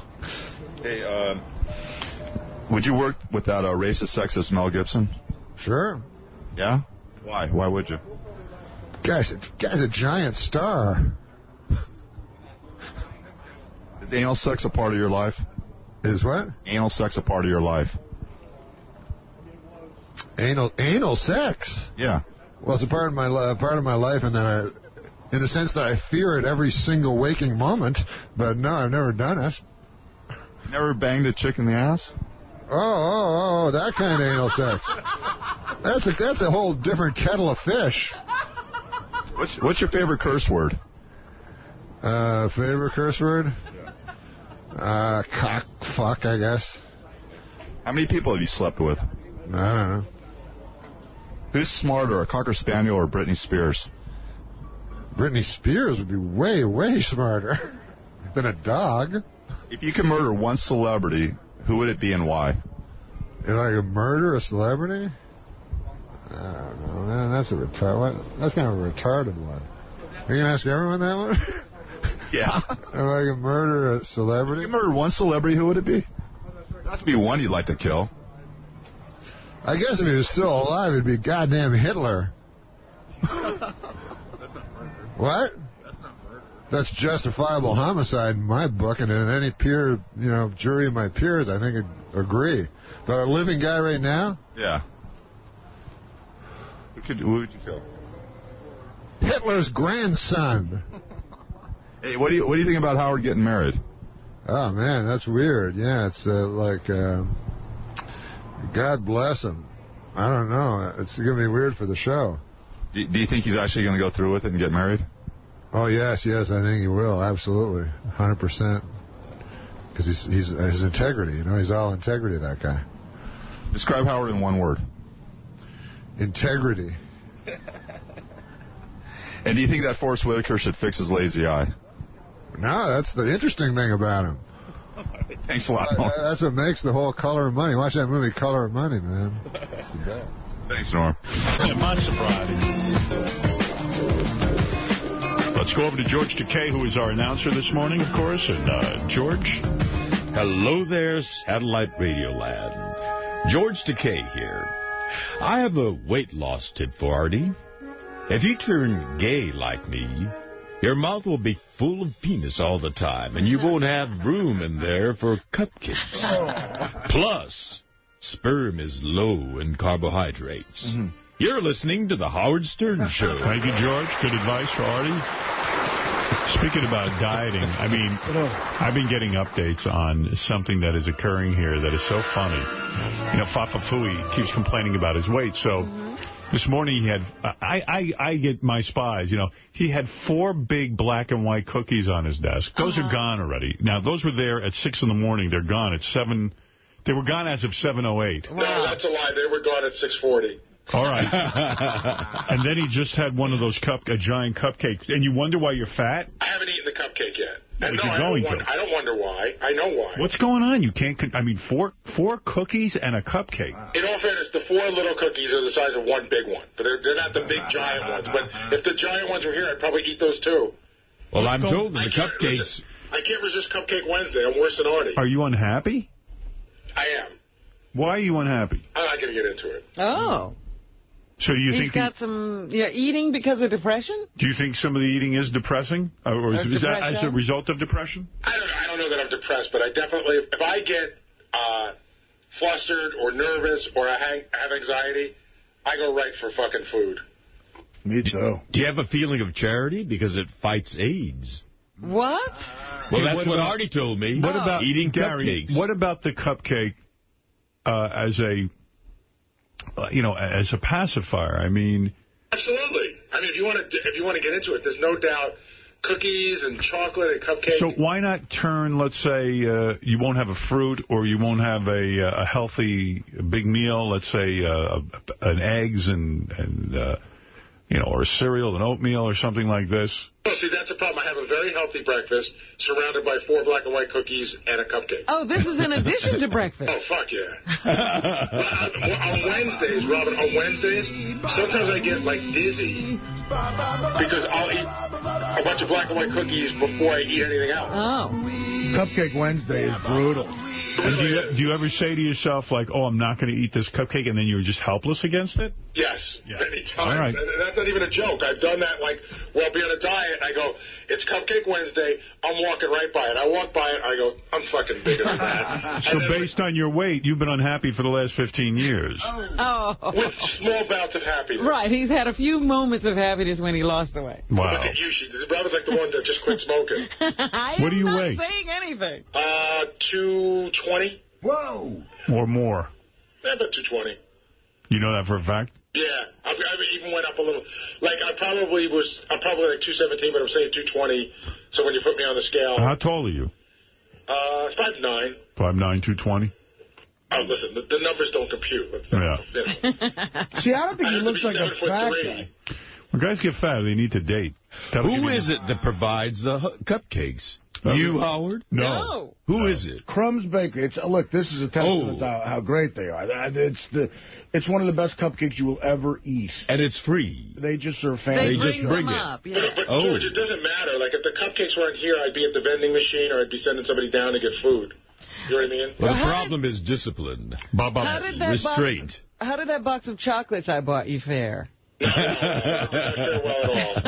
Rob brought me back a box of chocolates. It's practically almost gone. Bob bloated. Well, here's the consolation. It's full of antioxidants. That's good for you.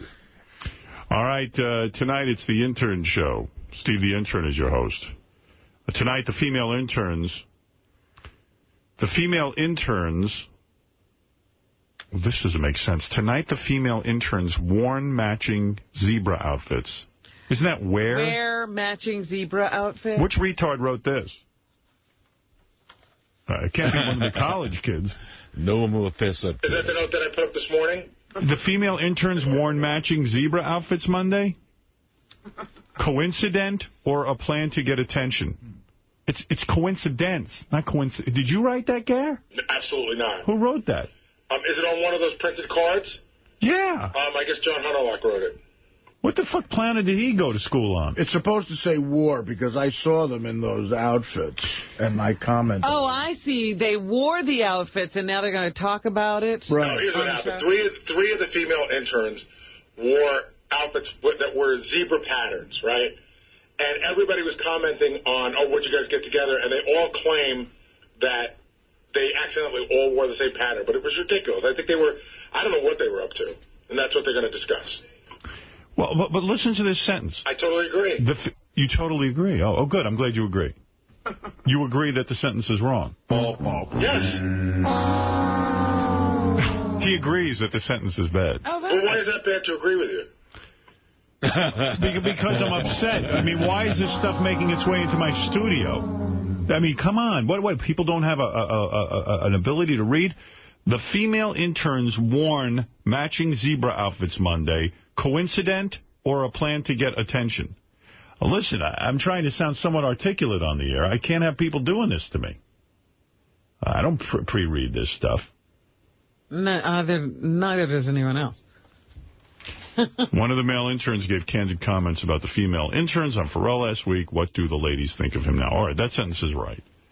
Come on, get to the bottom of it, Gary. Don't let it slide. I want to know who wrote that, and I want it fixed. I will take care of it. I mean, come on. He agrees. He agrees. I agree. Enough said. I agree. I wasn't looking for someone to agree with me.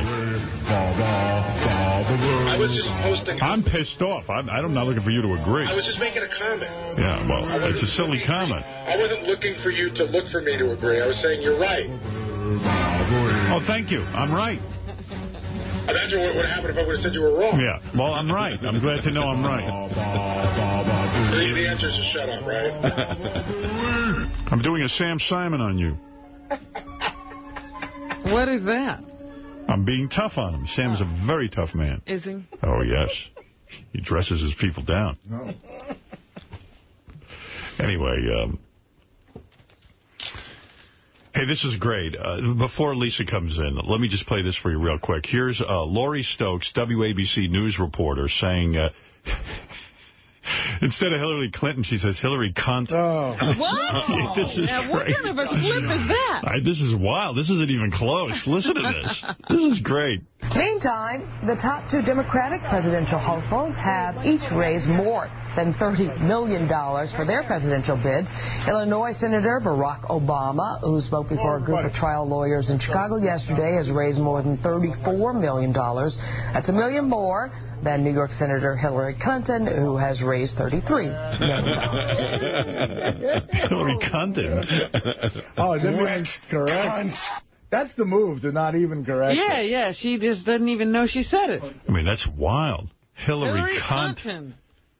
A speech impediment. There's no such speech impediment. You don't think she really thinks... That's like saying, like, Mayor Juberg. You know what I mean? I mean, like, what are you doing? She obviously doesn't like Hillary. Obaka Niggarama. Too much. Artie. Speaking of the N-word, have you guys... supposedly, Richie Wilson sent me to this, but I think he's got it wrong. This is from... He claims that BET is running a public service announcement that wants to get black people to read. And it's like... It's the most hard... This has got to be a joke, Richie. Right, I mean, come on. He claims this is airing on BET. Yeah! What's up, y'all? It's your boy D-Mike. See, I usually do songs with, like, hooks and concepts and shit, right? But fuck that, man. I'm trying to go platinum. So I'm about to rock this shit. Check this out, y'all. Read a book, read a book, read a motherfucking book.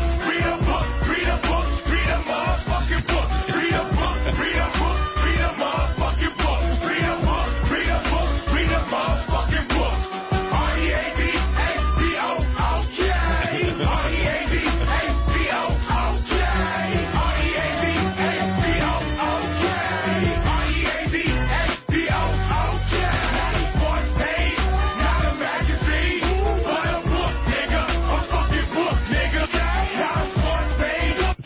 So he sends me a note saying that's airing on BET. No way. With the N-word. Read a book, nigga? Oh, by the way, Gilbert Gottfried in today. Also, the Iron Sheik will be here to play celebrity anal. No. He's going to play celebrity anal ring toss. And you think we're getting out of here at 10 o'clock? Not today. No, I'm promoing. Oh, okay. Yes, that'll be happening when Bubba's here. Bubba, I think, is going to play with the Iron Sheik, and Artie's going to be teamed up with another celebrity. I forget who. Wow. Chubby Checker. Chubby Checker and Artie versus Chubby Checkers versus Iron Sheik and Bubba, which should be a good matchup. Will called the Iron Sheik. Fuck you! Will called the Iron Sheik the other day. And, you know, off the air. And said, you know, Mr. Sheik, he calls him. You piece of shit! He goes, Mr. Sheik, he explains anal ring toss to him. Mm-hmm. And Mr. Sheik agrees to do it. He's very honored, as a matter of fact. Oh. And then he, I should play you the call. I'll play it for you now. And then Will is such a prick. He mentioned that wrestler that the Iron Sheik hates. What's that wrestler? Fuck you! Well, it's either Randy Savage or Brian Taylor or Brian Blair. So Will just mentions Brian Blair. He goes, oh, yeah, we asked Brian Blair to do it. And Brian Blair. I mean, the guy's a madman. It's slowly I turn. You are a faggot! Hello? Hi, Mr. Sheik? Yes, sir. Hi, it's Will from the Howard Stern Show. Hello, sir. Thank you very much. Pleasure for me to you guys call me. And I have a lot of respect for you guys. All right, great. Well, we have a lot of respect for you as well. But I wanted to talk to you about an idea we have for you when you come on the show. There's a game that we play on the show. It's called Anal Ring Toss. Say it again. Anal Pinko? Anal Ring Toss. Anal Ring Toss. Yes, sir. I'll follow you. Okay, and what happens is a girl, will have a hot girl in, and she'll hold a stick in her butt, okay? Yes, sir. And then you hold a ring, and you try and toss the ring onto the stick. So does that sound like something you'd be into, playing that game, anal ring toss? My pleasure, sir. I like it. And like I say, I'm an athlete, and all my life I do my sport with the love. And again, I'm very happy to you guys invite me. No problem. It should be a great game. I know that you have the heart of a champion, so you should be very good at this. Thank you, sir, because, like I said, Bruno Sammartino, myself, we sold out Madison Square Garden more than any human being in New York and Broadway. To me, is natural because, all my life I'm behind the camera, and same as legend Bruno Sammartino. And they know I'm real, natural. Right. Okay. Well, we will definitely, talk to you about your career. In fact, we were actually thinking about having Brian Blair play with you, but I know that you're not a big fan of him, so we canceled that idea. Thank you very much, sir. Brian Blair and that faggot Baltimore War, they're not my class, sir. I don't want to talk about it, and no comment. Oh, you mean the Ultimate Warrior? You don't like him? Faggot. Please, Mr. Hogan, he's not gay, he's not fag, he's a good man. But Ultimate Warrior, Brian Blair, please, don't even mention their name, because both of them, jabroni, they come to my sport, wrestling. I'm the legend, I'm the coach, I'm the Olympic champion before that jabroni. And I talk about it more, I see you. Okay, yeah, that sounds perfect. All right, thank you very much, Sheik, and we will see you here in a couple of weeks. Assalamu alaikum. Ya Allah, Muhammad. Thank you very much. I look forward to see you guys. Well, all right, sounds good. Thanks, Sheik. Thanks again. Good night. We just wanted to make sure we were getting, the real Iron Sheik, and yes, he seems to be pumped up. That's the guy. Yes, that's the guy. I talk more, I see you guys. You know what's really piece of shit. Sometimes you hear, like, a Muslim guy go crazy like that, and then you say, do you drink, sir? Oh, no, I don't drink. Never. Fuck you. Drink. I'm Muslim. I make you humble. And you're like, man, you ought to drink. Shit, you son of a bitch! Son of a bitch! Shit, you son of a bitch! Son of a bitch! Yes, sir! Hey, you cocksucker, I'll never forget. Fuck you, motherfucker!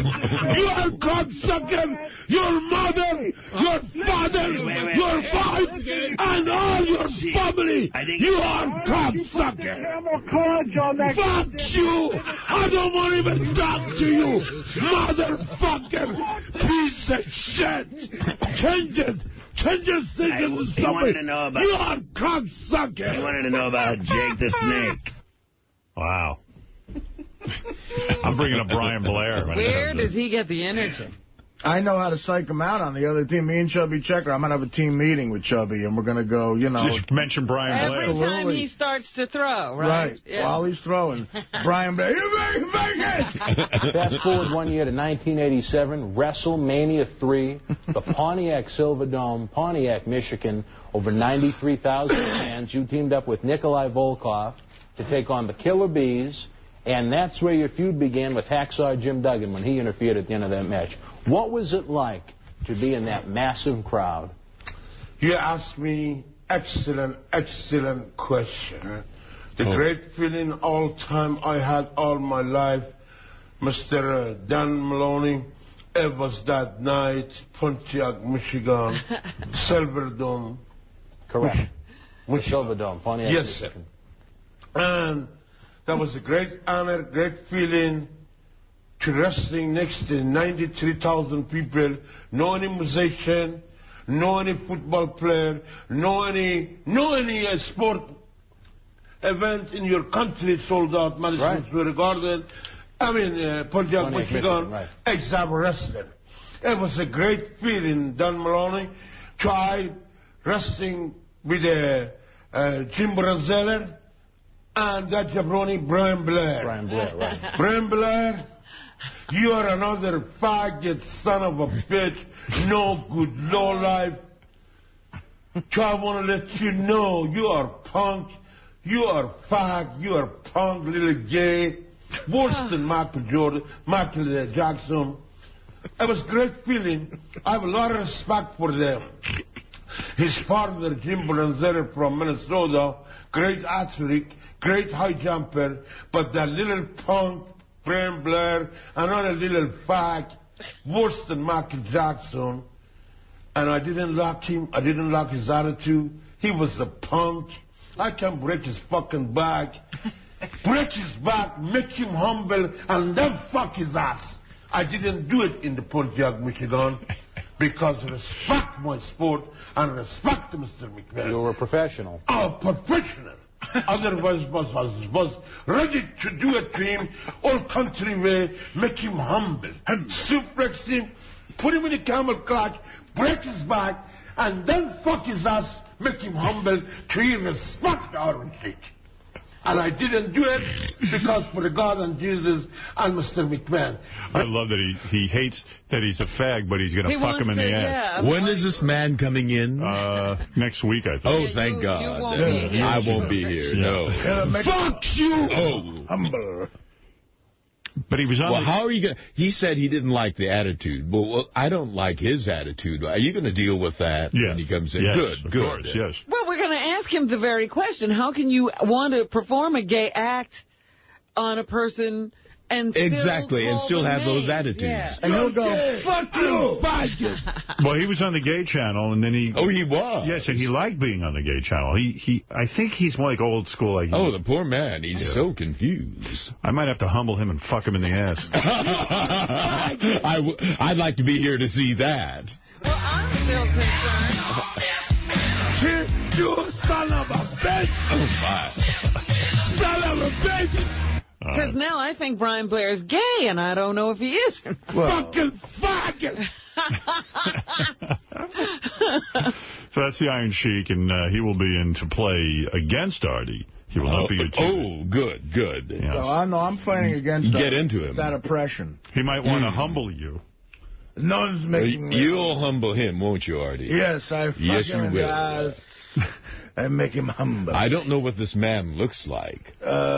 He is a punk. He is gay. He is a little fag, punk, gay. Worse than I'm Michael sure. Jackson. Worse than Michael Jackson. Muffin, I bet you look like an Adonis next to him. Absolutely. Yes, indeed. Let's get Lisa G in here, who has all the news from the Howard 100 newsroom. What a great thing. The Howard 100 news team working day and night to bring you every story they can find about the world of the Howard Stern Show. Here she is, Lisa G. Good morning. I spoke to George's partner, Brad, yesterday. Oh, you did? Well, why won't he speak to me? Why would he speak to you? How come he won't speak to Howard, George? Well, he didn't call him. Oh, you know he won't speak to me. Oh, yes, I know he will. Oh, he will? Yes. Not on the air, though. He admires you. He's a fan of yours. But he won't speak on the air. He's the one that actually persuaded me to do this show. So would he talk to us on the air? No. Well, he's very skittish about that. But he talks to Lisa G. What did you get from him? Well, he thinks that the stunt that George did with Sal, Guess What's in My Pouch, had possible career ramifications. Oh, my goodness. He didn't tell me that. George used bad judgment, and that's really why he was so upset. Oh, please. That's what he told you. That's not what he told me. Right. And I think he's going to be a little more honest with George, his life mate of 20-something years. You know, I guess he thought he'd better put up a professional kind of facade. But then he did say that this show has been so great for your career. Well, it has. Yeah. It has indeed, yes. Well, everybody loves George, and they love him on this show. They get to see the human side of George. They get to hear him talk. They get to hear him as a personality, and it has blossomed into some wonderful things. And we especially love his role on Heroes, a hit NBC show. And I love his role on that show. Oh, I love that. But working on that show, I don't know what's going to happen next. It's sort of like doing the Howard Stern show, because they have these twists and turns, and they don't, the fans try to wheedle information out of us. It would be great if you had superpowers, and every time you squeeze Sal's cock, well, you could do things. How much can I tell you? There are insinuations that you are that it's genetic, not something that just happens. Right. And, of course, my son has powers. Yes. I'm his father. You must have powers, too. You are very good at deducing, yeah. Deducing, yes. And in the first episode of the second season, you will find out. Oh. Yes. You know what? You should have balls that glow. Glowing balls. Glow has something to do with it, as a matter of fact. Yes, but what would glowing balls get you? No, I didn't say glowing balls. No, I'm talking to Howard. I mean, he's picking the superpower. That's like the stupidest superpower I've ever heard. Why? If your balls glow, you have no idea. You could go into a bathhouse and light up the whole thing. It's a nightlight for your lover. Nobody wants to see what's going on. You are my sunshine, my only sunshine. George said earlier that he's glad that the Iron Sheik will not be here when he is here. Yeah. Absolutely. Iron Sheik is on the phone. Just respond. Oh, my. Yeah, for real. No, I don't believe that. No, it really is. Iron Sheik, what do you want to say to George? Artie, you are no good son of a bitch. Yeah, well, listen, let me tell you something. George was offended by your homophobic comments, weren't you, George? I certainly, well... No, you were. This is for real. He is gay. It sounds recorded. You are faggot. Yes. You are cocksucker. Anyone who talks like that is revealing how... Homophobic, but also how dumb. Limited vocabulary. How dumb you are. You're not going to be very popular. Don't fucking fuck with me. If you're such an icon of wrestling, I'm not going to talk to this recording. I'm not going to wait a second again. Iron Sheik, can you put Riley on the phone? He's there with you. Hello, Riley.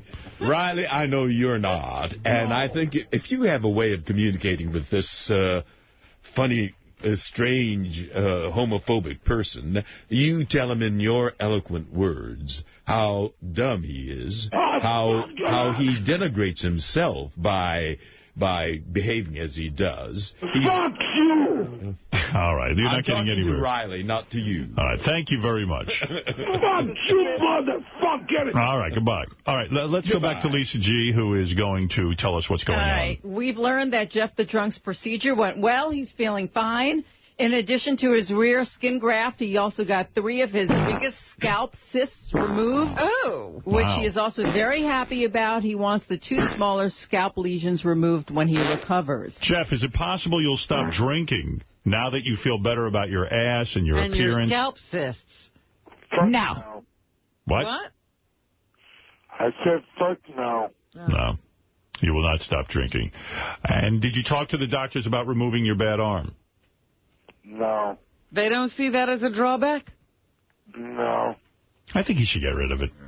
I don't know. Why? He seems attached to it. I just feel like it's there hanging, you know, like he could get a hook and like maybe work that into something. Hook?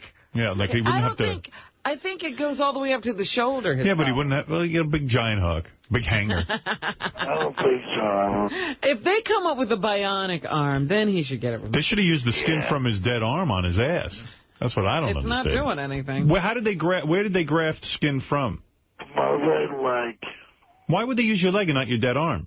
I don't know, but it fucking hurts. Yeah. It hurts, yeah. Yeah, well, we wish you luck. Are you still on the pain meds? Oh, of course. Stay on. You're staying on them. No, well, at least they saved your life, that hospital. You should thank them. Yes, I know. Yeah, big infection. Well, actually, we saved his life. Well, that's right. We found the big lesion. It was a big waste of time. I think you saved my life, so you can put a sandwich in my ass. Oh, okay. All right, great. We look forward to that. You know what? You know that old, I think it's a Chinese thing where if you save someone's life, they then belong to you. Yeah. Jeff belongs to you now. Great. Hey, Jeff, when you get better, come in and unveil your ass. We're dying to see it. Yeah. I'm going to be here for a while. Really? Why don't you ask the doctors to install a bottle opener in the hole in your ass? A week and a half. A week and a half. 2 weeks or more. Right. Well, so you're excited, I bet. Yeah, you loved the hospital last time. You didn't want to go home. Well, this time I don't want to go home either. You know why? Why? My brother moved in, his girl, and the 3 kids. Oh, in your trailer? Yeah. Real fucking nice. Wow. He has nothing to do all day, so now the brother moved in with the wife and kids. Hey, he's going to be a babysitter. Yeah. Well, give him something to do. Well, Jeff, okay, when your ass is healed, come in here, because we really do want to see it. I surely will, Howard. All right, thank you. All right. Hey. Yes. Don't hang up on me. I want to listen. All right.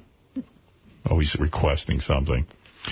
Saving Jeff's life to me is like saving an old pizza box. There's really no point, but yet you save it. Yeah, you know how the rabbi would say, if you save one life, you save the world? This is not quite the same thing. I say save the cheerleader, save the world. All right, what else you got there, Lisa? All right, page 69's Will and Jason are reporting that someone is stealing the porn out of JD's office, that the thief is taking the DVD discs and leaving the outer cases for JD.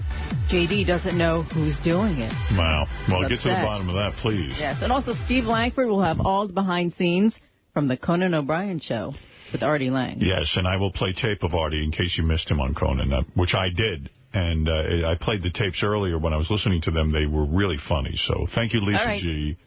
And we will see you tomorrow morning. By the way, that producer whose wife, is the animal person. The rescue person? Jeff Ross, real nice guy. He came up to me. His wife's a piece of ass. He could not. Is she hot? Yeah. She sounds hot. She's way hot. Oh, okay. And she saves animals. I figured that. Like she knows how to rescue a gannet. Well, Jeff came up to me last night at the show and was like, You will not believe we were blown away with what Howard and Beth did for this bird. His wife was blown away. Why? That you built a dam around it to protect it. And, well, I guess she just never comes across people doing that. Except her, yes. Yeah. Wouldn't you have done the same thing for this big, beautiful bird that was dying? I mean, well, how did you know what? Actually, it wasn't my idea. It was these 2 girls on the beach, and I just helped. You assessed the problem that that water coming in would take it out? I mean, no, I didn't figure out to build this dam around them. Well, this woman was, even a woman in animal rescue was thoroughly impressed. Yes, I'm a good human being. Yeah, I mean, and he said that, she has nothing but kind words for you and Beth to say hi. Well, tell her I said hi. And you know what? She sounds hot. Animal rescue. She stepped out of the truck. I expected some old bat to get out, who's like not afraid of animals and stuff. This young, gorgeous, thin, tall, statuesque blonde. Yeah. Like walks up, like out of a modeling catalog. Right. And she grabs her net and her box and the box she puts the birds in. And she, went down to the beach and quickly got the situation under control. Wow. I mean, she's super competent. It was kind of hot. Wow. And she's probably got, I don't know how much money you make doing that. Zero. She volunteers her time. Well, I was going to say, Jeff's got one of those jobs in showbiz. I'm dying to know what the fuck he makes. He's been the executive producer of the Conan O'Brien Show for about a decade. So what is that? Well, Howard's saying they need money. Yeah, they do. They need money at the wildlife rescue. Well, the rescue place needs money. Yeah. They don't need money. No, I'm saying he was asking about he probably put all his money in the rescue. Yeah. Oh, I hope not, Jeff. I hope not. Hey, I'm reading the newspaper, and there's a guy named Tom Taylor, who's the editor of the newsletter Taylor on Radio. So I guess he's a radio expert. And David Hinckley of the Daily News in the radio column asks him several questions to hear what he thinks the outcome will be. For example, of the XM-Sirius merger, will it happen? And the guy kind of just goes, I don't know. Oh. I said, okay, here's a guy who's an expert. Tom Taylor's an expert on radio, and they say to him, well, will the merger go through? And he basically goes, well, there are two satellite radio companies. Between them, they have 15 million subscribers, and the NAB is against it, and here's what they propose. Both sides have lined up allies. They sent out blizzards of press releases. It's hard to tell what's having an impact. I don't think anyone has a clear sense which way this will go.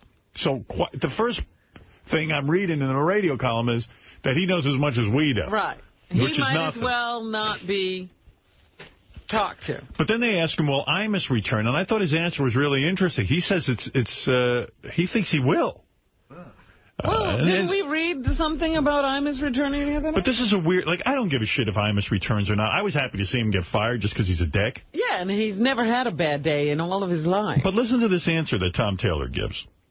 Almost certainly he will return, probably on terrestrial radio, possibly as early as September. The intriguing question is where. The longer his old home at WFAN doesn't name a new morning show, the more speculation grows that the station is keeping the spot warm.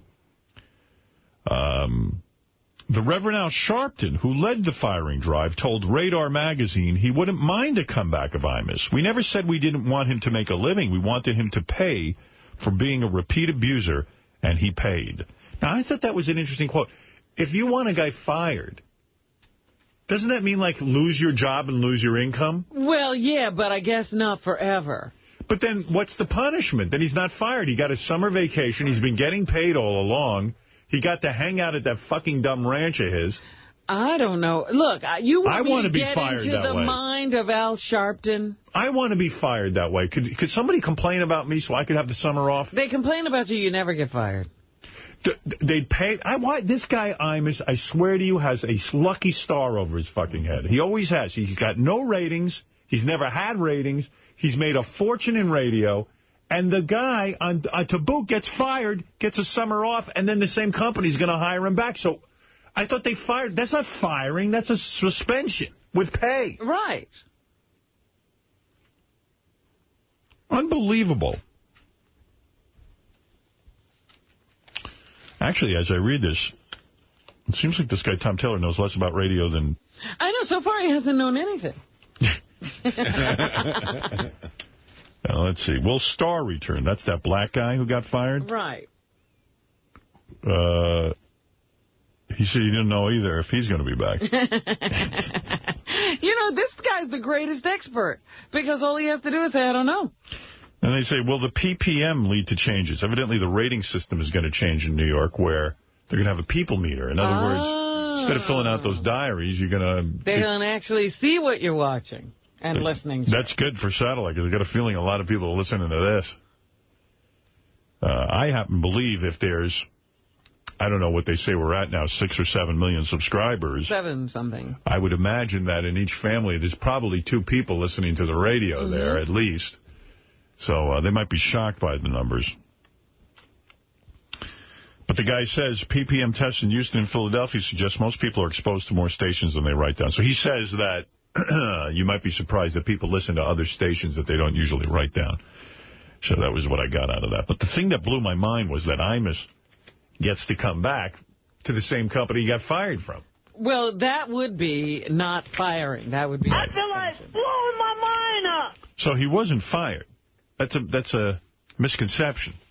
If he comes back to NBC, we don't know that. CBS.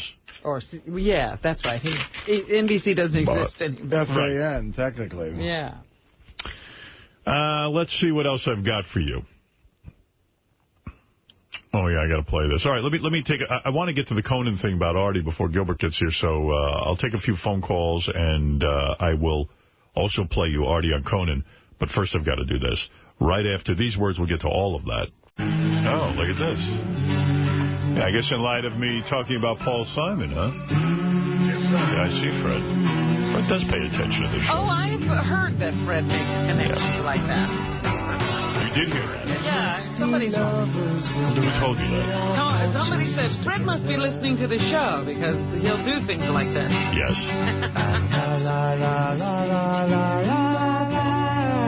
You know, Art Garfunkel hasn't got rid of that big, giant afro-looking thing, except that he's bald in the middle. Like, well, what is he going to do? I mean, if he shaves down, what does he have? Yeah, he's kind of like Larry from the Three Stooges, that hairdo. It's pretty wild. America. As long as you're on a musical theme. So I'd read in the paper that Avril Lavigne was being sued by some dude. A group called the Rubinoos, who claim her hit song Girlfriend is a complete rip of theirs. So I looked into that. Have you got copies of both songs? Yeah, well, and then there's another guy suing her for a different song, so I've got everything here. But as I was listening to this song, Girlfriend, I think both of them ripped off the Rolling Stones' Get Off of My Cloud. Here, I'll play you an example. Here's Avril Lavigne's song, Girlfriend.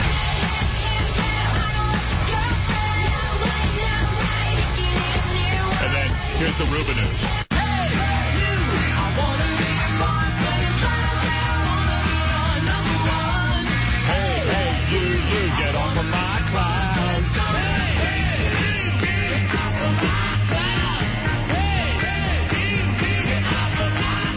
I think the Stones should sue them all. Yeah, I was going to say the Stones should sue everybody.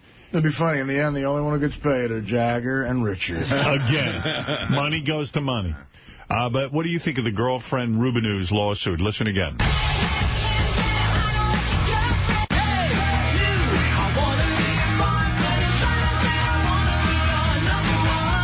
What do you think?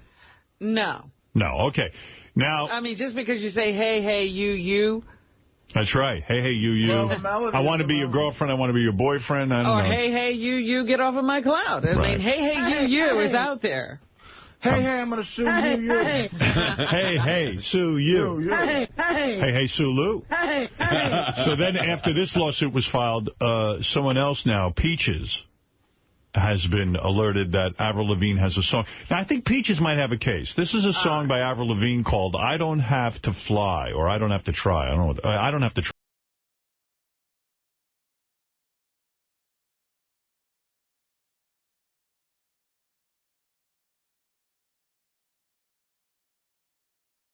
Peaches, a song that came out a couple of years before this. All right. I'm the kind of bitch that you want to get with. I'm the kind of bitch that you want to get with. I'm the kind of bitch that you want to get with. Can you handle it? I'm the kind of bitch that you want to get with. I'm the kind of bitch that you want to get with. I'm the one who knows to dance. I'm the one who's got the prance. I'm the one who Wait a minute, play Peaches again? All right. I wear the pants. I'm the kind of bitch that you want to get with. I'm the kind of bitch that you want to get with. I'm the kind of bitch that you want to get with. I'll play them simultaneous. All right.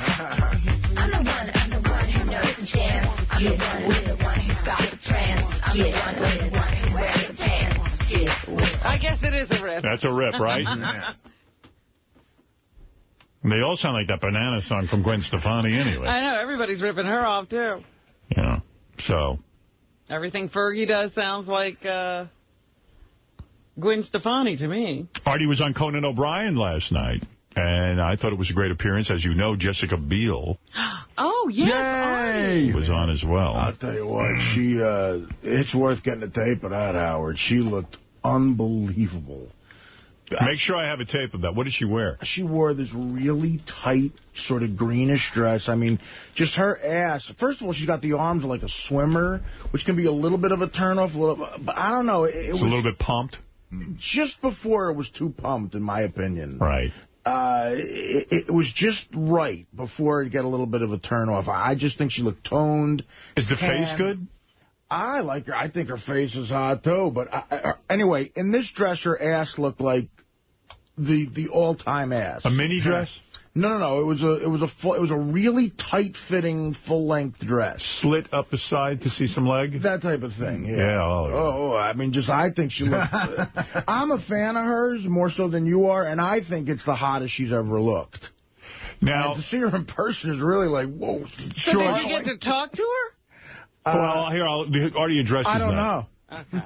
You don't know. Yeah, she went out first, and she looked smoking, you know. George, as a gay man, I've always wanted to ask someone who is gay, do you ever think that your fantasy would be to be a gorgeous woman? Like, in other words, would you like to be the girl who walks into the room and have every man staring at him? No. I'm me. You know, I'm a man. There's no fantasy like that. No. What I think really is fantastic is a great, well-built, not overly muscular, like Arnold Schwarzenegger, but, a well-muscled, lean man. But at the same time, I enjoy But you don't fantasize about being a beautiful, gorgeous woman who walks in the room and has every man looking at her. I'm an actor, and if I'm called to, play a transvestite, I'll make a good college try at it, but no, I'm a man. By the way, if I may get back to this subject of ripping off songs, you know who I think ripped off the biggest rip-off of all time, more than Led Zeppelin or anyone, was Ed Torian, the lie detector guy, ripping off DMX.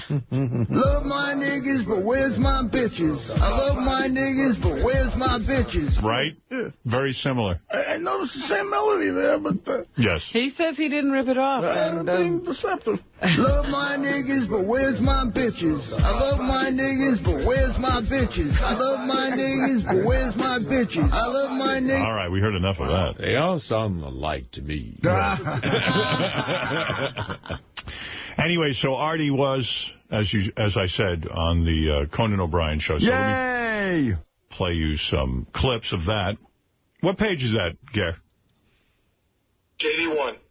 JD1. Robin, there's so many pages I can't keep track. Anyway, you got to cut down those pages. You got to have something that's handleable. No, we wouldn't have anything like that on this show. So first, to give you an idea of what Jessica Biel sounded like, and so you understand Artie's references, here is Jessica Biel before Artie comes out. Artie, of course, gets out there around 1:30 in the morning. But Jessica Biel comes trotting out in her hot outfit. Is there a part of your body that you're not crazy about? That you just... Yeah, I think my knuckles are kind of fat. You have fat knuckles. I do. They're just That's a deal breaker. Long, slender fingers, and I don't have those. What do you mean you have? They widen out. I can't get a ring on there when I want a nice cool ring. I can't fit it on there. That's just an excuse to not marry somebody. Also a good point. Yeah, I'd love to, but sorry, knuckles. Wow. So but no one else has ever commented. That's just something that you notice. It's my personal issue. All right, so you get the idea. It's that vapid sort of conversation that... Right. Poor Conan, I mean, the guy had a Harvard education. Well, I was sitting there thinking about Artie even. I mean, Artie, you sit there, you work on these appearances, you agonize over them. If only you look good in a dress. Yeah. If you could wear that dress, you wouldn't have to do a thing. George might not fantasize about looking good in a dress. I do, so I wouldn't have to work so goddamn hard when I went on talk shows. We all do. We all do. All right, so Artie gets out there, and I think this is a killer appearance. I haven't seen it. I've only heard it, but it sounded great. Oh, man. Boy, that Jessica Biel is hot. Yeah. Did you see her ass? What am I going to say to that? You saw her ass. She walked away, and I was looking to see if the audience was okay, and there it was. Believe me. We all saw her ass, unless we're one of her gay friends that she claims to hang out with. We don't even look like we're in the same species. I mean, I'm gonna give you guys a chance to compare later asses. Oh, look at that. Well, closer than you think, Artie. Really? Closer than you think. We have a lot more in common. This is like a theme show, like Oprah. You're having on all people with fat knuckles. Notice those. My knuckles are so fat. Yeah. It's like Paris Hilton says she has a lot of board meetings to go to, you know. Now, were you interacting with her backstage? She's very friendly. She's very nice. I wouldn't know. I don't know.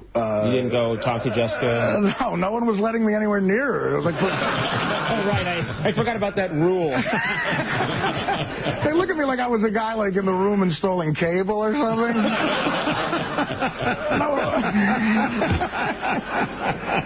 No, really, I'm in show business. Yeah, right, the TV's... it's over there. Yeah. Take care of that for me. But, that was fun. I usually have to, I don't know, follow like Chris Kattan on the show or something. Right. Jessica Biel is nice. Yeah. I'd love to bang her, man.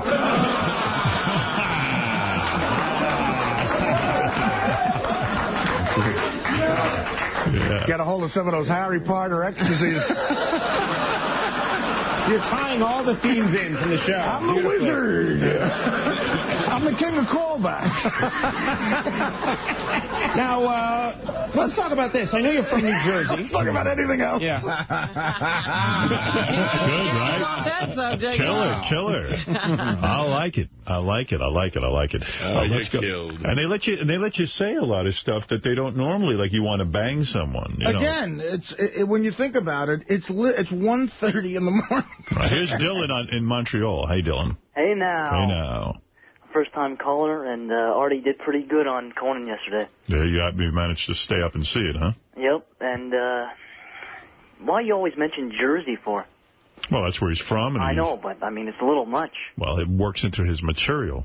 Well, Conan mentioned it because it leads into a joke. Oh, I thought you told it to Conan to say it, like to open a joke or something. Bobo, you're on the air. Hey, Bobo. how you doing, Howard? Artie, great appearance last night. Wow, I'm a fat, gross guy. Yeah. Well, that's the other thing. The audience clearly knows the show very well. The first time ever on a network show, they yelled out specific references. Somebody yelled out, wah, and... Right. Here's some more. I'm going to play some more. This is Artie continuing on. You're from New Jersey. Do you still hang around with a lot of your old friends from Jersey? I do. Well, I'm from a working-class town in Jersey. My friends even have, like, less couth than me, if you could imagine that.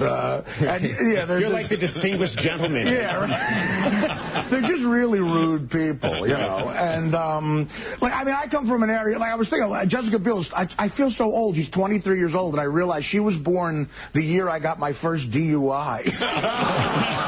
Really? Yeah. That's bad when you're rapping to a chick when you realize that. Yeah.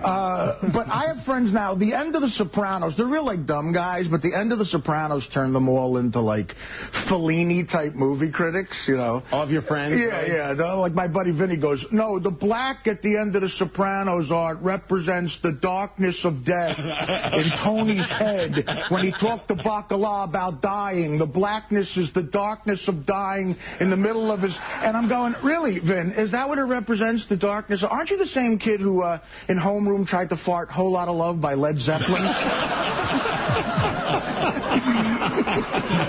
Every morning? Yeah, no, he's not that guy anymore. He's not that guy. He's a movie critic now. Like, the darkness of death, and I just see him with, like, a Ramon shirt on going... He sounds like he was good, though. He was great. He should have went in the show business. Well, that was good. Good bit. Now, is that something from your stand-up, or...? That's something that I thought of. That's a joke I've been using since the end of The Sopranos. I would incorporate that into the stand-up routine. No, I have. The few times I've done stand-up since the end of The Sopranos, I've done that. It's so weird how stuff... That line, you know, aren't you the same guy who farted Led Zeppelin? So say what happened. Yeah. And it's true. My buddies all had theories about the ending, and I'm sitting there going, what are we talking about? You guys are jerks. Right, exactly. That's great. Yeah, that's a good bit. There's a whole 5-minute clip here about you talking about hot chicks, working with hot chicks. Do we want to hear that, Ron? Yes, let's hear that. All right. You have this is exciting. You have a recurring role. You're starting to show up. You showed up on Entourage. Yeah. And now you've got a recurring role on Rescue Me, which is a very good show. I have a problem. Like you could tell when I'm working with a hot chick on Rescue Me now too, and we have a full-blown sex scene. Oh, really? Yeah. That's good, right? It's good and bad because I was afraid of getting, excited and stuff. I've actually done some mainstream work. I worked with Renee Zellweger once. This movie called The Bachelor. I played Chris O'Donnell's best friend, and I'm telling you, we'd have lunch every day, and I thought she was into me. Like, I really thought I could. You thought Renee Zellweger really was? Yeah, I don't know. We were connecting at lunch, and I thought I wanted to ask her out on a date, but I thought I'd get fired. So I went up to Chris O'Donnell. This is a true story. And I said, Chris, I think Renee is kind of into me. I might ask her out. And he looked at me. I'm trying to describe the look he gave me. He looked at me as if I just said, Chris, next year I'm going to try out to play center for the Knicks. So I get in trouble with women a lot because I misread their signs. Yeah. I think ew as they like me. Right. So this chick I'm doing this sex scene with in Rescue Me. And it was a really intimate scene. It's an intimate scene. It's not like you're under the covers. I've never had to do that before. So I'm just wearing boxer shorts and she's on top of me, and really sort of going at it. And it was all for comedy. I mean, the whole joke of it is I'm gross, and she, somehow goes with a gross guy, and which is good for my mother. Boo, Artie. Wow, I'm a fat, gross guy. What does that even mean? Wow. That's something I do. There's like a wise guy duck in the audience. Wow. Something I do on the Stern Show about people. Okay. Girls come in and they go like, I'm an amputee, and I go, wow. But I started a monster with it. If I ever die, these Stern fans are going to come up to me at my funeral, and they're going to go to my mother, wow, my fat son died. Stern fans are like that, man. They're love and hate people. Like, they'll come up to you on the street and go, Artie, you're fat, you're a loser, you're going to die from liver disease, you're awful, you got 5 chins, you're such a gross loser. Hey, can I get a picture with you real quick? So to combat maybe getting excited in this Rescue Me scene, in my dressing room, I put all these gauze pads over, like my, like those pads you could sort of tape on. Sure. So I tape I know exactly. So to avoid getting excited in the scene, you wrapped yourself I wrapped myself up like a mummy down there. Right. And so I wrapped up, I don't know what the clever, my junk. I wrapped up my junk. Yeah. I saw it in a rap video. I don't know. That's what Busta Rhymes calls it, his junk. Right. And so it's all wrapped down and taped down, but I don't tell anybody that. Oh, so now I walk out to the scene like a penguin. And I'm sort of late. I lay down, she lays on top of me, and we do the scene. And I look over. You can't get into it. A foot from me is like a cameraman sweating like a pig, Right. I can't get into it at all. And I probably wouldn't have gotten excited. But now, after doing that, I'm getting all worried that she thinks the direct opposite is true of what... Like, I'm starting to think she thinks I have no penis. She's getting into it. Right. And as an actress, I'm thinking of her going to, like, wherever actresses go and going, look, Artie Lange's got no penis. I don't want that to be the new gossip in Us Weekly, Right. It actually made the cover. Right. So I thought about, for the next take, just taking it off and trying to, go all the way. And, I mean, not insertion.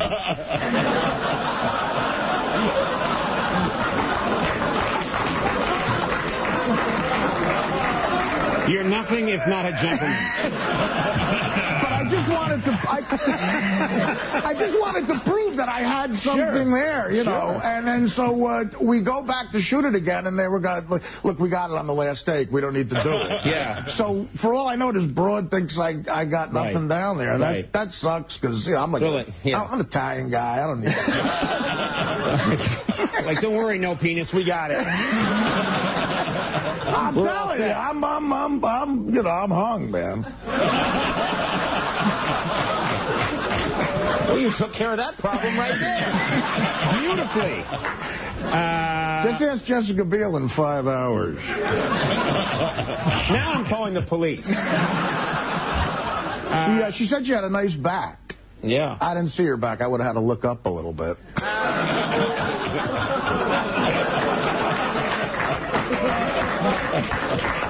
Let's just go right into Carson Daly Show.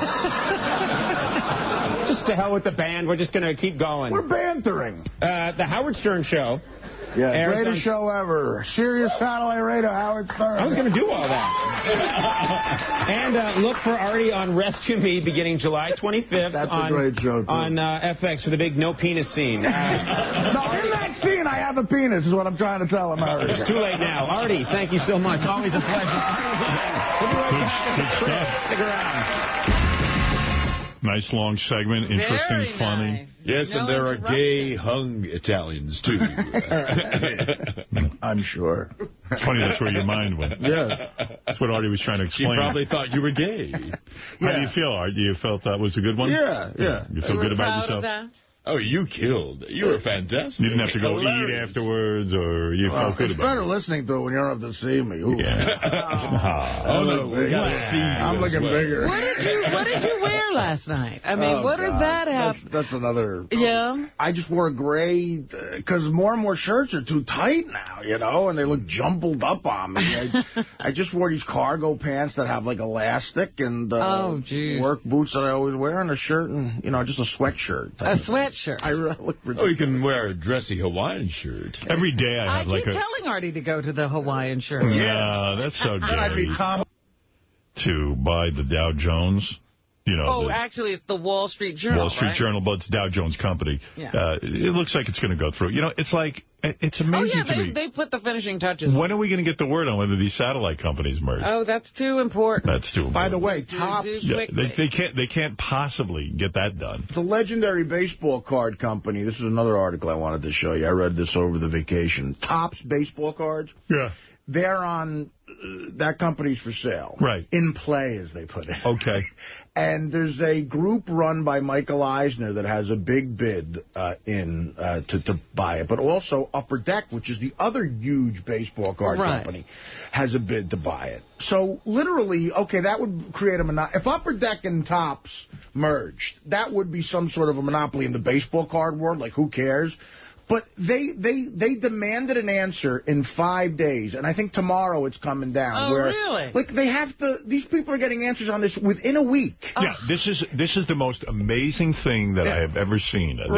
There's something at play here that doesn't make sense. Right. Yes or no? What's the answer? You know, it's really getting to be disgusting to be an American. And Rupert Murdoch owns everything, and nobody's concerned. He owns the entire world. I have no problem with him owning everything. It's just that, like, why can that get approved so quickly? And I don't understand. Look at how it affects, though, everyday life.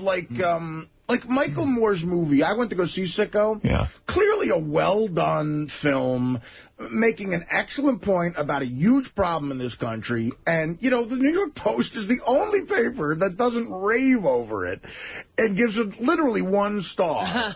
When everyone else is giving it 4 and 3.5 stars. And that affects business. There's a definite agenda there. Yeah. Well, yeah, they make it, they're up front about where they stand on every issue. You know where they're coming But at. a creative review, that's despicable. You know. I have a phony phone call. It goes throughout the paper. I have a phony phone call I'm going to play for you guys, but I tell you what, I'm going to take a break first, and this one that I play will feature the voice of Steve Grillo, and I will explain when I get back. Also, Gilbert Gottfried, a new father, will be in here. Yes, recently became a father. There's been absolutely $100 bet to see if he has a picture of the baby. There's been absolutely 0 pictures released in the press of Gilbert's baby. We'll be back right after these words. And your phone calls, too, right? If you can just hang on the line for a little bit, and we'll be back right after these words. I want to play you this phony phone call, too. I'm going to get Gilbert in here.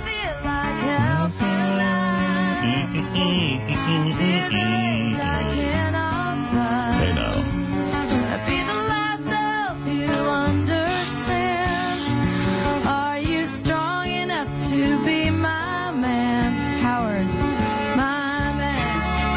Adopted a baby. She did that whole move. She can't seem to get like a dude to marry her. She's had some good ones, but nobody stayed. She sets her sights too high. She goes out with Clapton and Lance Armstrong right after his divorce. She's got to, like...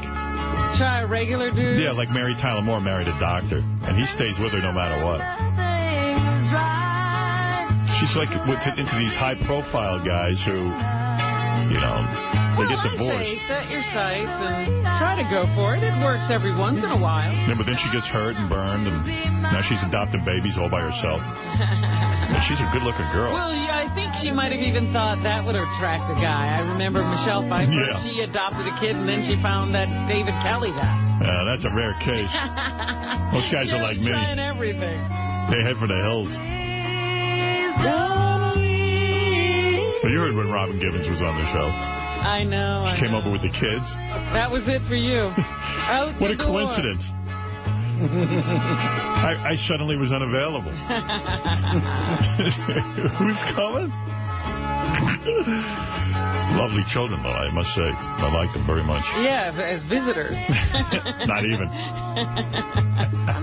Not in the apartment. I'm Sheryl Crow. I want to date you. By the way, I just adopted a baby. Please don't fail me now. Oh, my car. I never knew it went so fast. There I go. I've never driven that fast. Man, I'm going to get a ticket. And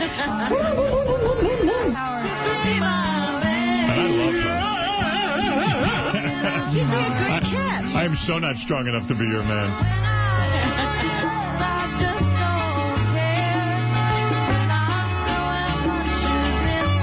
Beautiful girl. What if you got caught speeding for that and you explained to the cop that this chick you're dating brought over her kid? You think he'd let you off? Oh, yeah. I did. In fact, they caught me speeding. I was going 150 miles an hour on the Long Island Expressway. And the guy pulled me over and he said, "What are you doing?" I said, "Robin Givens just came over with her kid." He goes, "Oh, go ahead." Dude, let me give you an escort. Yeah. Let me put you in a rocket ship. I'm not strong enough to be your man. I'm strong enough to be your one-night stand. Certainly. I should Barely. Like, You should have done the answer to that song. That's a great one. You like that? I should sing. I go, strong enough to be your one-night stand. let me see if I could have squeezed that in, Fred. Give that to me again. Hit the button.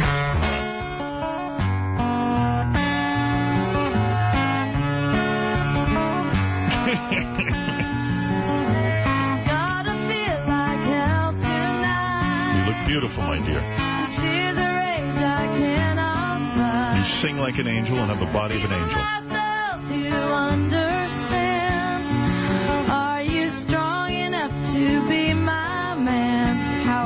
No, I'm strong enough to be your one-night stand. Cheryl, strong enough to be your one-night stand. Darling. What do you think? I like it. It works in. Yeah. It does. It's even worse. Like, this chick in Pittsburgh, I was deathly afraid to even stay the night. You got out of there right after the sex? After the dinner, I was like, let me pay for this, and any dessert you want to wrap up. And we ain't the hottest guys on the planet. No, I know. So you literally were the screeching tires. I was getting out of there. I was like, how's the traffic? Artie lost 50 pounds just quickly getting dressed. Where's my pants? What is it, Will? No, I was just going to say there's something else that was really unattractive about Sheryl Crow. Like, what? She's a big environmentalist. Yes. And for a while, you're right. That is unattractive. She was advocating that people should use one piece of toilet paper when they... Oh, no. Was she? I was like, who can use one piece of toilet I go through so much toilet paper. I am now into this thing where I wipe my ass 3 times with regular toilet paper, and then I have buckets of these baby wipes. Nearby. And they even say in the baby wipes, flush them down one at a time. And I'm like, fuck that.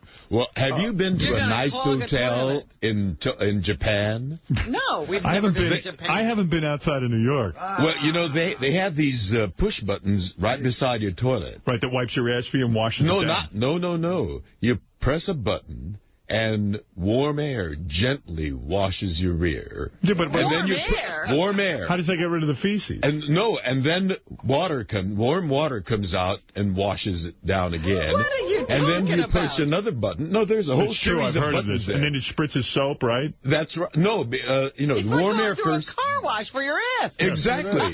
You'll be amazed. At the ass wash. So wait a second. Let me get it straight. So we're thinking of getting one for our home in L.A. Yeah. So it blows warm air in your ass, and then washes your ass. Warm water comes, and then what? And then warm air comes. Yeah. And then there's a kind of a fluffing kind of, warm air from all over. Does it blow out? Does it blow out all the feces? Oh, yes, absolutely. You don't have to use paper at all. I made a duty yesterday. You're kidding. It's amazing. I made the most perfect duty of my life yesterday. What is a perfect duty? I got to tell you, I went to the bathroom. 2 nice-sized logs came out, and they were floating perfectly in the water. Lots of air in it. I guess so. You're a regular guy. That's really healthy. It's always yes, great. it is. Yeah. It is. Your duty is fluffed up, too. So, but I think when you're a gay man, especially when your ass is a sexual part of the play, you want to have it clean. You want to have it nice and clean. I use baby wipes. You don't have this Japanese toilet. I even carry them in my man purse. You do? Yes. Oh, good for you. Sometimes after I go, if it's a home field shit, around my toilet bowl looks like an environmental cleanup is going on. There's, water and rags and... It's disgusting. Yeah, it is. Hey, let me just play this for you, then we'll get Gilbert in here. I thought this was kind of funny. Remember the other day we were goofing around? Steve Grillo, our old intern, was on, and he got into a fight with Tracy, our office manager, and Gorillo got on the air, and Tracy and Gorillo... extremely dumbfounded. It sounded something like this. when you. My final word is, Tracy, you were out of line. You spit in my face after I offered you a fucking meal, and you turn around and you try to make me look like a piece of shit. Well, now, I wasn't going to say a lot of shit. I didn't even want to get you involved in this. But now that I know that you're behind it, and you sat there and you called me all those fucking names for no reason, I'm laying it on the line. You abuse Howard's name. I saw you do it to the manager, and I'll get him on the phone, and he can tell you the same. You know how funny Gorillo is. So anyway, here's Gorillo. They called the woman and just, They used Grillo's voice? Yeah. I wasn't sure what to make of this, but here's Grillo. Hello? Tracy, you were out of line. You spit in my face after I offered you a fucking meal, and you turn around and you try to make me look like a piece of shit. Who is this? Steve, how do you know me? You threatened to fucking get this place in trouble because you didn't like the way that... Don't you feel bad for these people, George? Really? Oh, believe me, the identification is so there. You were being treated. Uh-huh. I'm a nice guy. I did a fucking nice thing. I haven't been anywhere today. Bullshit, because you're nobody. You're a fucking... You're an intern wrangler, okay? I'm a what? And you were drunk before you got there. Maybe that's why your ass was all fucking... all fucked up about the whole situation. I think you have the wrong number. I fucking saw you drinking on the job, okay? What the fuck's that about? Who is this? Steve, the host. Steve, the host. You know what? I wasn't going to say that either, but fuck you. Dude. I'm extremely dumbfounded. I'm dumbfounded because you've got the wrong number. That's not my fault. Dude, I've been home all day. Cops sell fucking liquor. Are you drunk? I'm extremely dumbfounded. Are you drunk right now? Fucking cunt. This ain't a joke. You abuse Howard's name. I saw you do it to the manager, and I'll get him on the phone, and he can tell you the same thing. No, dude, he said cunt. Call me a cunt. Fucking bitch. There he is. There's Steve. You know what that proves? If someone else was working Steve's brain and picking the order in which he says things, he could win an argument. Yeah, the problem is when he argues on his own. Yeah. Here's Gilbert Gottfried, recently became a father. If you noticed in the newspaper, there is nothing, not even a picture or a mention. Do you know if it's a boy or a girl? Maybe. I do not. I do. What do you know? Gilbert. I know. You know? I know the sex of it. I hope it's a girl that looks like Gilbert. It's a girl. Oh, is it? Yeah. It's a girl? Gilbert had a girl? Come on. Well, I think maybe that's better. I'm depending on you. I have money on you. Yes. Wait, don't say anything, George. Don't say anything yet. Okay. Hey, Gilbert. Is Gilbert holding out for the offers to come in for the pictures? Is that what's going on? Has any newspaper tried to get a picture of you with the baby or anything like that? No. No one. No. Nobody cares. Every celebrity, when they have a baby. Angie and Brad and Tomcat, everybody wants to see the baby. The press will kill people to get pictures of baby. Aren't you? Did you contact your publicist and say why has no baby? I remember you were extremely. When Gilbert had his attack of appendicitis, I tell this story often, but it bears repeating again in light of the new information. Gilbert refused to call an ambulance. He was really writhing on. He was passing out. He was in pain. He was dying. He was in a tub. Yes. He said, I don't want to call an ambulance because the newspapers will get a hold of this. It'll hit the papers. Well, Gilbert went to the hospital. He was in there over a month. He actually had an infection after they did the appendicitis. Right. And still there were no newspapers. Yeah. Who cared? Nothing. And at one point, he even said, could somebody please call the newspapers and tell them I'm in the hospital and I'm still in show business? I could have crawled out in the street bleeding. So here is yet another example. You got married. You are in show business. You were on Hollywood Squares. You were on Saturday Night Live. It's not as if you're not a celebrity. I believe you are a celebrity. Yes. I'm even rethinking having you on. Russell Simmons can't get on this show, and Gilbert can. Yes. Maybe it's time to say goodbye to Gilbert. Aren't people telling us something? But, you know, it's funny. You said a funny thing, and you said, doesn't your publicist, can't they get you any Fix Gilbert's headphone. He just turned the microphone on. Oh, what? The wrong way? Yeah, there's a mic on there.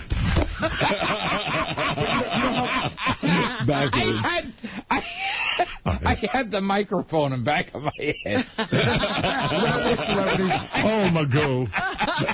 You know, celebrities have like a manager, an agent, and a publicist, and an accountant. Gilbert runs a very streamlined organization. He won't pay a PR person. No. When's the last time you've had a publicist, a full-time publicist? Yeah. Oh, a long time ago. Gilbert, wouldn't a publicist help you? Maybe then the paparazzi would be more interested in you. Or, I mean, maybe when you got sick, they would put it in the paper. Right. The funniest thing was when I spoke to Mike Walker, the Inquirer, and he said he's got dirt on every single celebrity. He's got files on every celebrity, dirt on... And I said, you have any dirt on me? And he goes, yeah. And I said, how come you've never printed anything? He goes, well, nobody cares about you. Even your dirt is uninteresting. Yeah. I would imagine, as a new father, yes, you must have a picture of the baby with you. No. You do not. Do you have a picture? You cost me. The what? You cost me. Because I thought this one thing would be something that you would cherish and have a photo of. Yes. Gilbert, you got to hear I this. bet you did. The guys were debating before you got here. They said, will Gilbert have a baby picture? I said, absolutely not. I said, Gilbert would never even carry a baby picture. Gilbert hates himself. He probably hates his own baby. Somebody said, well, maybe he'll have one in There's a shred his of cell something phone. in you that's human. I thought. So he owes me $100. You shattered it now. $100? I owe him $100. That was how much your humanity was worth to me. George, I'm going to let you off the hook. Buy lunch for you and Brad today on me. You don't have to give me the $100, but the next time you make a bet, you should I'll send you something. I know you don't need the money. I'll send you something. Well, who said that? What do you know what I need? He was listening to Riley. Send me the money, motherfucker. You want my dinner, motherfucker. Have you held the baby yet? Oh, yeah. Now, you have always said you hate... But wait a minute. I got to find out. Okay. Do you have a cell phone? Yes. And there's no baby pictures even in the cell phone? No. Wow. How come? And I don't... How come? I don't even know how to use this. I mean, I know how to dial and get calls. But you have a camera on your phone. An old-fashioned camera. Can you check the voicemail on your phone? Yes. Did your wife get you this phone? You never would buy one on your own. This is a phone. She got the service. Right. You wouldn't do that. This is a phone that I got at some event I went to. He got it for free. Okay. You know, if you were a celebrity and showed up, they gave...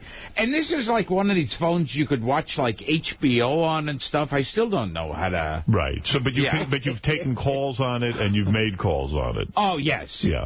And, I mean, this is fascinating. You have said in the past you hate comedians who, when they have a baby, immediately have their baby monologue. Oh, yes, yes. So you haven't gone no. And created some baby material. I saw the trailer for the Bee movie that Jerry Seinfeld has done. Oh, okay. And I was like, this is so he can take his kids to see him in the movies. Right. So Gilbert will not be making any kid movies. Yeah, once they all start doing, like Robin Williams has the baby voice he does. Right. Yeah. You won't be doing a baby voice? Yeah, no. Doing a voice in the voice of your child? Oh, yeah. Yeah. You won't be telling stories about yes. the babysitters. What about if Groucho met your new baby? Would Groucho talk about your baby? I would assume he would. What would Groucho say to the baby? That's one of those great talk show segues. Gilbert. So I read in the paper. That Groucho met your baby. Even though I understand your new baby sounds a lot like Groucho Marx. Or Lon Chaney. Or someone. Bela Lugosi. Gilbert. Yes. You are a removed personality, yes. to say the least. You've never been to a psychiatrist, but I would imagine a psychiatrist would say... Would kill himself. Well, no, I imagine a psychiatrist would say the reason you're hesitant to feel any emotion is that somewhere along the line you had to shut down. You were terribly hurt. That people... Yes. You learned that the relationship with your mother and father was horrible. Yes. And that somewhere along the line you shut down. And said, you know what, I'm not going to risk anything here. This Sunday on the Lifetime channel. But am I hitting home here? Am I getting close? I mean, it's hard for you to even open up to your own wife, right? Who hurt you? At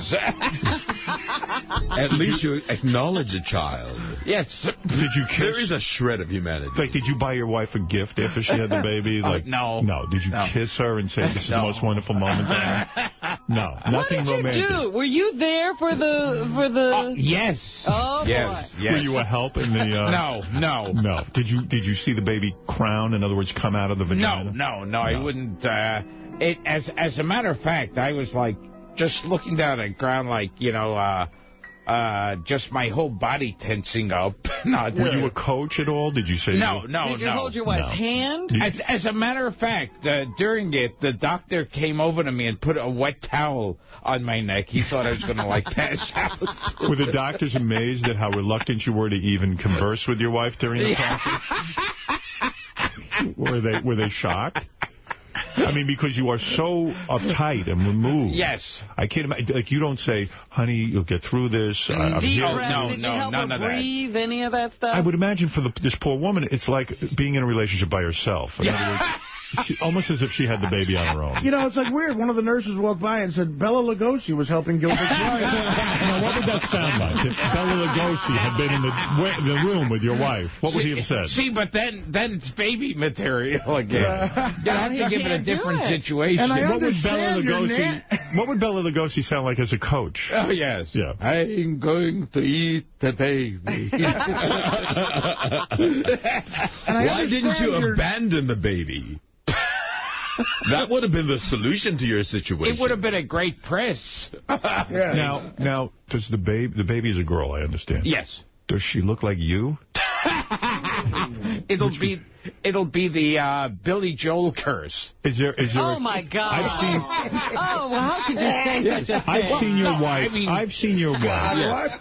I've met Billy's daughter. She's lovely. Now, yes. She's a good-looking version of him. Now, okay. Now, is there a chance there could be a good-looking version of you? You're married to Christy Brinkley, and you look like Billy Joel. Well, your wife. Your wife. I've seen your wife. She's a beautiful woman. Yes. Is there an inclination? Is there some indication that she looks like the wife? Which way is she going to go? Your way or her way? Yeah, I'm scared she'll look like how when the Three Stooges would dress up as babies. With the giant bonnet and rattle. When the baby was born, who was the first person you called, honestly? Boy, I don't remember calling that many people. Did you call your mother? No, I didn't call that many people. You had to call your wife's mother. Well, she already... Oh, no, she was there. She was there. Outside, yeah. Okay. Does she like you, your wife's mother? I guess so. Do you think, is there any indication that they think you're odd, or are they disappointed that their beautiful daughter hooked in with you? I mean, I would imagine it would be disheartening to a parent. Yes, it would have to be. Yeah. What are you like when you go to the in-laws' home? I mean... Are you conversant? Do you talk? Do you have disdain for them? Yeah. Do they try to be loving and open to you, or is that impossible? Yeah, that's pretty much impossible. Right. Do you ever talk to them about politics or anything? Very rarely. Rarely. Yeah. So the baby is born. Yes. Can you describe the feeling you had when the baby was born? Did you have a feeling when the baby was born? What was it like for you to become a father for the first time? You're an older gentleman. You're no spring chicken. Did you get all excited? Yeah, I mean, what was the reaction? The whole thing seemed strange to me. Right. Yeah. Did you hold the baby? Did they plop the baby right in your arms? Did you cut the umbilical cord? This is the music when I'm changing to a more sensitive person. This is where the moment hits. I mean, really, was there an opening up? Where the Grinch's heart grows 3 times larger. Yes. It came without ribbons. Yeah. Look, the creature's heart is growing. Yes. I mean, have you had sex with your wife since the birth? No. How old is the baby now? About 5 weeks. And you haven't had sex yet? No. And she doesn't want it and you don't want it? Do you know the baby's name? Yes. What is the baby? What is her first name? Lily. Lily Godfrey? Yes. Did you come up with a sweet little nickname for her yet? Like Lilibel? Or no. You call her? Do you talk baby talk to her? No. Do you just say Lily? You call her Lily? Yes. And what does she call you, Mr. Godfrey? Yes. Wait a minute, Howard. Does he actually talk to the baby? You talk to the baby? About politics. About the state of Israel. Do you ever, like, go, hi, Lily, it's your daddy? Girl. Yes. Do you ever break down and have a sweet moment like that?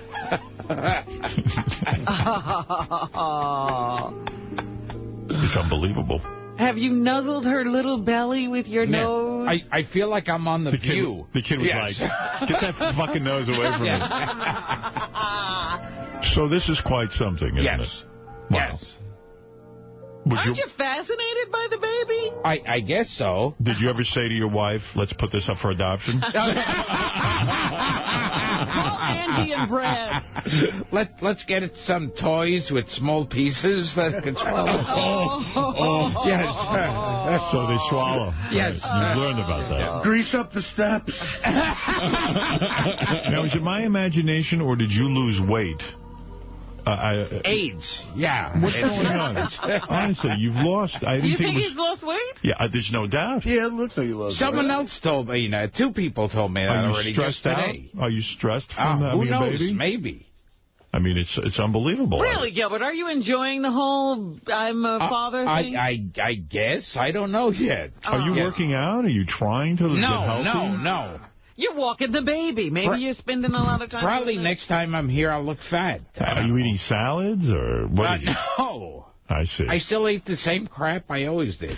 You have a white baby. You could probably sell it for a lot of money. More money than you made on those DVDs. Hey, Artie, how do you sell a baby? Well, the first thing to do is put it in a diaper, a clean diaper. Have you ever sung to the baby? No. No. So no pictures, nothing? Do you do voices for the baby?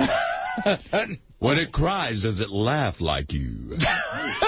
George, is it sad to think that a man has a baby and he can't open up emotionally at all? I think this is an act. I know. I can't believe that a father who acknowledges a baby could be so completely cut off from it.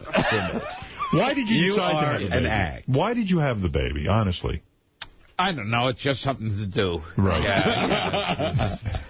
It was the latest fad. Did you tell the baby yet what you do for a living? Is a very famous comedian. I don't want to traumatize. Did you do your parrot voice for the baby? Nothing. Well, it's quite shocking, actually. Shocking we couldn't find one article in the paper about the birth of... Nothing. Like, not even like the Daily News and the little birth announcements. No. Did they have anything about Gilbert? I thought, that wrestler who killed his family and then himself? If I did that, it wouldn't even be like in a sentence. You probably wouldn't even go to jail. Yeah, don't kill yourself, Gilbert. They're not going to lock you up. Gilbert, would you let Brad and me adopt your baby? I think we can give it a better home than yours. Is that something you want, George? Or you badly want to adopt the baby? Listening to him, I think that baby should be saved. I'm willing to do that. It's sad, isn't it? It really, it's unbelievable. Think about it. If you are genuine, you are a monster. He is. But you are. You know what? And don't you laugh about it. You know what, George? You know why he's a monster? I'll tell you why. You hit something right. I suspect with Gilbert, his childhood, there's a dynamic between his mother and him that I don't understand. I met his mother in the hospital, lovely woman, but Gilbert doesn't talk to her, she doesn't talk to him. Sister was there, he doesn't talk to her, she doesn't talk to him. He only would talk to me, and quite frankly, he was annoying. So the fact of the matter is that this is a man who at an early age had to shut down psychologically and say, no one matters to me. I don't care about anything or anyone. Everything's a joke in my life, and everyone's gross and disgusting. And he is really one of the most removed people I've ever seen. He's a fascinating study. He's almost like, if he was raised by wolves, he would have been a more connected person. Howard, in the hospital, there was a moment where Gilbert became a human being. For 2 seconds, he was quitting show business. Yeah, he was giving up show business. I remember. He was going to do something of meaning with his life. What's it all about, Howard? I go, what? Who's this? I go, I'm realizing show business, it's not for me. It's not. I'm like, well, then I'm leaving. Yeah. I don't want to know if you're not famous. Howard, but he's acknowledged the baby, and he comes here and talks about it. When I was in the hospital. Because we found out about it. He never would have told us. He never told us. When I was in the hospital, Richard Belzer would show up there. Right. And he'd bring the paper with him. And read the paper. Yeah, and he'd just look at the paper in the corner and wouldn't even, like, acknowledge me. Oh, my Well, I said to Belzer, can you go over and visit Gilbert? For God's sake, he has no visitors. I'm the only one. And he showed up, and he sits there and he reads the paper. Yeah. I believe that Gilbert's child would be better off with Chris Benoit himself. Put him to sleep. Who's the better father, Gilbert or Chris Benoit? What do you think of my theory, Gilbert? That was the childhood so painful that you did, in a sense, tune out people and become this oddity that you are? Became Ebenezer Scrooge and Saul Nassib and rolled into one. I mean, you don't spend money on anything. I mean, even for the child, I doubt you spend a lot of money. Yeah. Have you fixed up your apartment or fixed up her room? At all? Do you have a nanny? I put away the porn. Oh. Are you upset? Do you have a nanny of any kind? She's hired someone for a couple of times a week. And I heard the nanny sounds like Mr. Cosell, Mr. President. But aren't you upset? I heard the nanny sounds like James Cagney. Aren't you upset that now you have to pay a nanny and then you have someone living in your apartment that's not even your wife or your kid? Now it's like a whole zoo in there, right? Oh, sure. Do you long to be single? Do you think you'll get a divorce soon? What do you think? What do you say? Well, I tell you, because, I mean, certainly people won't pick it up. People Magazine won't discuss this with you. I had some guy come over to me when I was at Caroline's last, and he said, he goes, I'm a photographer. I want to have a picture of you and the baby. And I thought, he was like one of these really low-level guys. Yeah. And I said to him, oh, well, I'm making a deal with People right now, and for the cover. And he goes, yeah, well, that's what I mean. I want to, I thought, boy, he knows the business. By the way, Gilbert Gottfried will be at Caroline's tomorrow night at 8 o'clock. Now that he has the baby, he's got to get out there. Get out there and make some bread, yeah. That's right. And for tickets, go to carolines.com. And if you want to still purchase Gilbert Gottfried's Dirty Jokes, go to gilbertgottfried.com. It's a DVD that Artie somehow was... As a father, executive producer, Artie Lang. I'm the Jerry Bruckheimer of the project. As a father, you're not ashamed of that Make sure to do it with a microphone. I like the idea that, like, some photographer wants to come in and shoot Gilbert and his kid, and it's finally someone wants to do that. And it'll turn out to be some guy into kiddie porn or something. It doesn't have any outlet to regular media. Well, do you plan to do things with the kid? Will you be an active father? Will you be involved? Will you go to games? Are you changing diapers? Yeah. I mean, are you going to be the hard ass, or are you going to open up to this kid? Yeah, we'll see. I mean, why repeat history? Why make this kid miserable like you were? Right, George? Isn't that really exactly? Yeah. Really, Gilbert, when you go home, do you pick up the baby? Sometimes, yes. You do pick up the baby, hold her. Yes. No. If we don't adopt, can we borrow the baby? Oh, yeah. We can? Oh, yeah, yes, you can have her, yes. We can adopt her. Yeah, you can have her for the weekend, George. For the weekend? Yes. Believe me, that sounds like a godsend. Have you been away on a romantic vacation since the baby was born? No. Oh, we'll babysit. We will. Were you ever on a romantic vacation before the baby? No. Let's go to Dominic Barbara. Go ahead, Dominic. Can I say two things? First of all, when we went to see... Oh, can I say something before he talks? Yes. I was talking to some woman who was, like, in the middle of some horrible real estate dealings, like some crooked building and something, and she says, and we I don't know, that they had this really, like, disgusting attorney on their side. He's really horrible. I represent the husband? Yeah, and then I said, yeah, who is he? And she goes, I don't know. I think his name's like Dominic Barber. Oh, you'll always hear that from the other side, but I want to just... Well, if you hire Dominic, he will get under the skin of yeah. He will. He is good at that. Yes. Howard and Robin and everyone, look at Gilbert. Does he look Chinese? Yes. Now, you want to know why? Why? Because Eastern Russians, which is where his family somehow came from, they were attacked by the Mongolians. I'm not kidding. And their blood was mixed with Chinese. Oh. So but in terms of him being a loving father, I believe he will be a very loving father because he has never given to himself. When we went to see him in a hospital, Howard, do you remember what he wanted you to bring him? Yes. Pajamas. Pajamas. Porn. He called how many times about the... All right. Gilbert's baby is on the phone. Baby's talking out of stuff. Yes, Gilbert's baby, you're on. Go ahead. When my daddy leaves for work, my mommy says, where did Hitler go wrong? Oh, dear. The baby says, where did Hitler go wrong? Where did Hitler go wrong? That's what Mommy Very says. anti-Semitic child. Will you raise the child in a Jewish household? Will you have... Is your wife Jewish?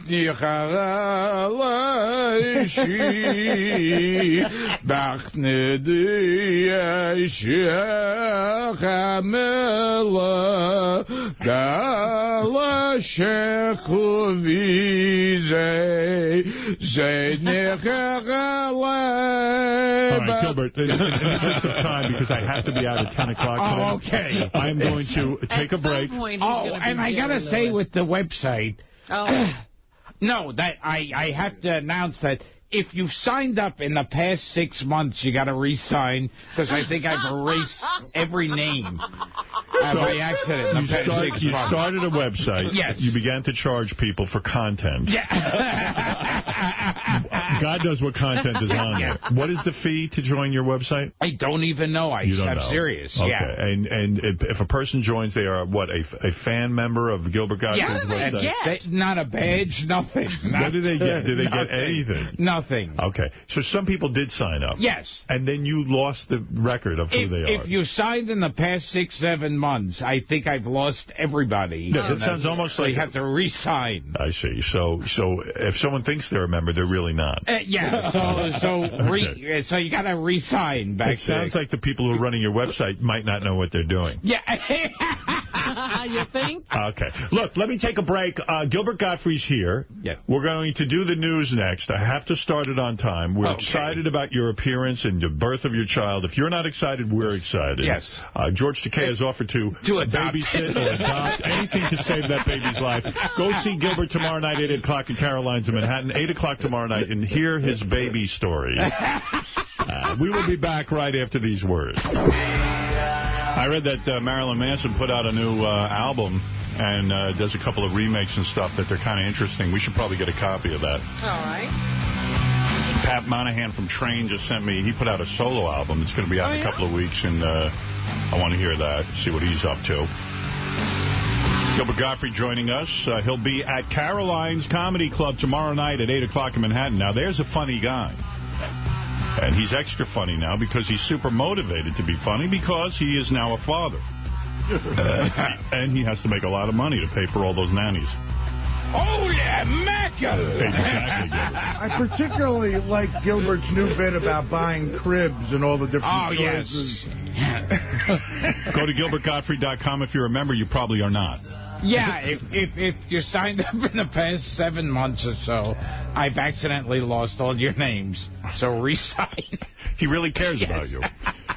Let's go over to Steve Langford, who has all the Howard 100 news. Gilbert is sorry he lost you. Yes. I wanted to give a shout, too, out to Howard TV. They just added Where Are They Now? This is a show that features former show regulars that had faded from the Stern Show limelight. Oh. They bring you back up to speed on Kenneth Keith Kallenbach, Celeste, Steve Grillo. The beautiful Amy Lynn is featured. So I got to be nice. Yeah. That's right. Yes. So take it in, look into their lives today exclusively on Howard TV. There's a classic episode up there from 1994 where the Jackie Puppet is introduced, which I think is a great one. There's a new show coming up that I just saw, The Engagement Party You Threw, Robin, with Fred and Allison Norris.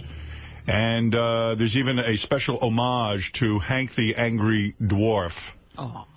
Classic Hank stuff. May he rest in peace. Funny as can be, Battle of the Blobs, Howard versus Ronnie. There's over 40 new shows a month, and all of that is going on. In fact, I was supposed to get to Rocklahoma today so that could air, but we're going to have to do that tomorrow. Rocklahoma. Yeah, there's a whole thing Richard Christie did. Gilbert Gottfried here. Artie Lang just fresh off his Conan appearance. Do you do Conan O'Brien at all, Gilbert, or are you a persona non grata? I guess so. I used to in the beginning. It's like they called me every other day. And now, no calls? No calls. Falling off in the calls. So Artie has replaced you? Yes. The great announcer George Takei is here, the star of Heroes, which is a great television show. You should watch that with your new daughter.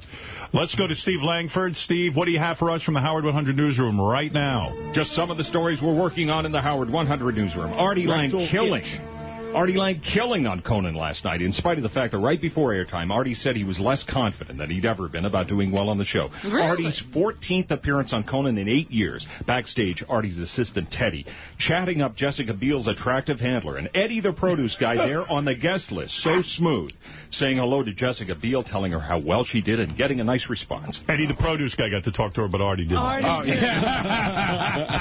That's good. What else you got? Later, Conan offering his endorsement of Howard 100 News, telling us it's the only news he listens to, but adding mischievously, that's the reason he's so misinformed about everything. Also today, quite an endorsement. There's very few people who only get their news from Howard 100 News. Also today, the Live Earth show earlier this month at Giant Stadium, a former Howard TV intern there, tipping us off to the fact that High Pitch Mike was there by himself. Wow. In fact, he has less of a life than Gilbert. Where was he this time by himself? I believe we have a picture of High Pitch Mike there at the Live Earth show with the ex-intern.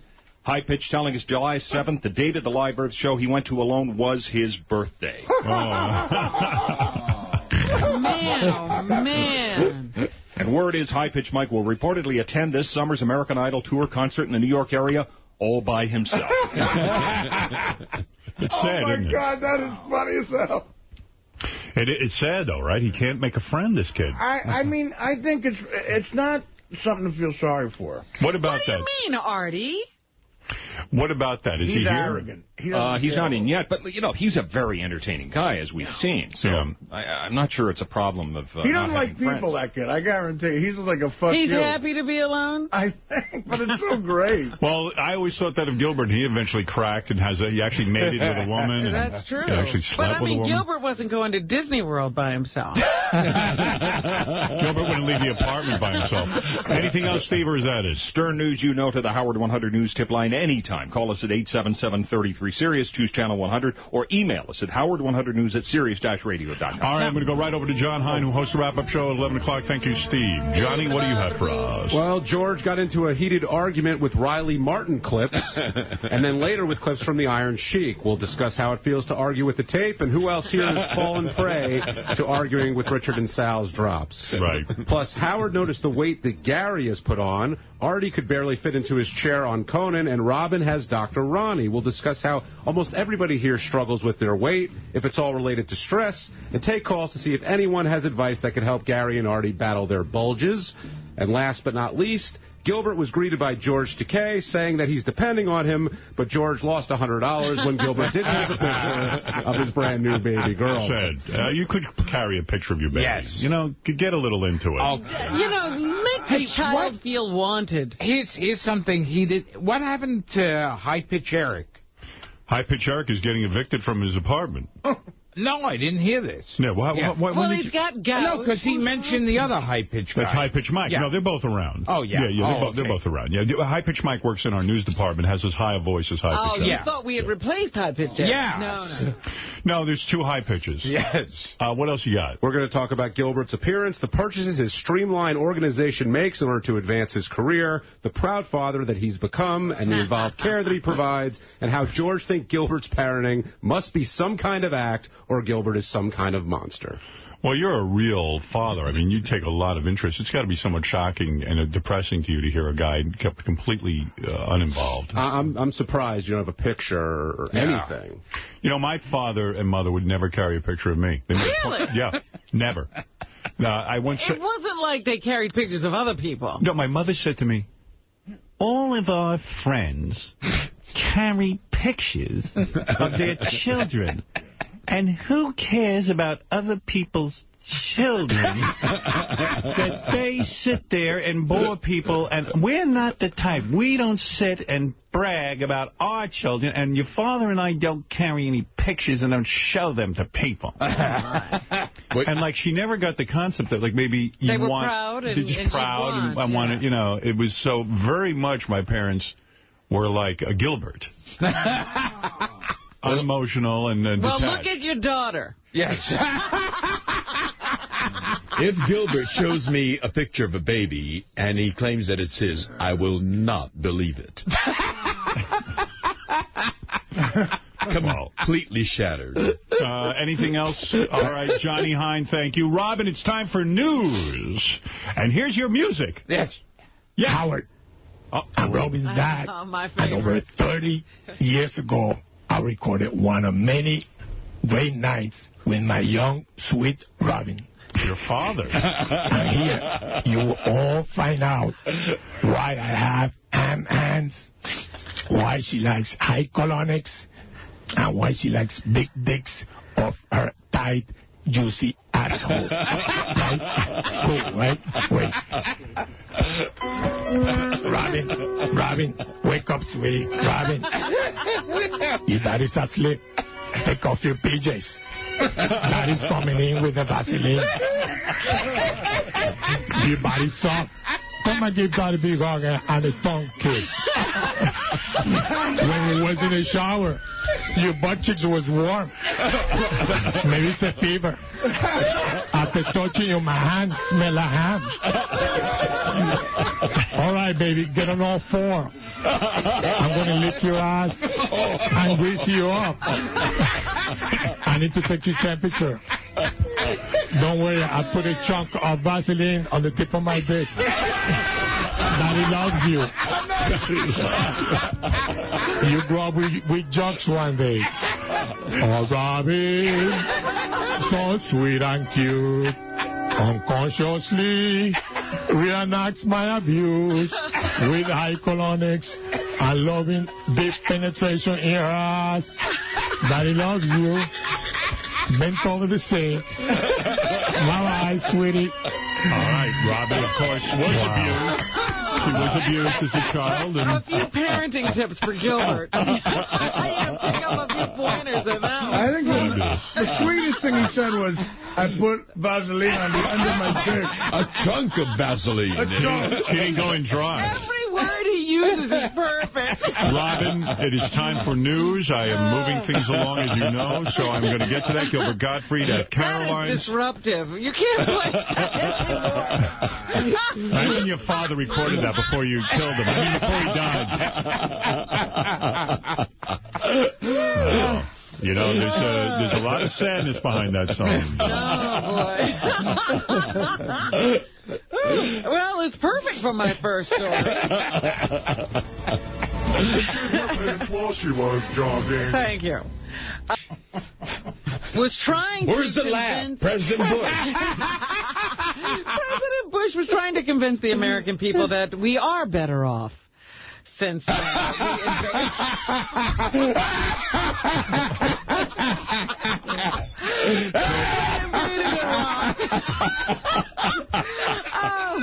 One, Howard. All right, here's President... George, give the president a chance for 1 second. Let's hear what he says. I think he's crazy. Bush is really insane. These people have sworn allegiance to the very same man who ordered the attack on September the 11th, 2001, Osama bin Laden. And they want us to leave parts of the world, like Iraq, so they can establish a safe haven from which to spread their poisonous ideology. You fucking income fucking poop. But the president says the ideology of liberty can defeat terrorist ideology. It's in the interest of the United States to not only defeat them overseas so we don't have to face them here, but also to spread an ideology that'll defeat their ideology every time. And that's the ideology based upon liberty. I don't give a fuck what you think, bitch. So meanwhile, the Department of Homeland Security's advisor, Fran Townsend, says al-Qaeda remains determined to strike in the U.S. We are facing a persistent terrorist enemy led by al-Qaeda that remains driven and intent on attacking the homeland and that continues to adapt and improve its capabilities. And by the way, the experts say that we were on our way to certainly hurting al-Qaeda. And disrupting them, yeah. And disrupting them when we were in Afghanistan. Right. And we were going after the guy who did 9/11, who's Osama bin Laden. And that this whole notion that we're in Iraq fighting the same al-Qaeda is not right. No, it's a brand new al-Qaeda that didn't exist before, and it's better organized. And they were never there in Iraq. And now they're saying they will set up bases in Iraq to fight us better, and they will have a safe haven. And attacks on the U.S. They will have a safe haven for terrorism. We are in worse shape, they say, than before 9/11, that our security is worse as a result of the Iraq war. It was a new intelligence al-Qaeda report. got stronger during the Bush administration. It has been growing and prospering. Isn't that correct, Gilbert? Yes. Yes, all right. Under the Bush administration. Now, this was one of those things when it happened. I was going, well, obviously I don't know much about politics or the countries, because, like, why are we going into Iraq? Yeah, it had nothing to do with it. Yeah, and I thought, well, I obviously don't know anything. Well, maybe you should run. Yes. Right. Here's a former FBI agent, Brad Garrett, who says the only possible way to slow down, this is the only possible way to deal with terrorism. You can slow it down, you can't kill it. We're never going to reduce all of it. It's like organized crime. The best you can do is infiltrate it, suppress it, and do your best not to inflame it. Right. That was Brad Garrett from Everyone Loves Raymond? Yes, he's now an FBI agent. Okay, has nothing to do now. They also say that Congress spent the night debating this whole issue. Here's Senator Chuck Schumer, who says Bush won't change course in Iraq unless he's forced to. This president will not take advice unless forced to change course. Right. However, Jim Bunning, who was also a senator, said this all-night debate on Iraq insults the troops. It is an insult to the brave men and women. Why? That we're sitting and worrying about how to get this job accomplished? In our armed forces. Any discussion is an insult to the troops. You know what's interesting? It's leaving them there to be killed that's supporting the troops. Right. Unlike exactly. What Senator Barbara McCulsey says, you want to support the troops, bring them home. We believe the best way to support our troops is to create a framework to bring them home swiftly and safely. Absolutely. And as we pointed out yesterday, the very guy who leads Iraq now says they can take over, they've got it under control, we can leave anytime. He said, I want you to leave. Good. I guess I did something right. I don't know, the stars were aligned or something. I don't know. He's taking credit for being number one. So good for him. Someone's got a hit.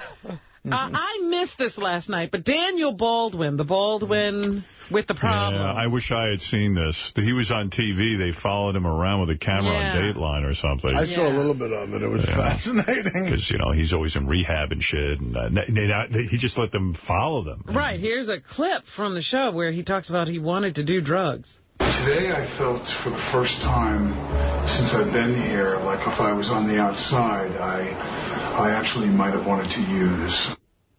So he's in rehab and he's thinking about using. That's all you do in rehab, Robin. I've been there, thinking about using drugs. And then he says that rehab is tough. Christmas here at Renaissance Malibu, opening presents under a tree at a rehabilitation center with your 10-year-old son can be quite trying. Wow. I had Christmas in Malibu. And finally, the #1 movie of the box office this week is Riptide. No, Harry Potter and whatever edition is the Order of the Phoenix. Here's Daniel Radcliffe, who plays Harry, who talks about Harry's darker side in the film. I bet you Gilbert's looking forward to the day he can take his daughter to the movies. Won't that be fun? See one of these kids' movies. Ever since the first film when the Hat said, you should be in Slytherin. I was like, this kid's got pubes now. He's been sort of thinking, well, I've obviously got that potential for evil inside me. That's what that must mean. Party's over for him as an actor. Once they get the pubes, forget about it, these kid actors. Unless there's another Lord of the Rings, they seem to dump all those kids in there. Got two more he sounds cute. Remember when Urkel was like 6'5"? Yeah, it was great. And he's still wearing that outfit. Yeah. No, the best are the Little Rascals when Spanky hits puberty. The best is so depressing. Or how about Beaver, like the last season of Beaver, where he got zits and everything. Did you know that Daniel Radcliffe appeared on the West End stage Starkers? Yeah, he was completely nude. Yes, in Equus. In Equus, Did you go see that? Well, I was doing Equus in Los Angeles at that time. Playing the psychiatrist. I see. And I had a boy who played the Daniel Radcliffe part. And he was nude? He was totally